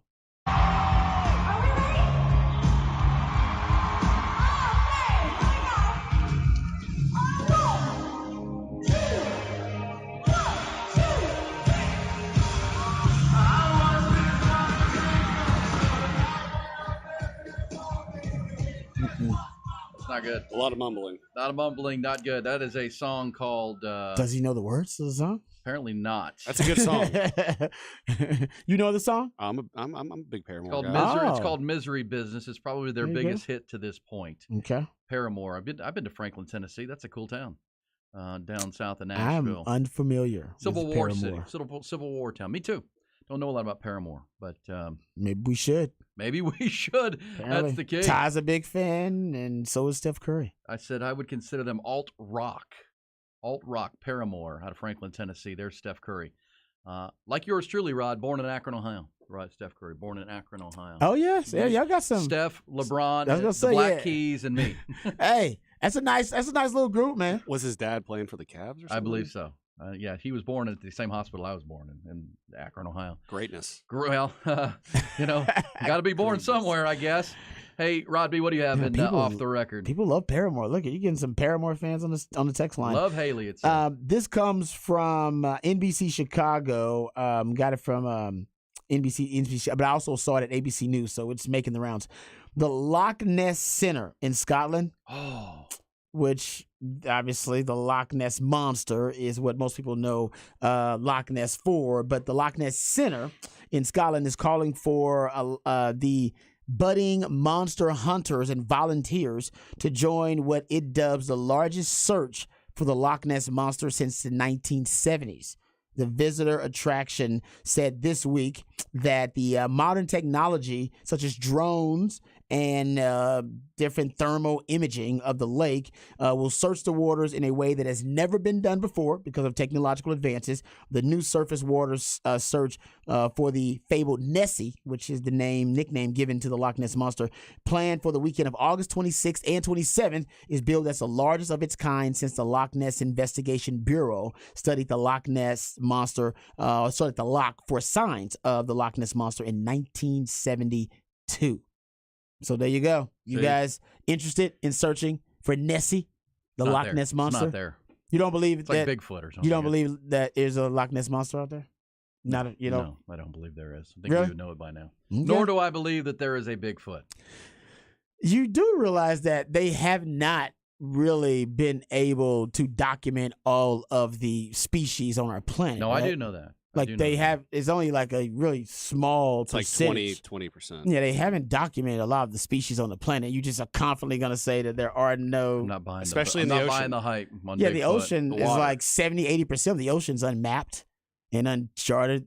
I would more likely believe the Loch Ness monster in the loch than I would Bigfoot. Well, there's aliens now confirmed, pretty much. Yeah, you got your Congress that is meeting and talking about aliens. Is that more unbelievable than something yes of this earth? Uh-huh. Really? You I'm think not a believer. aliens are? You don't believe in aliens? From where? Where are they from?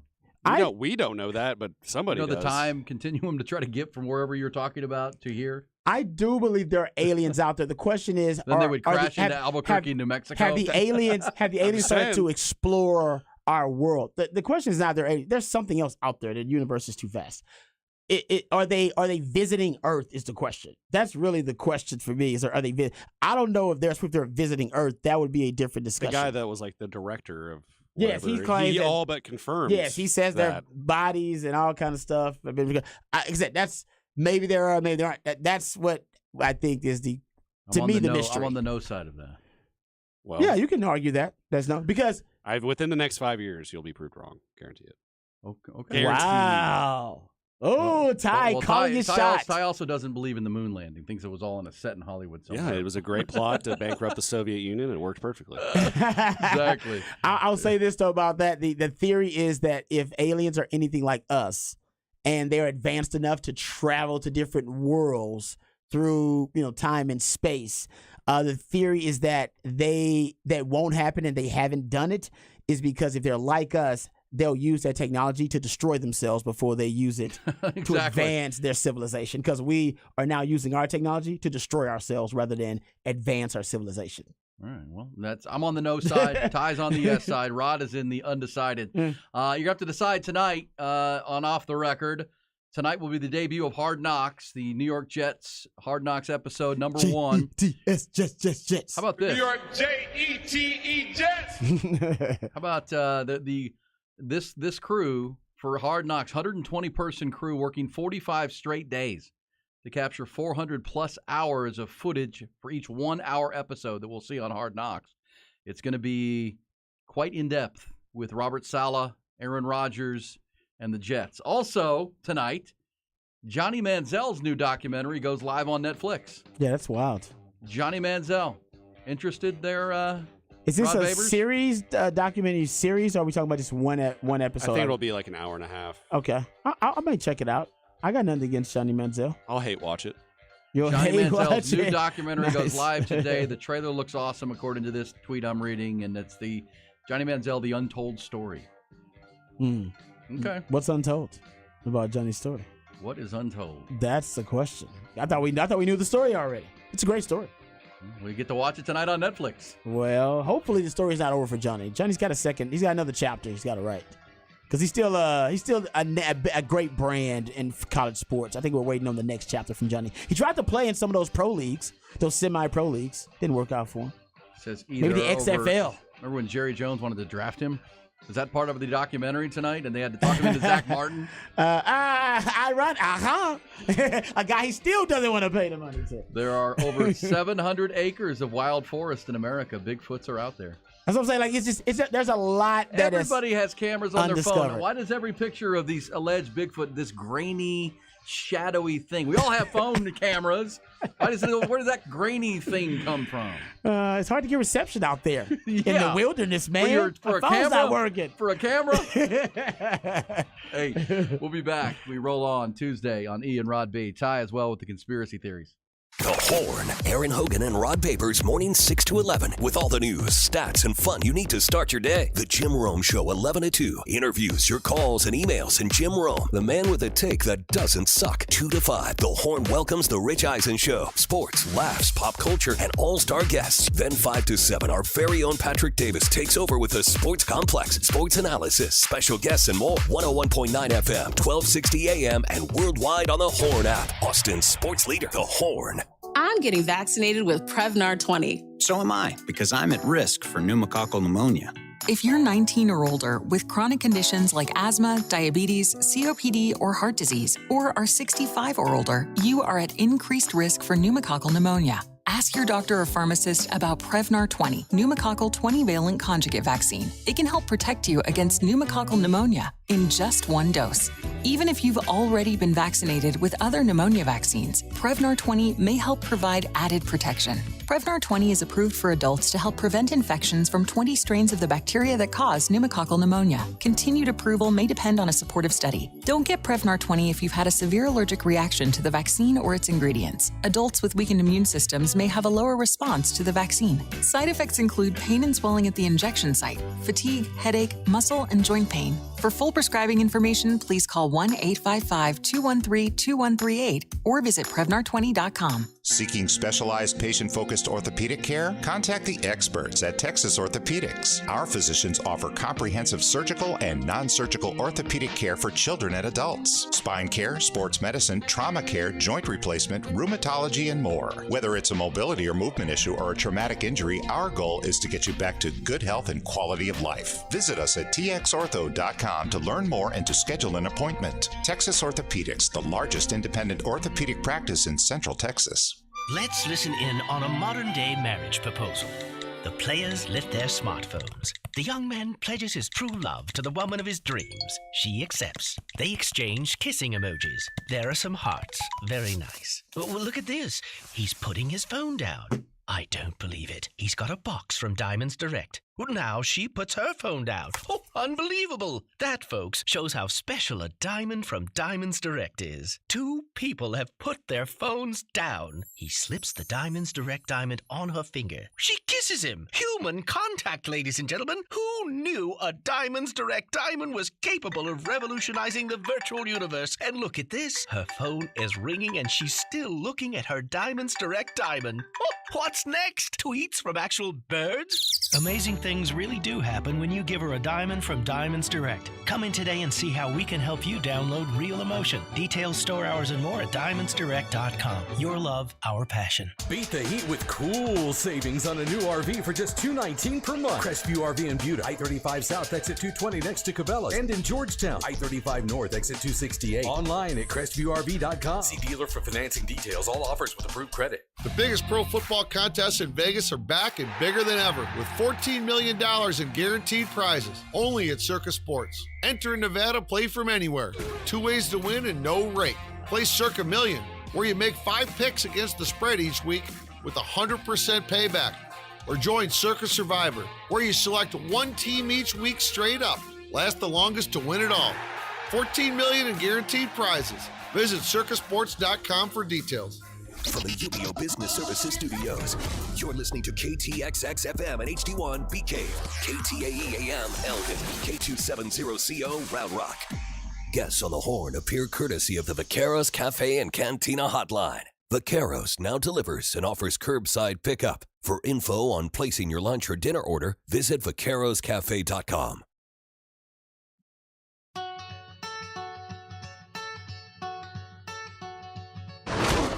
Aaron Hogan, Rod Babers. Sexy. Mornings, Austin, Texas sports. You can feel the excitement in the air.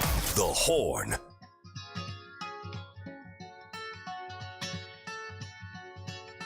I woke up to the morning sky first. Yeah, wake it up. If you're been with us all morning, appreciate that. We go at 6 a.m. all the way to 11 a.m., 5 hours, 5 days a week. E.N. Rod B., Austin's only morning sports conversation. Where'd the music go there, Ty? Just went away. The Black Pumas. The computer has really been giving me some issues today. I'm sorry. That was abrupt. I was like, oh, okay. Get to talking. Yeah, it's all right. Somebody texted us with a spoiler alert for tonight's Johnny Manziel documentary. Spoiler alert. The untold portion of Johnny Manziel's story is his $5 million bender and then attempt to take his own life. Ooh. Oh, yeah. I think I did see on social media that there was maybe a suicide attempt there. I'm glad he was unsuccessful. Yeah, absolutely. I know Johnny's been through some dark times. I know he went through some dark days after the fall from grace. But man, that's the best thing about the American dream, or that becoming or at least accomplishing your American dream. usually after that, especially for all the stars, there is a fall from grace. And hopefully there's a reinvention and redemption story for Johnny. So you had the fall from grace. Hopefully this is the start of the redemption story for Johnny Manziel. Well, I look forward to seeing it because having covered Johnny even in his high school days out in Kerrville, I mean, he was led by parents who allowed him to do pretty much whatever he wanted and spoiled him. The whole, what do we call it? Affluenza that's been called. I mean, he certainly dealt with that. And if you go over to East Texas, the Manziel name is quite famous for bad reasons for the family. But so Johnny's got a great story, and that'll be, of course, one of the greatest Texas A&M football players of all time, won a Heisman Trophy. Is he the greatest Texas A&M football player of all time? I'll let the Aggies decide on that because I've talked to Oklahoma. He's got to be, right? I think, I mean, he won the Heisman. Yeah, would they win like 9 games that year? 10, beat Alabama. I think they won 11 They beat games. Alabama that year. Yeah, I think you're pretty close. I think he's in there. I think I would say it was So him. if you talk to Oklahoma fans, who is the most accomplished Oklahoma football player ever, which is deep and great history? It's Baker Mayfield. Baker Mayfield. Yeah. Baker Moneymaker. Baker Mayfield. Won a Heisman, went to New York 3 times. Would you say Colt McCoy is the most accomplished Texas quarterback ever? Nah, because he didn't win a national title. Yeah, but he holds all the records over Vince. Yeah. It's the same deal. That's but a look, good point. You're right about that. Baker holds all the passing records, but he also won a Heisman Trophy, He won a played Heisman. for a national championship, and Yeah, you got to win the Heisman or the national title. Those are usually the ones. and remember, Baker went to New York as a finalist for Heisman 3 times before he won it. Yeah. No. Baker's actually, I know, I hate to say it, he might be my favorite Sooner. I know that's like having a favorite serial killer, but my favorite. He's a Lake Travis kid, too. Yeah, I know. He might be my favorite. We ran out of time, if that's a thing. And off the record, because I teased it, so let me mention it, that says here from Yahoo, the battle of bloviating billionaires could be on hold for the foreseeable future. Elon Musk says he may need surgery, casting doubt on the proposed cage match with Mark Zuckerberg.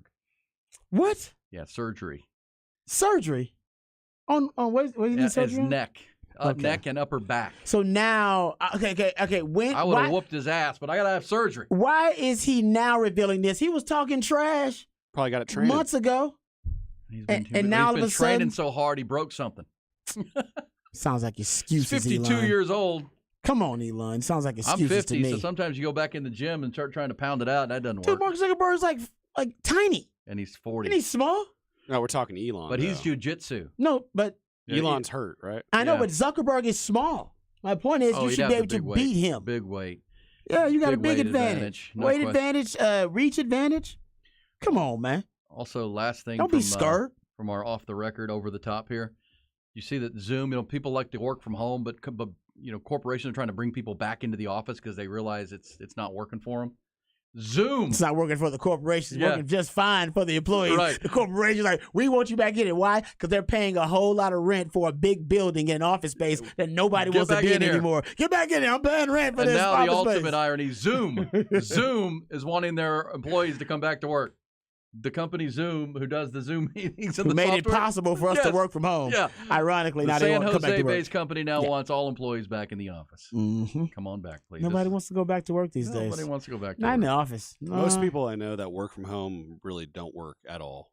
I think really? that's been the My problem. ex-girlfriend, Productivity goes way down. She worked from home 2 separate jobs in the time we dated, and I couldn't. People would be like, "Oh, what does she do?" And I honestly couldn't tell you. Wow. Like I'd be like, "She works for this company." I'm not quite sure what she does. I think that's part of it too with corporations. They're like, wait a second, we're not getting the same level. You know of what I production. think? Did she work for a big corporation? He doesn't know. God. He doesn't know. I don't remember now. Yeah. But no, and all my friends, they get this program on their computer that, because a lot of these companies will have this software that can monitor, like, if you're how much you're active. on it. Yeah. So there's a program you can get that keeps your mouse moving constantly. So it looks like you're always active. Right. That is that's interesting. I will say that I know some people like that, but they work for big companies at home. If you work for a smaller company, you can't hide. True. Yeah, you So can't hide. I know some people who work for smaller companies at home, and some they point grind. They grind in their pajama pants, but they grind. At some point here in the near future, we may have to do some shows from home because we're going to be moving our studios here in our building. Oh, yeah. We may have to work from home. We'll just be doing our show, grinding it out for 5 hours. But yeah, some people love it because they get up and they don't have to drive in traffic and get ready. They can still grind out the work they need to do. But there are some that are going to take advantage of that, and it sounds like Ty's Damn ex-girlfriend shame. was See, living that life. no, but that's why some people probably got to go back to work because some of y'all taking advantage of the I system. will admit, it's good to. I know myself. I need the grind. I need the structure a lot of times. I don't. I work so much more and so much more productive when I'm at home just working. It's also different. Like so, like my roommate, he works from home, but he wakes up at 5. Starts working. He's done by 12:30, and then he gets a tea time every day. And That's right. There you go. There you go. He put in his 7, 8 hours. He's working that 7. Yeah, exactly. Working that entire time. But instead of going in traffic for an hour and a half or 2 hours every day, I get to just get up and go to work. That's his and time you can wasted. live wherever you want. Too. And you can live wherever you want. Time wasted. Before we get to Rod's 9 a.m. hour rant of the day, I wanted to play this for you because we had the debate about UFOs and aliens. And I'm a very pragmatic person, Rod. I'm going to let this astrophysicist explain why I'm with him and the hearings in front of Congress about UFOs. I'm on this side of it. I'm going to follow this guy's lead. Let's let him explain his reasoning for thinking it's all bogus. Hi, I'm JD, and I've been studying astrophysics for a little over 30 years now. And I had completely intended to be absolutely silent on this stupid UFO thing about the government's been pushing in these hearings, but I guess I can't.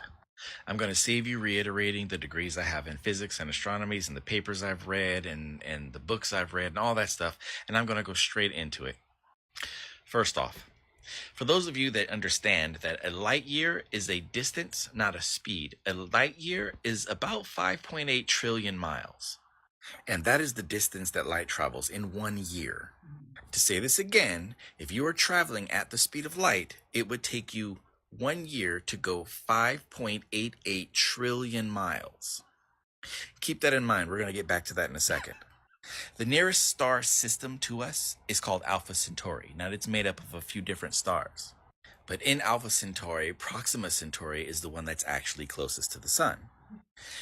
From what we know about life, we are pretty certain that the Alpha Centauri system doesn't have life on it. But then again, you'd have to say, and to be completely frank, we're still trying to understand what is actually the definition of life. We don't really have one yet. We're always finding out that things like extremophiles exist. We're always finding out that life exists in places that we didn't think it could. So let's add those two things together. Perhaps there is life on Proxima Centauri or in the Alpha Centauri system, and that they have somehow gotten so technologically advanced, they've figured out a way to travel at or greater than the speed of light to get straight here to Earth. Well, I must give you a caveat to everything that we know about physics with our current knowledge and technology. Everything we know about physics is that you cannot accelerate matter to the speed of light. It cannot be done because the amount of energy that it would take would be more energy than our entire universe has. But let's say they figured out a way to do that. Let's say they did figure out a way to travel to the Earth, and they did it. So what you're telling me is they would be able to travel 5,889,999,999,999 miles, and then crash land on the last mile. Not only crash land on the last mile, but these super intelligent beings that are able to break speeds of light and to bend and warp space and time, that they could do all of this traveling and not only crash land on the last mile, but do it in the Arizona or New Mexico desert, only in the middle of the night with only the U.S. government watching it. Come on now. There you go. All right, I got nothing out of that. Not possible. He's acting like if Elon Musk sent up a spaceship. Yeah, obviously it's different. It's not possible is what he's saying. There's wormholes. What are wormholes? The space-time continuum being broken, and you can and there's plenty of different. There's stuff we don't even know about. Theoretical. Yes, he's talking about. I'm gonna go with the 30-year student of astrophysics, not you. He did not. He was like, I'm gonna spare you telling you all my qualifications, and I'm just gonna start rambling. He didn't disagree with what I said. Basically, is that yes, intelligent life does exist. I agree with that part. It just hasn't made it here to Earth. Is the question. That's the real question that I think we should be debating. Has it made it to Earth? I don't know if it's made it to Earth Aaron, yet. definitely out this there. could be unfathomable to our human minds, and how It could be. and how these beings. It could be. Yeah. Yes, I don't the know. quantum It's blowing my mind right The now. quantum mechanics of it all could be something that we cannot fathom, because yet our technology and our intellectual prowess has not yet evolved to the state where we can understand it. I totally agree with that. That can be also the case. Yes. Take your side. Take your side. I'm 5 with him. years. 5 years. 5 years. He's saying it's going to happen to me. Right. So I can't wait for that. Way. And also, we're already bored with the aliens, though. You'll admit they had a congressional hearing about it, and nobody even really cared. We're not even talking about it. Some guy basically admitted they were murdering people to cover it up, and still nobody. That's what they were just pushing to distract us from what's really going on. Here we go. I'm with Ty. What's Ty's on the grassy knoll. really going on? Here's the good thing about Ty. He's on the grassy knoll with every conspiracy theory ties in. Hey, you know what? I'm usually there with you too. I will indulge a conspiracy theory. If anything, it's a thought experiment that expands I like asking your horizons. questions. Yeah, exactly. It expands your horizons. Yeah. All right. Let's go. I want to expand my horizons with Rod's rant at 9:15. And I'm not gonna take this anymore. Find out what happens when people stop being polite and start getting real. You ain't keeping it around. My God! Okay, it's happening. Everybody stay calm. Oh, you've done it now. It's time for Rod's Rant of the Day. Hold on to your butts. Now, Area 51. No, I'm just kidding. It's so funny. The text line is on both sides. Ty is so right. Ty, use your brain. Stop drinking the UFO Kool-Aid. Well, hey, by the way, UFOs are real because they're just unidentified flying objects. So they are real. Baker We don't Mayfield know what they and his are. wife saw Yes, UFOs so before. UFOs, Remember that? Well, I said there are nuances to this discussion, but anyway, we won't get into that. All right, let's get to what I think actually is a really compelling story that's developing with the Dallas Cowboys, because the Dallas Cowboys have basically decided that they're going to play some hardball with their Hall of Fame guard Zach Martin. And other comments that came out today. Remember earlier this month, or is it last week, I should say. Remember last week when Jerry Jones was asked about Zach Martin holding out, and this was at the start of training camp, he initially said he wasn't worried at all, that they'll get it figured out and it's not a big deal.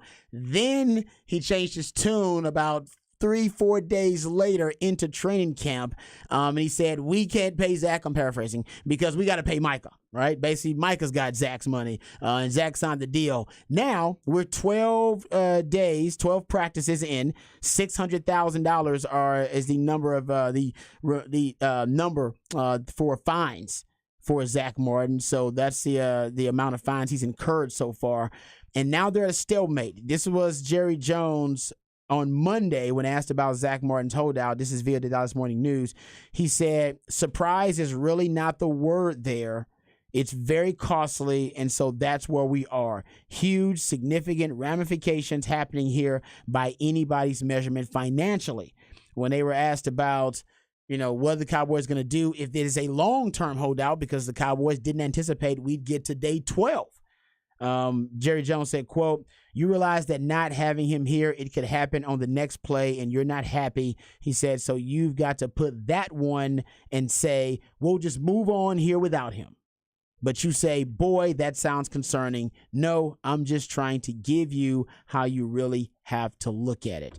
So Jerry Jones and the management of the Cowboys claim that they're at least right now coming up with contingency plans just in case this Zach Martin thing gets ugly. I think it's already getting uglier than they would like. I do think Jerry Jones is right. Contract was signed by Zach Martin. It's a 6-year deal. At least it was a 6-year deal. He's got 2 years left remaining on that deal. Now, he went from being the highest paid guard in the league at the time of signing that deal with a $14 million per average. Now he's the 8th highest paid offensive guard in the league. Has his play falling off? No, he's still the best guard in the league, and he is on his way to a to the end of a Hall of Fame career.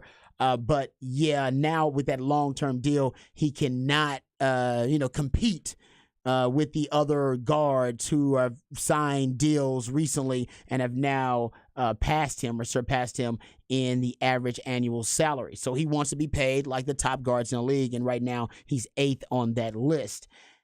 I think Jerry Jones makes great points that, we signed him to a deal and we do have to pay other guys. They do have to pay Micah. They got to pay CeeDee Lamb. They just paid Malik Hooker. just paid Trevon Diggs. So they've been paying some of the other younger guys whose contracts their rookie deals are about to be up, and he wants to extend those guys. And that's just basic business. What I will ask, though, about Jerry Jones in this situation with Zach Martin is why is he drawing the line in the sand with Zach Martin? I'm not saying he needs to pay Zach Martin, even though Dak said he needs to pay the man. But he has given other players, all right, he's given them their money before their time, all right, is up to renegotiate. He did it with DeMarcus Lawrence. He gave Zeke a chance to skip the line and gave Zeke a new deal before Zeke was due to have a new deal. We've seen him do it with, he's done it, honestly, with Jalen Smith. He gave Jalen Smith a random new deal out of nowhere. It didn't make any damn sense. My point is there's several different examples you can point to where Jerry did not play hardball. He just gave guys their money because Jerry Jones is a fan of the players. He's always sided with the players for the most part. This is one of the few times where he's not only decide to side against the players, where he's not siding with them, but also he's playing straight up hardball with a Hall of Fame guard who protects his biggest investment, which is Dak Prescott, the face of your franchise. So the question for me is why? Why now with Zach Martin instead of with DeMarcus Lawrence or with Zeke back in the day? He never did it with them, but now he wants to change his ways. And I bet Zach Martin's a little upset, saying, well, you want to do it with a Hall of Fame guard? Why didn't you do it with your running back when everybody knew you shouldn't have been paying a running back that kind of money and giving him a second contract? Why didn't you do it with DeMarcus Lawrence, who is an aging defensive end? Why are you paying those guys and won't pay me? So I get it. No. Well, I mean, my guess would be that Zach Martin and his agent believe that Jerry will blink like he did in those other cases. Like he'll blink and go the other way and get him what he needs and come up with a deal. I also think that Jerry Jones is being told by Stephen and Will McClay, who have taken more and more control over the cap and over the front office. They're saying, stop doing this, Dad. Stop doing this, Jerry. We paid the guy, and we know what's coming with Micah. We know what's coming with CeeDee Lamb. We got other guys. This is how this works now. We're built on the draft. We're built on developing our own players and then paying them. We've already paid Zach. We drafted him high. We paid him really high for his 6-year contract, and now he wants another bite at the apple. We can't afford to do so, but I agree with what you just said, that he's too vital. I mean, that doesn't play well within the own locker room, that you're haggling with a Hall of Fame player who shows up every day. Yeah. And is just one of the absolute team leaders. Jerry, I mean, it's been said that he's one of the guys that talks on game nights and really motivates the team. I believe that. Heard the same thing about Bosa out in San Francisco, that those are like not only good Hall of Fame caliber players, but the locker room leaders. So Jerry will have to figure that out. I still think it's only August the 8th, and they've got time, and I think they'll figure something out. I give you my big concern for the Cowboys right now. Yeah. With the way they're building this team around defense and more conservative ball offense. control. Why are they messing around with the kicker again? Yeah, this is an issue. I don't know what's going on with the kicker. Ty and I have talked about this, and yeah. All I will always say with Jerry Jones and have for 25 years is I don't like coaches who or general managers who bank on hope. They bank on hope, not what's known. And last year, they had Brett Maher, and he was a really good kicker. But Brett Maher went south. Brett Maher got the shanks. Brett Maher missed 4 extra points. Yeah. And now, late in the season. And now here we are in camp, and they don't really know who their kicker is. No.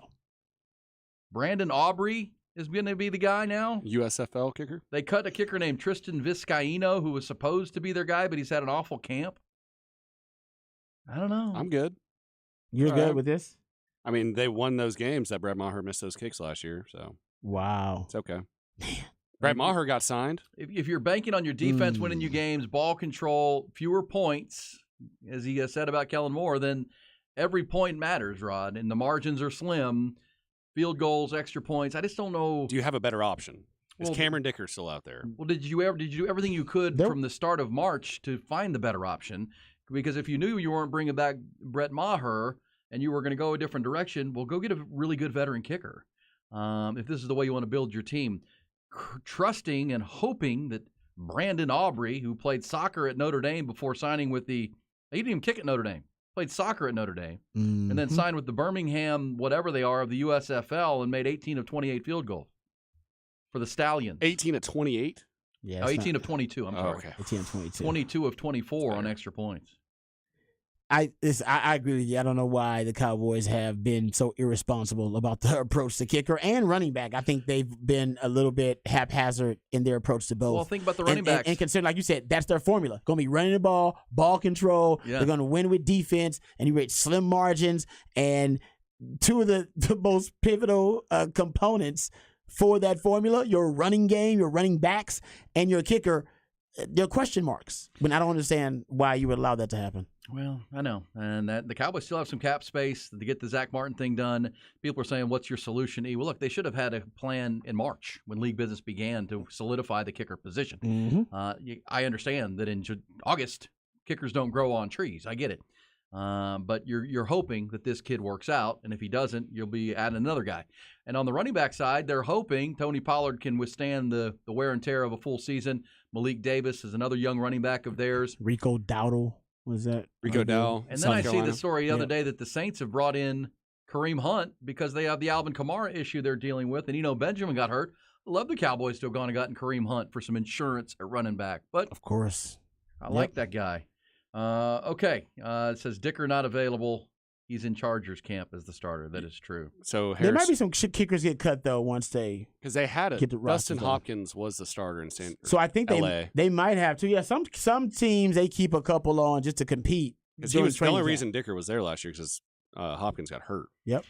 Hey, coming back, there's Rod's rant of the day. Good stuff on the Cowboys, who will open up their preseason schedule Saturday night against Jacksonville with those fancy urinals that they've got now. They'll actually be in Arlington, though, playing the Cowboys at AT&T Stadium. Texans will open up their preseason on Thursday night with the New England Patriots. First chance to get to see C.J. Stroud. Oh, yeah, he's going to start. He is going to start that game. We'll get some Texans Tuesday chatter going for the end of the program. But coming next, it's Ian Rod's Horn Top 20 Countdown. The Horn Top 20 Countdown. We are at number 19.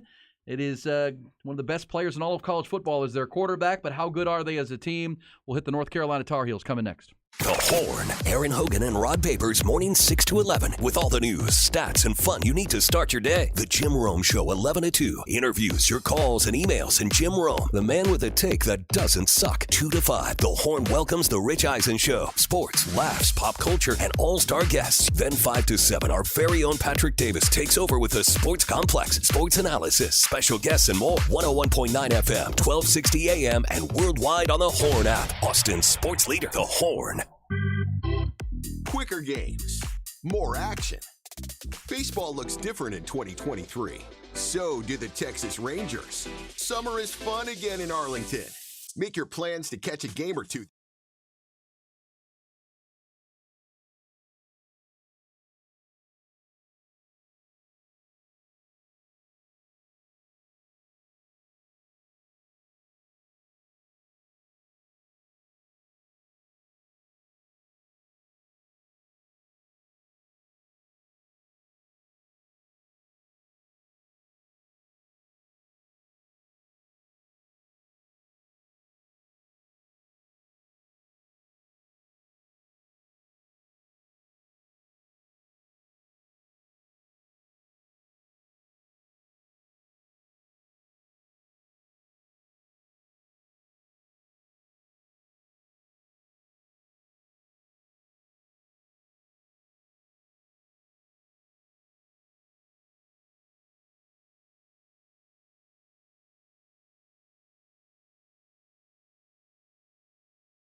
quirky games to go. They still have to go to Pitt, and that's in November. And if it's snowing, the guys from Tallahassee probably aren't going to like that.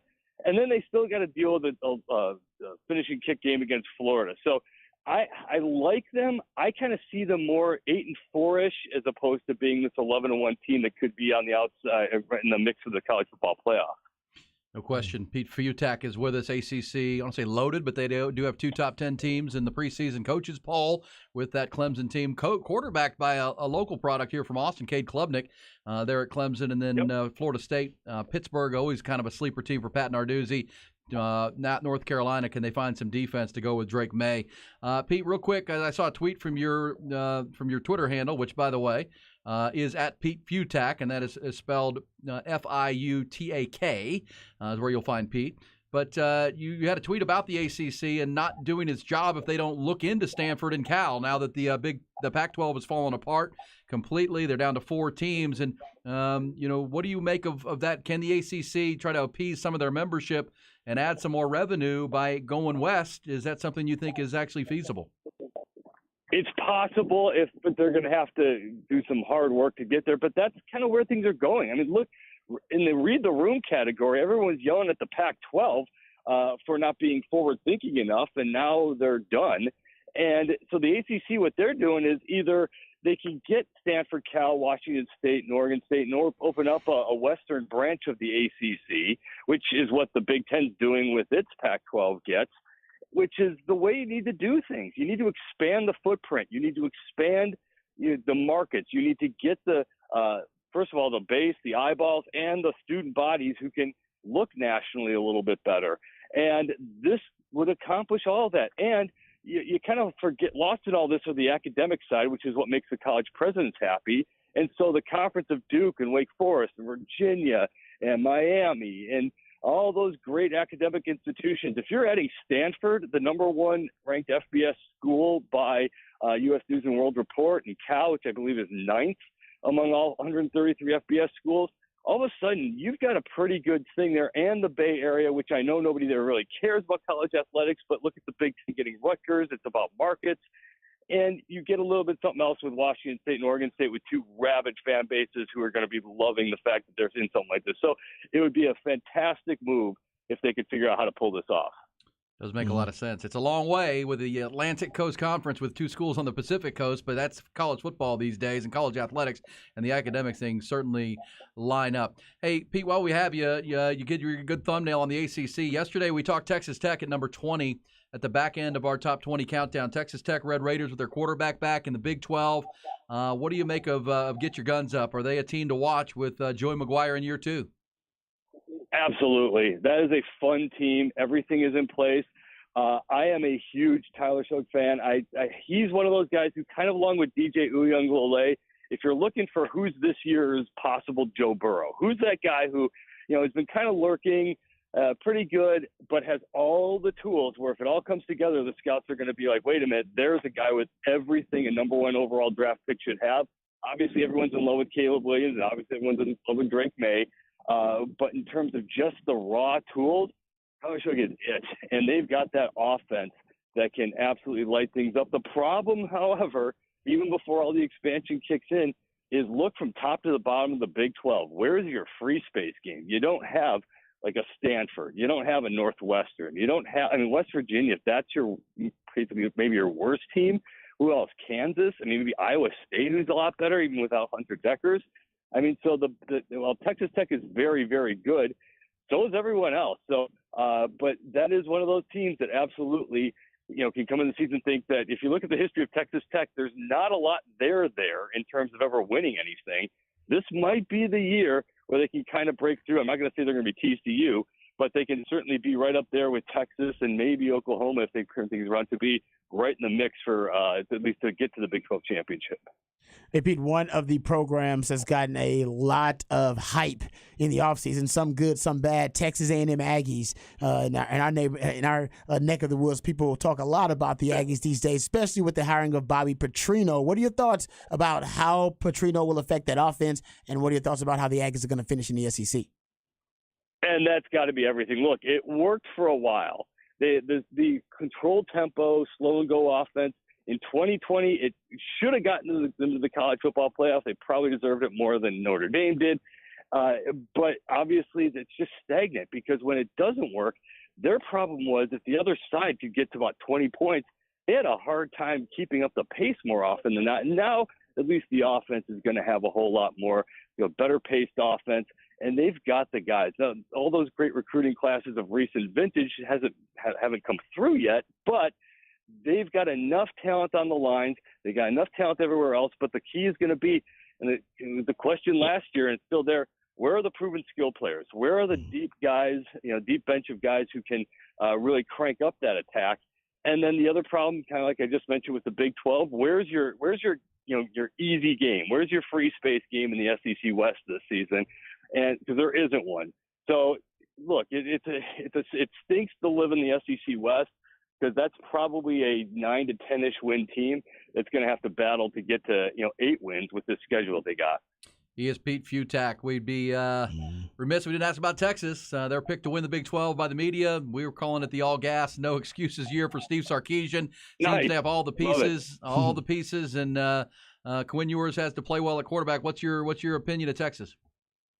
Yeah, you nailed it with your line there. Mine is it's an 11-win team and a 9-win body. It's there. They've got everything is right. There's no real excuse. Texas and USC are kind of in the same boat where they're better than everyone. They have more talent than everyone.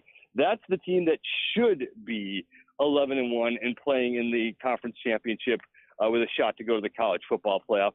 And they were close last year. I mean, it kind of gets lost in how the season ended up. That they were, even the losses, they were right there. I mean, they should have beaten Alabama. They were really close in the other games. And now they just have to make that one extra little step and start winning all those close games. So at the very least, let me put it this way. In a loaded Big 12 with everyone pretty good, including the newbies, put Texas, they're kind of the team that's going to be in the Big 12 championship and then find that other team. It's just a question of whether they get there with one loss or not with a chance of the college football playoff. Pete, always appreciate it. It's good to hear you. We'll do it again on our way to number 1. Always great analysis, and appreciate you jumping on with us. Appreciate you. Am I jumping ahead and saying you have Georgia number 1? Kind of should. We probably should. I think we do. That's not for 20 more shows. There's Georgia and everyone else this year. But yes, this should be a fun season no matter what. You don't like Michigan to potentially be able to dethrone Georgia? Or, yeah, maybe. I mean, because remember, Ohio State, Noah Ruggles hits that kick straight, and Ohio State's winning the national championship last year, not Georgia. So it's possible. But talent-wise, yeah, Georgia's just ridiculous. Different level. Hey, Pete Fiutak, Fiutak is how you find him on Twitter, at Pete Fiutak. The College Football News, which is part of the SI Media Group, is a great website for college football junkies like a lot of you out there, and we are for sure. Thank you, Pete. Thanks, Pete. Anytime, guys. Have a good one. There you go, Georgia and everybody else. But Michigan, Jim Harbaugh says we got 20 dudes that are going to get drafted. Man, I just know lines of scrimmage wise, there aren't many programs that can compete with Georgia on lines of scrimmage. I'm not saying Michigan can, but Michigan's probably the close. Closest. Them and having other components as well that could put you in that rarefied air. And they've got Blake Corum at running back. Pro Football Focus, who's read their top 50 players. Blake Corum 4. Yeah, and running back. Everybody likes the quarterback there. J.J. McCarthy. I keep talking about him. When I watch J.J. McCarthy play, I do see a Joe Burrow starter. See, there you go. He's got the escapability. He's not as big as Burrow was, but the escapability, the ad lib way of him making off schedule plays, and now look, he threw the interceptions against TCU in that championship semifinal. At 3 high, he couldn't figure it out. That killed him, but he's got to eliminate that. But they've got a lot to like at Michigan. They're number 2, Georgia number 1. He likes North Carolina, but got to see some defense from Mac Brown's team. I think that's fair to say. Hey, coming back, who said that is the question we'll have, including there's someone in Hollywood, Rod, who has come out as pansexual. Do you even know what that means? I do know what that means. I mean, you love everything and everybody. I'll let you know who said it, and you see if you guess who that is. We'll have that coming back. Seeking specialized patient-focused orthopedic care? Contact the experts at Texas Orthopedics. Our physicians offer comprehensive surgical and non-surgical orthopedic care for children and adults. Spine care, sports medicine, trauma care, joint replacement, rheumatology, and more. Whether it's a mobility or movement issue or a traumatic injury, our goal is to get you back to good health and quality of life. Visit us at txortho.com to learn more and to schedule an appointment. Texas Orthopedics, the largest independent orthopedic practice in Central Texas. Hey, what's up, folks? Lifetime Longhorn Rod Babers here. Let me tell you about, first of all, our good friends at Iron Workers Local Union 482. We know Austin is a beautiful city, but what you may not know is part of the reason that it has the unique aesthetic appeal is because of the skilled craftsmanship of Iron Workers Local Union 482. Now, they've been helping shape Greater Austin since 1935. That's a really long time. And you see the labors of their love all over this great city and iconic landmarks you may be driving by right now and not even know it, like DKR Stadium and the Pennybacker Bridge. And as the city continues to grow and thrive, so does Iron Workers Local Union 482. They don't go to the office, they build it. So if you're looking for an exciting new career, you want to change in your career path, maybe you're frustrated with your work choices, maybe you just want to feel valued at your job, you can become a valued member of this prestigious organization, Iron Workers Local Union 482, and accept the challenge of becoming the best version of yourself while helping shape Boston's economic development. And right now they're hiring over 3,000 people for a huge project right here in Central Texas, and you can become a member of Iron Workers Local 482, and you'll take pride in the type of teamwork and craftsmanship that helps shape the future of our great city. So maximize your potential and be your best self today. Simply apply at ironworkers482.org. That's ironworkers482.org. Hi, I'm Josh. I'm Stephanie. And I'm Greg. We're back to remind you to call A Plus Air Conditioning for same-day AC repairs or affordable prices on new Lennox systems. When you call A Plus for a new system, you get my dad, Greg, or my brother, Josh. And we're the same Austin family that started A Plus almost 50 years ago. Call A Plus Air Conditioning and Home Solutions for fast AC repairs or a free estimate on a Lennox system. That's 512-450-1980. License B5235C. At Grainger, we're for the ones who pay attention to every little detail, the ones who fuss, tinker, and sweat the small stuff. Because you know the tiniest thing can make the biggest difference when it comes to keeping business moving. We get it. We're the same way, offering access to product experts to help you quickly and easily find what you need. So whatever your industry, you know you're always getting professional-grade products. Call, click Grainger.com, or just stop by. Grainger, for the ones who get it done. Now here's Rita Ballou live from inside your plumbing. Even if your drain doesn't show any leaks or have any eye-watering smells coming from it, it doesn't mean your septic system still may not be working well. Pumping your septic tank can help improve the efficiency of your system, but you're gonna need an expert. And that's why Hambone Plumbing is proud to announce Hambone Septic Pumping. The same great company now offering even more services. How do you get your septic system at proper working levels, Rita? Call Hambone, 512-388-7030. HambonePlumbing.com. License number is M12470 at TCEQ 26366. Hey, this is Greg with Shoreline Boat and RV Repair. What can Shoreline offer someone needing RV service? On an RV, we can repair basically anything on the house side of the RV. We have a great shop over in Pflugerville and an even better staff of techs, factory trained, quick cycle times. We can do repairs in the shop, or we can come to you and we can do mobile repair service on site. We take a lot of pride in what we do. Get your RV and boat back to great with Shoreline Boat and RV. ShorelineBoatandRV.com. Hi, I'm Jenny Covert, and the Coverts offer you more than the competition, like 6 GM service locations throughout the Austin area. And to save you time and money, we offer free pickup and delivery for all your service needs. We prove it every day that no one, and I mean no one, gives you the level of service the Coverts do. That's backed by 114 years and 6 generations serving Central Texas. Give Rox or Chance a call and let us prove it. Covert Chevrolet, Highway 71 in Bastrop and Highway 79 in Hutto. Find new roads. The Horns text line is brought to you by Specs. Specs Wine, Spirits, and Finer Foods. You're on the way. Less to pay. Everyday store. Cheers to savings. Aaron Hogan, Rod Babers, Austin's all sports leader, The Horn.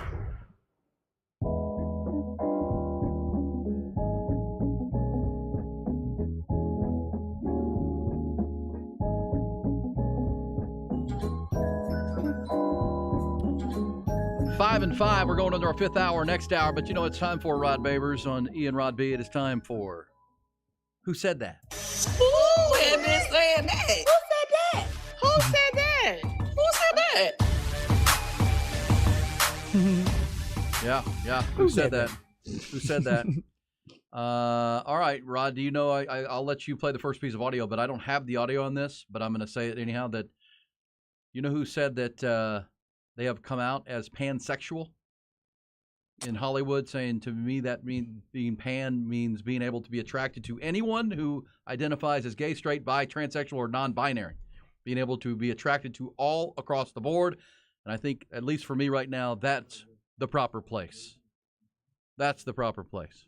Hold up. So Wayne Brady? Wayne Brady. That's good for him. Good for him. And pansexual just means you're attracted to all. Everything, yeah. Any and all. So Wayne Brady is announced that to People magazine. So there you go. Wayne Brady. Host of game shows and other things. That's the answer to the tease. He's in that one episode of the Chappelle Show, right? Yes, that is. That's where you recognize him from. That's what I recognize him from. Why did he feel like he needed to either wait this long, or why did he feel like now was the right time is my question. Because he's been in the public eye for a long time. Yeah. And now I guess he feels comfortable enough that he can be out of the closet. Maybe he just discovered himself.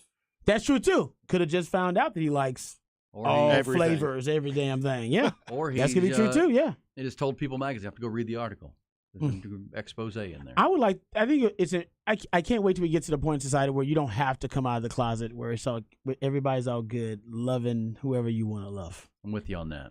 Right? Some people make that decision like they're cool with never having just a post or having to like officially be like, oh, I'm pan. Yeah. Like, oh, I just am pan. No, I'm glad. No, right now it's about pride, and it's about making sure that the rest of the rest of our civilization, our society, that we are as inclusive as possible to people who are different, whatever beliefs, that kind of stuff. So I get that, but one day I think it'll be awesome where we can just it's all good. Like everybody's just loving whoever they want to love. With no you judgment. on that. No judgment. But it's been so much judgment that I get it. Like that's the overcorrection. It's like, hey man, y'all need to know that there are pansexual people out there. And they're proud of it, damn it. Wayne Brady, one of them. What do you have for us, Rod? I really don't have much here. I had a piece of sound that I wanted to get to a little bit later, but Can I give you found this? I found it late. Can I give you this? Yeah. All right, so we talked earlier about the Baltimore Orioles suspending their broadcaster for nothing, really, criticizing, or at least pointing out the facts that they have not played well in Tampa Bay. And now the Orioles are the winningest team in the American League with 70 wins right now, and they've played better this year. They're one of the best teams, but for whatever reason, they suspended the broadcaster for just spitting facts, spitting those facts that he did nothing but the facts. We played them earlier. Well, can we play this because the broadcasting world is going to have the back of this guy. His name is Kevin Brown with the Baltimore Orioles, who's been suspended by management and the ownership. Gary Cohen, who does the play-by-play on Mets games with Keith Hernandez. This was him last night in a Mets game against the Chicago Cubs, going after the Baltimore Orioles for their decision to punish or suspend their broadcaster. Well, we were just in Baltimore watching a resurgent Orioles team that has really gotten the attention of the fans there. They're a young team. They're fun to watch. They're in first place in the American League East. They are just having a great season. And in the midst of that today, the Baltimore Orioles organization draped itself in utter humiliation with their treatment of one of their young broadcasters, a guy named Kevin Brown, who is one of the great young talents in broadcasting in this game. That's lined to center field, and Bellinger makes the catch, one out. During a recent game at Tropicana Field in St. Petersburg, Kevin, during his opening, talked about how the Orioles had trouble winning in the past at Tropicana Field, but that they were doing better this year. That was really all he said. And for that, the Baltimore Orioles management decided to suspend Kevin Brown. Let me just say one thing to Baltimore Orioles management. You draped yourself in humiliation when you fired John Miller, and you're doing it again. And if you don't want Kevin Brown, there are 29 other teams who do. It's a horrendous decision by the Orioles. I don't know what they were thinking, but they've gotten exactly the reaction that they deserve. And it's just a shame because the Orioles are playing so well, and now they've diverted attention from that and now made themselves a laughing stock, he says. Gary Cohen. Yeah. It is. Yeah, and John Miller. It's shameful. John Miller is one of the greatest baseball broadcasters of all time, now doing San Francisco Giants games. He was in Baltimore, and this is Peter Angelos and the Angelos family, thin-skinned. And every play-by-play guy around the country is going to side with him and tell their story and advocate for him because they picture themselves in that position, and all he was doing was being a professional. He was just laying out the stats and the facts, which is what as professional as you can get. Yeah. He didn't even give his damn opinion. Just stats and facts. If you're against stats and facts, then, man, we are fundamentally opposed. Big time. And the only justification is that he's been told to let's not dwell on the past. Let's talk about this team, the positive, the right now. Only stats and facts that compliment us. Right. Nothing, that paint us in a good light, exactly. Not the stories of the past. Yes, what a shame. What a shame. And yes, he'll bolt if they suspend him. He is a really good young broadcaster, Kevin Brown. All right, go. Piece of sound ready for Who Said That? Give it to me. This will hit close to home. I'm talking about a phase of the game that we don't often highlight. We talk offense and defense a lot, but this coordinator wants to talk about the third phase, which is the uncelebrated phase of football. You have offensive players, you have defensive players, right? So offense and defense, we call that we-fence. So we try to get the team to buy into that concept, that this is the only play where offensive and defensive players are going to be on the field at the same time, all working to a common goal. Number one, creating explosives, right? And creating turnovers in the special teams game. A block punt for us is a turnover. Forcing a turnover, knocking the ball loose on a return, and so forth.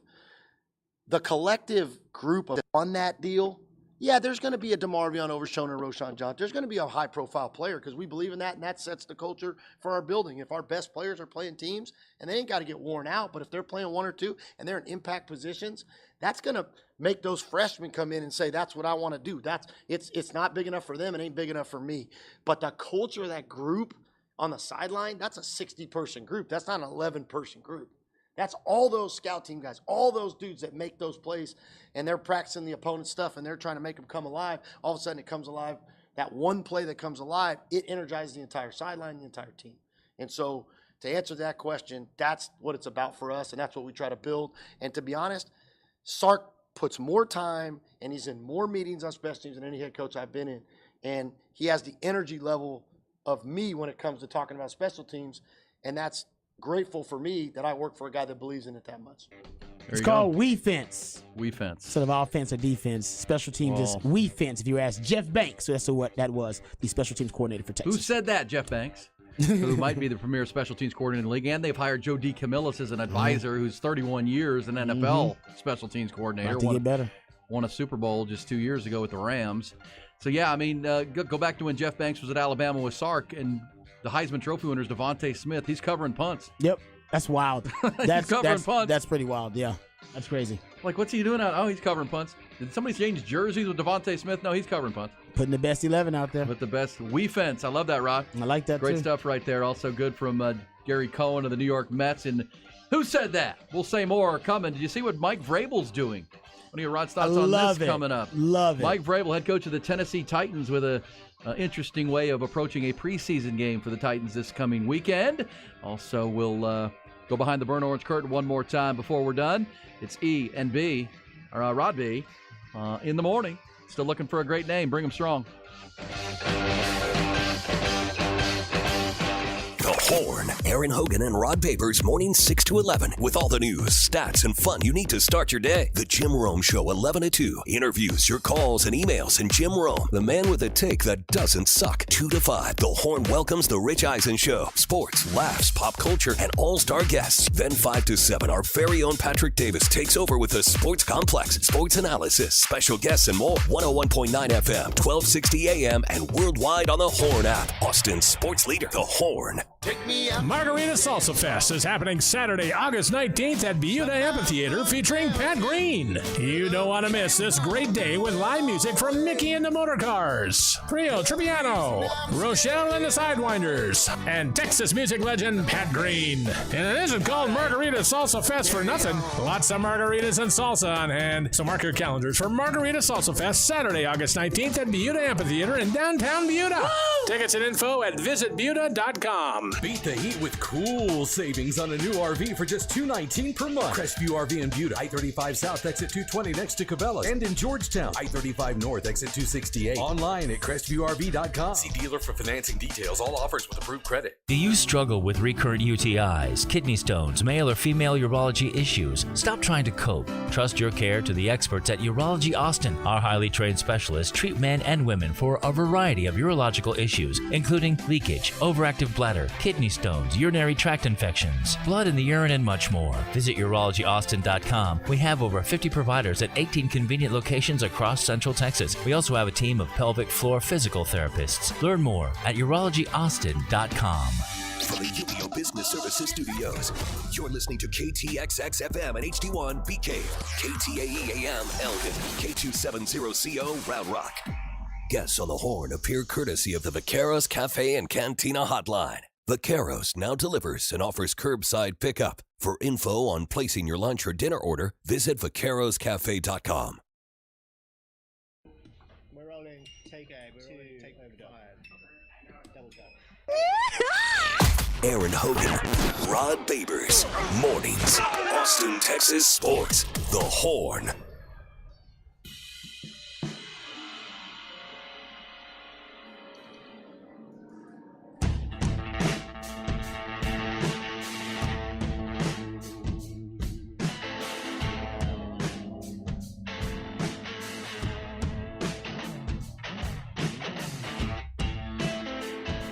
Fun show today.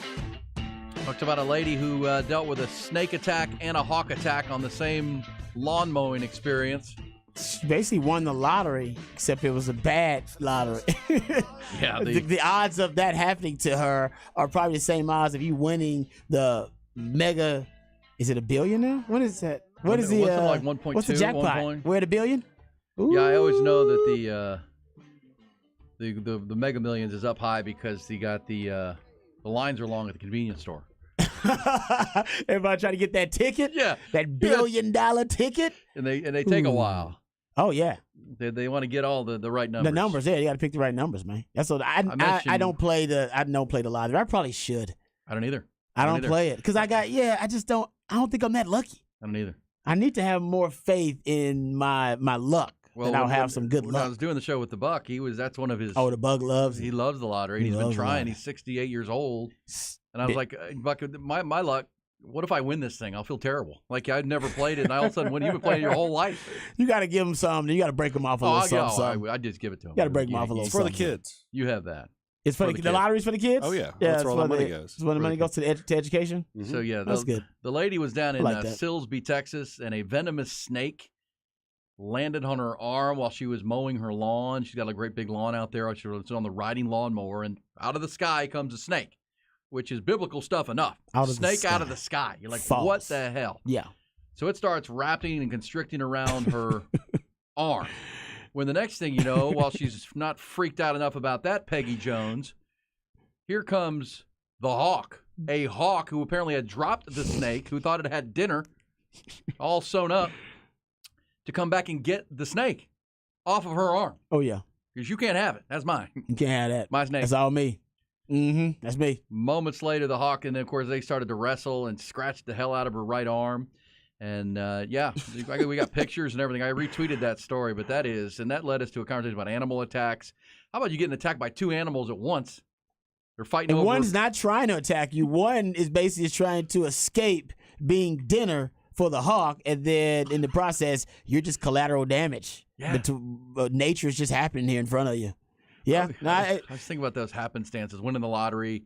That's a good happenstance. Up in Boston, remember they did the big dig where they built the tunnel underneath the the channel there, and the story famously, someone died because a piece of concrete fell and hit their car. Like the odds of that piece of concrete falling right then in the tunnel, right on top of a speeding car and killing the people inside, what were the odds of that? I mean, what are the actual odds that you will be under that, in that lane, right there as it falls? Not high. Your time is up. Your number's called. That too, like the worst luck. That's like horribly bad luck. Like the movie Final Destination, that kind of seen stuff. that.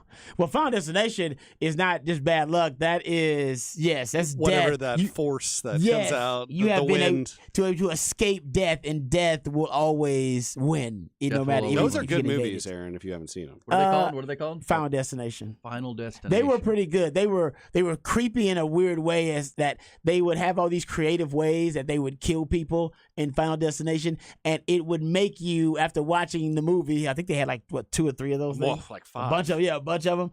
It would make you in your everyday life start to think, damn, what if I end up with some of that horrible luck? And you end up dying in a really strange, freaky way, like you're behind a logging truck. And one of the logs comes loose and comes right through your windshield. They'll set the scene like that, where it'll be like a logging truck with the logs rumbling and like make you think that's going to happen, and then something there's something else happening. That's literally the whole movie. Every scene is just like trying to just jump scare you. No, you're right. Well, remember the horrible person that was dropping like big rocks off of 35 onto oncoming traffic? I remember this sicko. Now that was done on purpose, but if you were that unlucky soul that was cruising home at 2 a.m. and all of a sudden this rock comes. I mean, obviously the weight of the rock, the speed of the car, that is a violent crash. Terrible. But this is just like you're just on your mower, and here go the odds of that snake being dropped right on top of you, on top of your arm. On your arm. Like, it could have dropped anywhere in the field. Right. It dropped on your arm. Yeah. Like if it had landed 10 yards to your right, now all of a sudden you're just watching this amazing thing. Even if it lands just 2 feet, you're good. Like, you're startled and you roll over and keep it moving. No, it fell right on her arm. Peggy Jones. And now the one question I have, she's going to church because she said her initial thought was, help me, Jesus. Help me, Jesus. Help me, Jesus. And he did. He did because her arm is all jacked up. Looks like the scratches and the claw marks from the hawk look like a sleeve tattoo of some kind. Let go and let God. Yeah. Won't he? Jesus take the wheel. Exactly. You're on your mower. Jesus take the wheel. Wow, that's crazy. That is nuts. And so we're glad she's okay. But this question, Rod Babers, who doesn't like to put himself in harm's way with animals ever. I know. I respect nature. How too would much. you be able to sleep from that point on? Would there be moments of? I honestly, that'd be a little traumatic for me. I'd probably avoid being out in the field and stuff like that. Like, I'm already pretty cautious. Like I said, I go nipple deep into the ocean. That's as deep as I go.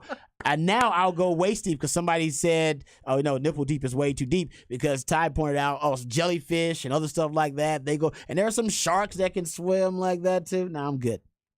Waist to nipple deep, that's just maybe belly button. Maybe I'll split the difference. There's belly jellyfish waist deep too. Huh? There's jellyfish waist deep too. Yeah, but they're more likely to go after you people who are out there deep into the ocean. You people. Okay. Yes. Yeah, you people I know who you are. Who like organized, life-risking recreational activities. Not really my thing. Yes. But hey. Organized, life-risking activities. For recreational purposes. Because it's fun. Because it's fun. I want to risk my life. My life is so good, I'm bored. I'm going to risk it to entertain myself. And you know what? It happens all the time. Because I need that adrenaline rush. I need that adrenaline rush. My life is so boring. I need an adrenaline rush of jumping off a mountain. And I might die, but you know what? At least I'm not bored. At least I'm That's basically that's the gist of it. You know what?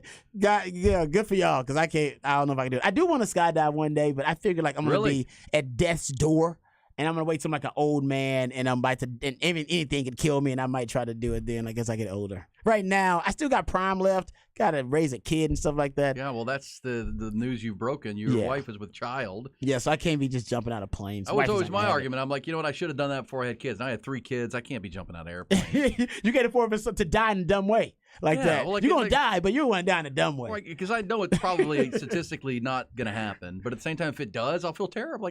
I left my kids without a dad because I wanted to jump out of an airplane. Why didn't I do that before they were born? That would be terrible. That would be terrible. But, no. So, not really my thing, but I do admire folks who do have the testicular fortitude to do stuff like that. My wife's brother, he's a smoke jumper, or at least he was a smoke jumper. Oh, yeah, I've heard this story. Yeah, he used to jump out of planes and go fight fires. Yeah, so he's one of them people. At least he's getting paid. He is getting. I don't know if there's ever enough pay to jump out of a plane to fight a fire. And they got to pack their own parachute. So it's one of those things where you better be focused. Like you lose focus and your parachute's not packed properly, or there's a hole in your parachute. It's a you problem. You packed it. You checked it. You die on you. That is that kind of operation, man. It's a lot of pressure. It's a lot of pressure. A lot of pressure. That is well. At the same time, you're doing it for a great cause. Oh no, yeah. And if I were going to do that, I would want to pack my own chute. It's both. It's both. So you want to pack your own chute. You don't want anybody else packing it, but you also not that I don't trust you, Rod, but I'll do my own. You can't have a brain fart. Like there's no, be like, oh, I was packing, I missed a little section. No, you better check the whole damn parachute, every little tiny hole, because one small hole turns to a huge giant one when the wind starts ripping through it. Yeah, no brain farts here. That reminds me of we had our first child. No, and you're going to be through this, Rod, coming up. First baby, we went into the hospital like 11 at night, but contractions slowed down. They gave her some drugs, so everything slowed down a little bit. But she decided she wasn't going to do the epidural thing. Okay, she didn't want it. No. Oh, okay. Well. Long about 4 a.m, she decided she wanted it. Help me, Jesus! Yeah, help me, Jesus! Help me, Jesus! And it turned out that when I had met my wife, she was a nanny for triplets, and they had 4 little kids. That was her job when I first met her. Oh wow! And the father of the triplets was an anesthesiologist, and he told her that if you need it, I'll be there to do your I got you. Do your epidural. I'll be there. I'm on it. I want to do that as a gift to you. Nice. And so she was like, no, I'm not going to do it. I'm going to do it. I'm going to tough it out. Help me, Jesus. She changed her mind. She changed her mind. And here's for all the doctors out there and the people who do smoke jumping and those type of things, we come in here and talk about the radio and talk about sports. Right, exactly. So she said, call Larry. That's his name. Call him. I was like, call him now? And so I call him. Hey, Larry. You better call him. We're at the hospital. You better call. I call him. There he is. He had, hello. Clearly woke him up. Clearly woke him up. And I tell him what's going on. He's like, all right, I'll be up there. I'm supposed to be on call at 6 a.m. anyhow, so I'm on my way. So Mason, one of the more amazing things I've ever seen. The next thing I know, he's in the room. I know I just woke him up because I called him. And he's sticking this needle that's about 10 inches long into her back. Is that where it goes? Yeah. Oh, they're trying to numb the area. Okay, yeah. The epidural. And I'm like, kind of like you with the parachute. No brain farts here, guys. You better think exactly. Hold on. So obviously it works. You're in some important areas right down in there, in her spinal cord. And everything worked. Everything worked great. And wifey was happy after that. Wifey was happy. Okay, there you go. Just waiting on the first child. She wanted all natural though. I've been told that don't have a plan because the plan is gonna blow up in your face anyway. Just go in there and just be ready to. It's like a football game after call an audible. You exactly got to go be ready to adjust on the fly. Yeah. So I watched Larry Dr. Dill do that, and I was like, oh my gosh, that is. I mean, you'll see some things that'll change your. I know you're a highly trained professional, but man, I know I just woke you up out of a dead sleep, and now you're sticking that needle into her back. That is pretty amazing. God bless you, medical professionals God out bless there. you all, and the fire jumpers, and the smoke jumpers, the crazy Caucasian guys like Ty in there who go after adrenaline rushes. Hey, I'm glad you said for recreation. I'm glad you said it was Caucasian. That's the majority of the the folks who love organized, life-risking activities for recreational purposes. Mostly Caucasian, but yeah, you know what? Now these days, hey, you never know. Never know. You never know. Never know, man. Hey, well, I mentioned on the way to the timeout, we're going to go behind the burnt orange curtain again coming up, talk some Texas football. Hear Longhorns that are standing out to the head coach, Steve Sarkisian, through the first 5 practices. But also, I'll play that Christian Jones sound again because I think that's interesting. If you're looking, we hear Sark talk about culture, team on a mission. It's a player-led group. We'll hear from a player who's been around a long time who would agree with that coming up. But, OG, yeah. How about this? So coming up on Saturday, the NFL preseason slate will get cranking up this weekend. Thursday night, the Texans play the Patriots. There are 2 games Thursday night. The Cowboys play Saturday against Jacksonville. So you get these first preseason games. We know they're kind of dull. But you also have Hard Knocks starting tonight on HBO. If you're looking for your NFL fix, which we all are.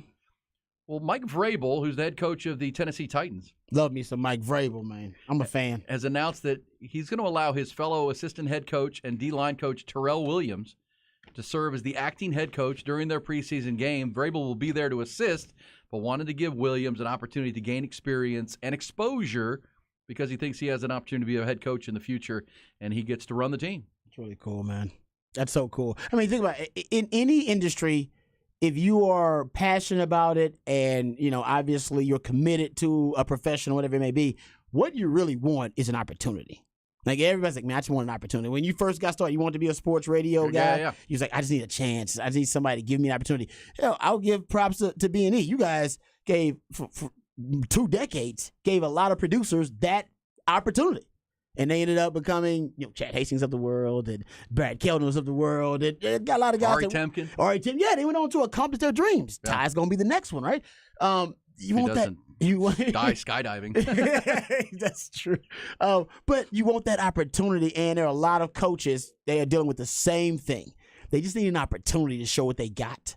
And I'm glad that Mike Vrabel, who's been through the ranks now and risen to the highest levels you can rise to in coaching, has decided, no, I'm gonna give you a chance. Like, you need this on your resume. You need to say, hey, I was head coach and managed everything, even for 1 game. I did it. But it'll still help the resume for him. So I give Vrabel a lot of credit. My senior year, I was voted most likely to get famous and die young. So wow. I hope that you're all on your way wrong. to the fame. I hope they're wrong. I hope me they're too. wrong. I didn't vote in any of that stuff. I opened up the yearbook and I was like, what? That's because they knew you, Ty. They were like, dude, Ty, he is most likely to die young and leave a really good-looking corpse. Well, it's kind of cool. There we go. You mentioned And be famous. Some of the Hope producers. you get half of that, and I mean the famous part. Yeah, all of it. You get all the fame. The fame. But so speaking of the young producers, Brad Kellner, that's an interesting story. Given opportunity, like this assistant head coach for the Tennessee Titans on Saturday. You know where Brad Kellner. So Brad Kellner was an intern for us. I remember this. And then he left to go over to the other radio station where they were going to give him a paying gig, which I was like, man, I don't have anything for you right this He was in school when he started this. He was still at UT. And I knew he was a talented guy, but we have interns all the time, so they come through. And so then he was at the other place, and I remember this, as far as sports radio, and like it was the other day. I was driving to the Dell Diamond on Memorial Day, because it was a day game. They were going to play a Memorial Day Monday noon game. Okay. And I was there for part of some military exercise they were doing and honoring the military, which I was happy to be a part of. And it was really cool. Well, so driving out there, it's Memorial Day. There's nothing on. It's, start of summer, essentially. And there's Brad Kellner doing a local show on the other radio station by himself. By his damn self. On the Memorial Day. Hey. And I listened to the whole thing. I didn't change the station one time on my way to the Dell Diamond, which from my house is about 40 minutes. And I was like, golly, that guy, because I know how hard that is. You know how hard that is to carry a show on a Monday by yourself. Oh, yeah. With nothing really going on. With nothing in the news. Yeah. Nothing in the news. Yep. That anybody's really, jonesing on. And he carried it, and I was like, you know what? I need to hire that guy. And that really started. And Bucky and I were actually looking for a new producer at the time, and I met with him and kind of begged him, hey, come over. Come be our producer. Like you said, one opportunity, though. All you need to hear, one shot. In fact, that Eminem song. Yeah. All you get is one shot. He didn't even know. But you never know who's listening. I will say that. Exactly. You never know who's watching. That preseason game, some GM or some owner might be watching and going, damn, I like the way he handles himself. Yeah. That is really sharp, that decision he made. And for people that hate the Rooney Rule, which some people do for whatever reason, remember one of the most successful coaches and one of the most respected coaches in this league is Mike Tomlin with the Pittsburgh Steelers. Oh, yes, no doubt. Mike Tomlin only got an interview with the Pittsburgh Steelers because the Rooney Rule. And he blew him away. They blew him away. And remember, the Pittsburgh Steelers, in my lifetime, Ron, I'm 50, have only had 3 head coaches in my life. Chuck Noll, Bill Cowher, and Mike Tomlin. So the Rooney family knew exactly what they were looking for. They know what the mindset is, how that coach operates. Yep. And Mike Tomlin checked every box. And without the Rooney Rule, they might not have even interviewed him because he was a special teams coach for the Minnesota Vikings. He was actually one of my position coaches when I was with Tampa. Yeah. Mike Tomlin was there. Did you see greatness with him? Yes. Well, see, that's yes. That's getting in front of someone for an interview, and the Rooneys were like, that's our guy. Yeah. That sounds a lot like Bill Cowher. Tomlin's, yeah. You're right. That's a great point. All you need is an opportunity. Yeah. Somebody to give you an opportunity. So I love what he's doing. I think it's a great that's a combination of a great organization who understands what they're looking for in their leader. Because, a lot of organizations and owners just go for the flavor of the month. And whoever's the hot name at the time. They don't do due diligence. Yeah. Who's the hot name? Who's going to be, whose team was in the Super Bowl last year? And that doesn't always, the Rooneys know what they're looking for. And again, they've had 3 coaches since I've been alive. That is an amazing statistic. And think about this, as you brought it up, how often, because I talked about this with Texas baseball. I think the Pittsburgh Steelers are the only organization or program, college or pro, to be able to do that, to hire 3 consecutive Hall of Fame coaches in a row. Because Tomlin's going to be a Hall of Famer. Yeah, he is. Yeah, he is. Like, who does that? Texas baseball is hoping that's Coach David Pierce. But other than that, I always say, for Oklahoma football, that's what they're hoping with Brent Venables and the odds. We got to talk about odds and probabilities. What are the odds? What are the probabilities that you're going to end up hiring 3 Hall of Fame coaches in a row? Not very high, because you just don't see it a lot. And that's bad news, probably for Oklahoma. Probably unsettling news for Texas baseball, too. But the Pittsburgh Steelers, they're the only ones I've seen do it because they got a tried and true method. There's no doubt it works. And they don't freak out and decide to make rash decisions just because they may be going through a bit of a slide or something like that as an organization. Think about the Steelers, they stick with their coaches. And think about the Steelers and the Rooneys through the Le'Veon Bell thing, through the Antonio Brown mess. Santonio Holmes was one of the first one too. Remember him? Yeah, well, and siding with their coach over the player. Yep, a lot of times ownership doesn't do that. You're right. They trusted Tomlin to say, "Look, because Antonio Brown was putting up Hall of Fame numbers." That was the beginning of the breakdown for him too, because he has not been the same since. And that ownership group said, "You know what? We side with you, Tomlin. If you don't want him in your locker room, we'll get him out." I agree. And that's a good organization. I don't like the Pittsburgh Steelers, but I respect great the Pittsburgh Steelers. You're damn right. By the way, the Green Bay Packers are trying to do the same thing at quarterback right now. They're trying to go from Brett Favre to Aaron Rodgers to who's his name? Huh? Jordan Love. Jordan Love. Exactly. What are the odds he's good? 3 Hall of Famers in a row. What is the chance of that happening? No. Right? Even Texas tried to do it, going from Vince to Colt, and it's like, well, after that, yeah, you damn right. It's hard to get Garrett 3 Gilbert. of them in a row. Georgia's going to try to win 3 national titles in a row at football, which hadn't been done since what? The 40s when the Gophers Great Depression. did it? Yeah, Minnesota in the Great Depression. Is it 3 in a row? Yeah, the NFL. When's the last time a team ever won 3 in a row in the NFL? Never. Cowboys could have if that They whole could Jimmy have. Johnson, Jerry Jones Jerry thing. Jones and Jimmy could have made it work. They could have did it. They could have done it. But pride is one of the things that gets in the way. Ego. Right? Ego, pride, hubris, all these human elements, all the frailty of the human condition also plays a role in why you cannot have a long-lasting run like that, whether it be coaching or whether it be on the field as a team. And for Jerry Jones, it was a bad combination of ego, hubris, and alcohol. Yeah, exactly. Oh, yeah. And led to the divorce with Jimmy Johnson. I mean, you can do that at with a anything. bar in Mobile. Yeah, you can do that with anything. What's the last? Give me an artist that had 3 iconic, epic records in a row. It's really hard to do. It's really hard to do. Like, you can have Led Zeppelin. Did they do it? I'm just saying. I'm Led not. Zeppelin 1, 2, I'm 3, asking the and 4. question. It's tough. I don't know about It's really iconic. tough. They're all very good. They're all very good. I'm talking about like Hall of considered Fame. Hall You're of saying Fame Hall of worthy. Fame. You're talking saying about Hall of Fame. greatest of all time kind of records. That's tough. Lil Wayne, Carter 1, 2, 3. Nope. I can tell you right now, as a hip hop fan, it's not 1, 2, and 3. Not in a row. No. True. You might get 1 out of that or 2, but it's Yeah. tough to do like 3 of those in a row. It's really Well, tough, especially with man. musicians, because that first album, like the Black Pumas, we play the Black Yes. Pumas as a rejoin. A lot of those songs have been being built for years and years and years, and that's just the first album. That's just the first album. Now Yeah. you It took gotta you do 8 years to come with that first album. Now you got 6 months because the record company wants the next one. Oh, Great damn. point. You got to build on this buzz, man. You need it out there right now. I got to do another one? Exactly. And then you get songwriters who weren't your original songwriters because you probably wrote more of the stuff yourself. Yeah. And then you got to get new songwriters who don't know your vibe. And it's just different. It happens with TV shows. You know why it happens with TV shows?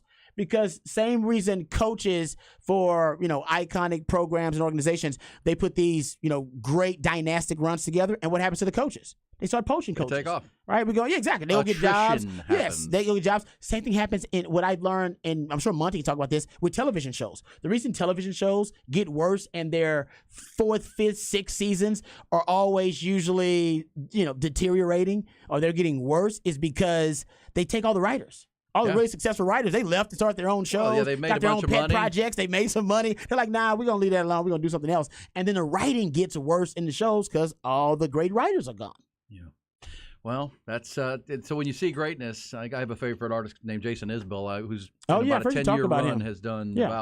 about he's on his 4th, what I would say a really great album. But that's my opinion because I love his writing. I think he's one of the best songwriters in the world right now. But yeah, that's really hard to do, and it's a craft. And typically and part of the reason Jason Isbell can be that way is he owns his own record label. So he's not being told from record companies, What's the script? That helps. Like pressure on you when you got to put it out. Put it out. It's got to be this way. style. They Yeah, want this style, yeah. not that. And he's like, yeah. Yeah. Well, that's the music industry. Someone says which is a tough Adele. one. Well, Adele's a good one. Adele is a good one. That's a Adele great puts one. out some jazz. I don't know if they're all iconic, but I'll admit I got way more Adele on my damn phone than I realized one day. I do too.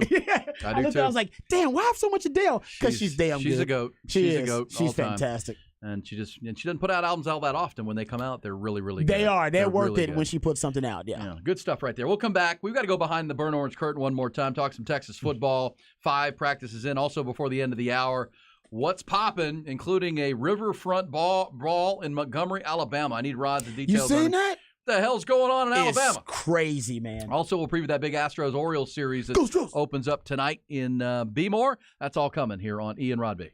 The Horn. Aaron Hogan and Rod Papers, mornings 6 to 11, with all the news, stats, and fun you need to start your day. The Jim Rome Show, 11 to 2. Interviews, your calls, and emails. And Jim Rome, the man with a take that doesn't suck. 2 to 5. The Horn welcomes The Rich Eisen Show. Sports, laughs, pop culture, and all-star guests. Then 5 to 7, our very own Patrick Davis takes over with the Sports Complex, sports analysis, special guests, and more. 101.9 FM, 1260 AM, and worldwide on the Horn app. Austin's sports leader, The Horn.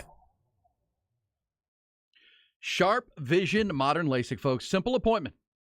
I tell you this all the time. If you are in glasses and wearing glasses right now, or contacts, you wear them every day. You put them in before you get up in the morning. When you get up, go take them out before you go to bed.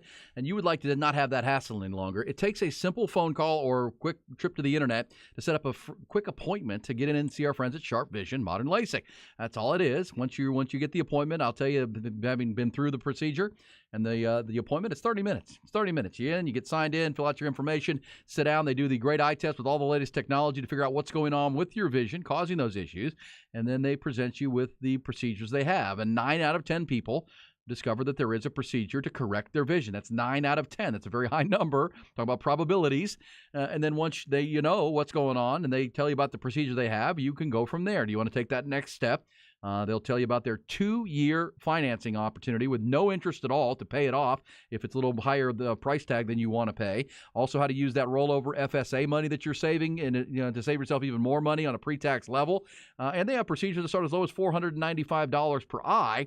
So first, find out what's going on, and that takes a simple phone call. 512-596-2020 at Sharp Vision. That's 512-596-2020, or book an appointment online, sharp-vision.com. That's sharp with an E-vision.com. Sharp Vision Modern LASIK, the official LASIK provider of Austin FC. Sewell has been serving Texans for 112 years, and they're proud to serve Austin. Sewell Land Rover in North Austin is located at Highway 45 in Palmer Lane. Come by or visit them online today. Hey, it's Aaron Hogan, and if you're a homeowner in Austin and Central Texas and you're looking to sell your home, or might be in the future, I have to tell you about Orchard and Orchard.com. Imagine this, selling that home and getting paid not once but twice, as well as not having the hassle of listing and selling the home or fixing it up. And it's so simple. Go to the website, Orchard.com. They'll get you a free valuation of your home. They'll make you a fair cash offer. If you agree, they'll give you that cash, and you can use it towards the purchase of a new home or to put in your pocket. And once there's that agreement, Orchard handles everything from there, including paint, repair, they'll list and show that home. And when and if that home sells for more than Orchard offered you originally, you'll get the upside cash too. So yes, you'll get paid twice. How often does that happen to get paid twice? Well, 97% of the time with Orchard, it's a double payment. Look, the Austin market is a difficult one. We know that. So many home buying companies are going to try to lowball you. Orchard's the opposite. They'll take the hassle, they'll list the home and sell it, and they'll pay you the upside when that home sells for more. Seems like a no-brainer. So simply go to the website, Orchard.com, get the free valuation. That's Orchard.com, O-R-C-H-A-R-D, Orchard.com.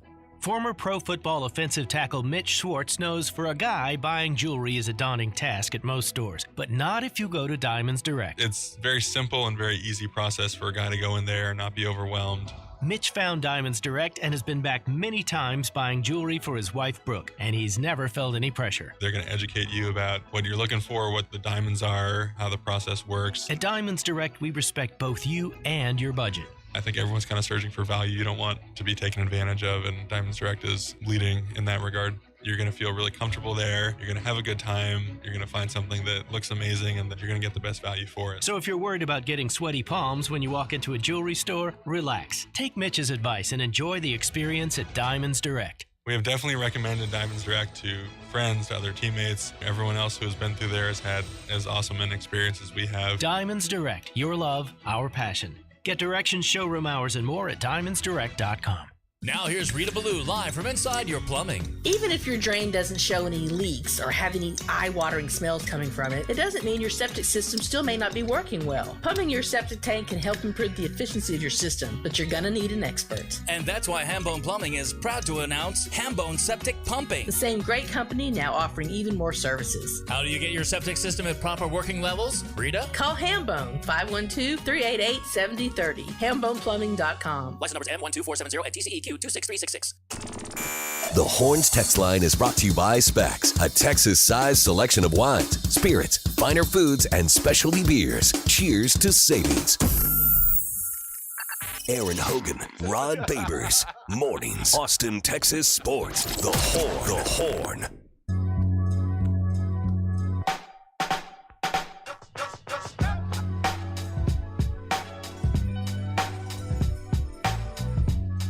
Glad you're with us. Snakes and Hawks attacking Silsbee ladies this morning. Also, Hall of Fame performances 3 consecutive times in organizations or music. This is George Strait. This is Outkast's first 3 albums. Could be. That could be. I think Ty said the Lil Wayne, Carter 1, 2, and 3? Yeah. I mean, there's 3 of the Carters. No, the Carter. You probably could argue 2 of the 3 Carters, and maybe I should go back and listen because that was a while ago. Right? Or like early 2000s. Yes, I'm saying that was a while. I don't even know if I can remember all of it, but they were fire. But yeah, in terms of Hall of Fame worthy artists who have created 3 like masterpieces in a row, it's just really tough. Someone says George Strait, could be George Strait. I got a good one for movies. The original 3 Star Wars. Okay, that's good. I think they're all. You know what? That's not bad. And those are the only 3 that I've seen. That's not bad. Those are the only 3 that I've seen. That's pretty good. That's not bad. Only 3 I've seen of those. Yeah, because Godfather didn't get to 3 in a row. They messed up one of them. 2 was messed up, right? 2 was messed up, yeah. So it could be that. Someone says Tupac, Me Against the World, All Eyes on Me, and Machiavelli's 7-Day Theory. Ooh, I love all those. In our E and Rod B Horn Top 20 Countdown, we will hit the Oklahoma Sooners this week. Uh-oh. Because, we're going to count them down. We've been Texas some people Tech, were like, North they should Carolina. be ranked too high if we got them. We got them this week. If they're later on in the week. Because well, I'll say this, Brett Venables, I guarantee when we get our insiders on from Oklahoma, they will tell you with the schedule they have, if they don't win 10 or 11 games this year, they're going to be mad. The OU fans are going to be upset. And whether that's right or wrong, I think they have all the winning leads to a high bar of expectation, and they have that. And Oklahoma, we talked about Texas Tech last hour, yesterday at number 20, somehow Oklahoma doesn't have to play Texas Tech this year. And they're ranked in the coaches poll and in our poll. They get Texas Christian, TCU at home. They don't have to play K-State, who's ranked. They get Texas on a neutral site. That's it. They don't play anybody else on their whole schedule that's even ranked. And the only one at home, that they don't have a road game. There's a true road game against any of the teams that are ranked in the coaches poll. So they were dealt a very fair, easy hand here on their way out. So Oklahoma's saying, look, we may still not be great as far as a big-time contender, but we better be able to beat these teams.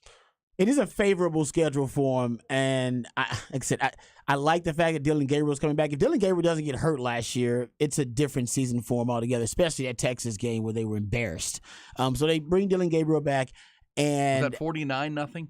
I believe it was. It was close to being 50 because I know Longhorn fans wanted 50 and they didn't get it. Major Applewhite was tweeting, why did we miss the field goal? Yeah, exactly. Yeah, should have been 52-0. They wanted that 50 burger on them. But what I will say about Oklahoma is that Venables has turned over that roster in 2 years pretty quickly. Because he's turned it over really quickly. They do bring back the quarterback. We know that Dylan Gabriel flourishes in that Jeff Lebby system. So Jeff Lebby, I think that's a really good combination if Dylan Gabriel can stay healthy. The concern is the defense. I know it's crazy to say because Brent Venables, he's the defensive mastermind.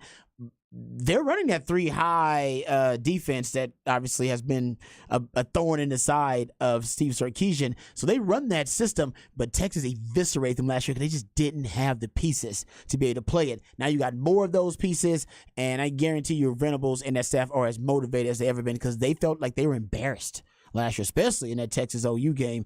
So I'm with you. I think if Brent Venables underachieves this year could mean 8 wins, and like you said, doesn't get to double-digit wins, I think he'll be trying to bring back Bob Stoops.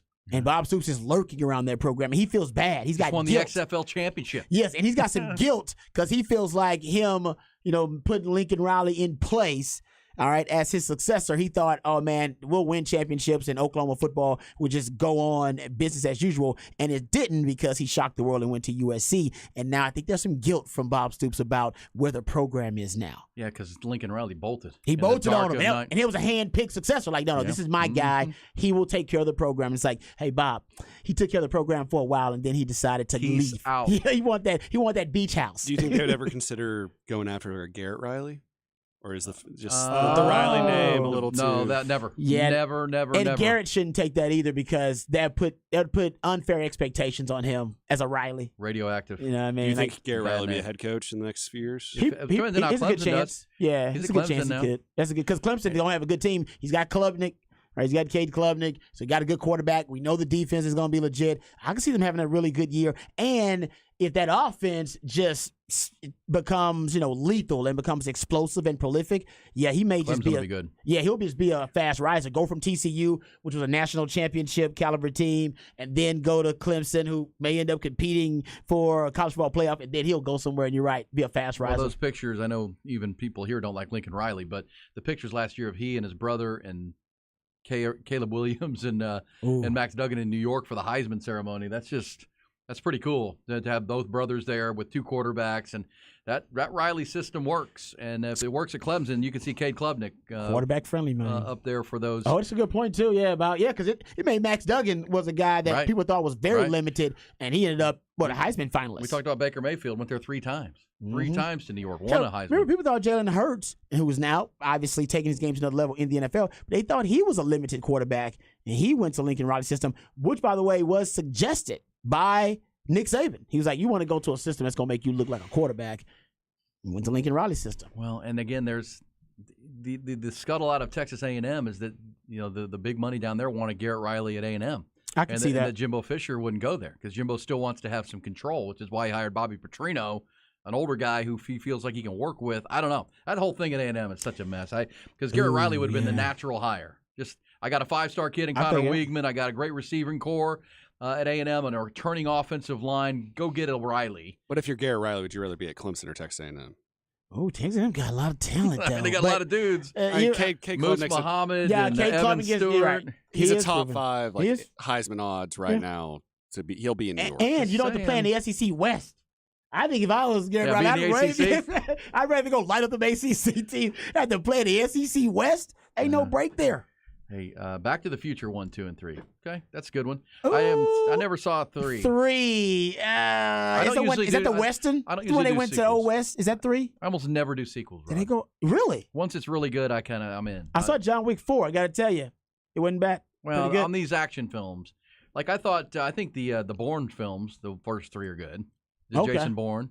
It's not. Yeah, but they're all the same. They're all pretty much the same. They're all pretty much the same. Yeah. You just pick up where the story left off. The Diehards did really good for their first 2. Oh, yeah. And the third one was which one was on the plane? Maybe it's the second one. I'm of the opinion that sequels are like, we made it, the actors who made it didn't make a ton of money on the first one because no one knew how great it was going to be. So we need to make a second one so they can make a bunch of money. That's usually the case for comedies. Yes. For comedies, Hangover, Anchorman, Superbad, stuff like that. They never made a Superbad one. My point is, you never know what an iconic all-time great comedy is going to be until it's made and people just like they made a Caddyshack too when they shouldn't have, but yeah.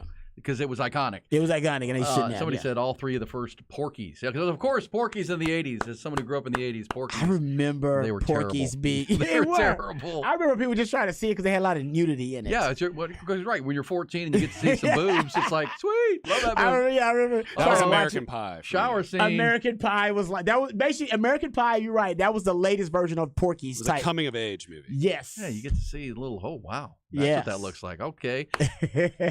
Let's go behind the burnt orange curtain one more time. And they were all asking themselves the same question. What is behind that curtain? What is behind that curtain? All right, we've been talking Texas football, of course, talking about what's behind the curtain, and listening to some of Sark's the audio from his media availability yesterday after practice. This is the cut that has probably gotten most Longhorn fans giddy thinking about this Texas offense this upcoming season when Sark is, expounding upon the weaponry that will be available for Texas on offense this year. Here's Sark. I'm very comfortable with more than 2 out there right now on our team. And obviously Xavier, we know what he is. And he's really versatile. Sometimes I think he's almost better in the slot than he is outside. I mean, he's a very versatile player. I think what AD, Isaiah Nair bring is very unique with their length and their ability to make contested catches. I think Jonte sometimes falls into the mold of Xavier, where he's kind of can play inside and or outside, and then Jordan kind of being very comfortable in the slot. And so, for us, if we can deploy 5 people onto the field, you can't double everybody and load the box and stop the run. And so I think that's something that we've been trying to build towards on our roster. We feel like we kind of got it right this year. And now the quarterback understanding distributing the ball and getting those guys the ball and all those runners, they're hard tackles in space. They're hard people to get on the ground in space. So if we can deploy people right on the field and we can get the ball to them in a timely fashion accurately, not only should we get completions, I think we can create some run after the catch better than we have in the last couple of seasons. Run after the catch is huge for Texas. The yak he needs, or what we call yak daddies, because Texas was top 5, 4th actually in the country last year in yak yards after the catch. He loves what he calls movement routes because his philosophy is he wants his receivers to run to daylight. So he hates stop routes, even though he still utilizes them. He would like movement routes so receivers can catch the ball on the move and then get those yak yards. He actually schemes open yak yards, removing defenders from certain parts of the field while opening that part of the field up for a movement route, maybe from the backside or the front side. So he schemes open, much like the Shanahan clan, which he's a big fan of. He schemes open the yak yards. And when you don't get those, that actually means that the quarterback was inaccurate with the throw, or the receiver and the timing of that route combination is off a little bit. And last year, the yak, even though they got a lot of yak yards, they were top 5, he actually wasn't as productive and effective in the yak yards as he would like to have been because of Xavier Worthy, whose yak yardage went down from 8.5 yak yards per reception, which is what he got in 2021, to around 5 per reception in 2022. Yeah, significant. He's running a lot of deep routes too. Yes, his average depth of target actually increased by like 3 yards. And I think they get to use him more. And we saw Jordan Whittington in the spring game. He's down, to 200 pounds, and he's a running back after he catches the ball. He is hard to tackle. Yep. I think Jatavion Sanders, run after catch guy. Isaiah Nair, A.D. Mitchell can be a real run after catch player for them. But man, they've got dudes who can get. Jonte Cook is somebody you continue to talk about. There's a guy who's a blur. With the ball in his hands. I'll play one more for you, Rod, behind the burn orange curtain. I want your thoughts on it. We played it a few times in the headlines, but I really took to this Christian Jones piece of audio, the starting right tackle. The entire offensive line is back. You're talking about all the weapons. Here's Christian Jones, who you'll hear him say, dear, I'm as old as some of the bricks here in this building. I've been here 6 years. And he says it's clearly the most connected locker room I've ever been a part of. I believe that this locker room is very special. And I've been here longer than some of the bricks in the building. So I'm not joking when I say this locker room is very special, and it's a real brotherhood bond. And people are staying late, getting extra reps in, and voluntarily, no one has to tell them they want to be great. Everyone wants to be great, and the hunger is there. And I'm very excited to see. Yeah, man, connected. JT Sanders said something very similar. He said, we don't have to tell the young guys to stay after and do that. Everybody's doing that kind of stuff on their own, taking their own, own responsibility, self-accountability. And that's good. When your leaders are doing that, there were times at Texas in this stretch of the last 10, 12 years where that wasn't happening. Nope. The leaders were taking days off, and it kind of showed up on the field. What was that in A Few Good Men when on the court testimony? How'd you know how to find the mess hall? I just followed the guys. Exactly. That's exactly right. Is that in the program or in the manual, the handbook? Exactly right. Just follow them where they go. Okay, we'll come back. What is popping? We got a busy day in sports, busy night in sports, including some baseball. What's popping? Also a brawl in Montgomery, Alabama. What the heck is going on there? We'll get details in what's popping. Not in bad shape around town as crews wrap up the overnight construction of along I-35 and other locations, but we're not seeing any huge backups just yet, some buildups here or there.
WWEification, NBAification of the NFL. Then you got the Zach Wilson's mom, and he likes MILFs. Oh, and yeah. You got Sauce Gardner walking around, just saucy as you know what. I mean, it's just Garrett Wilson. I mean, they're like 8 storylines that you can throw out there just right now.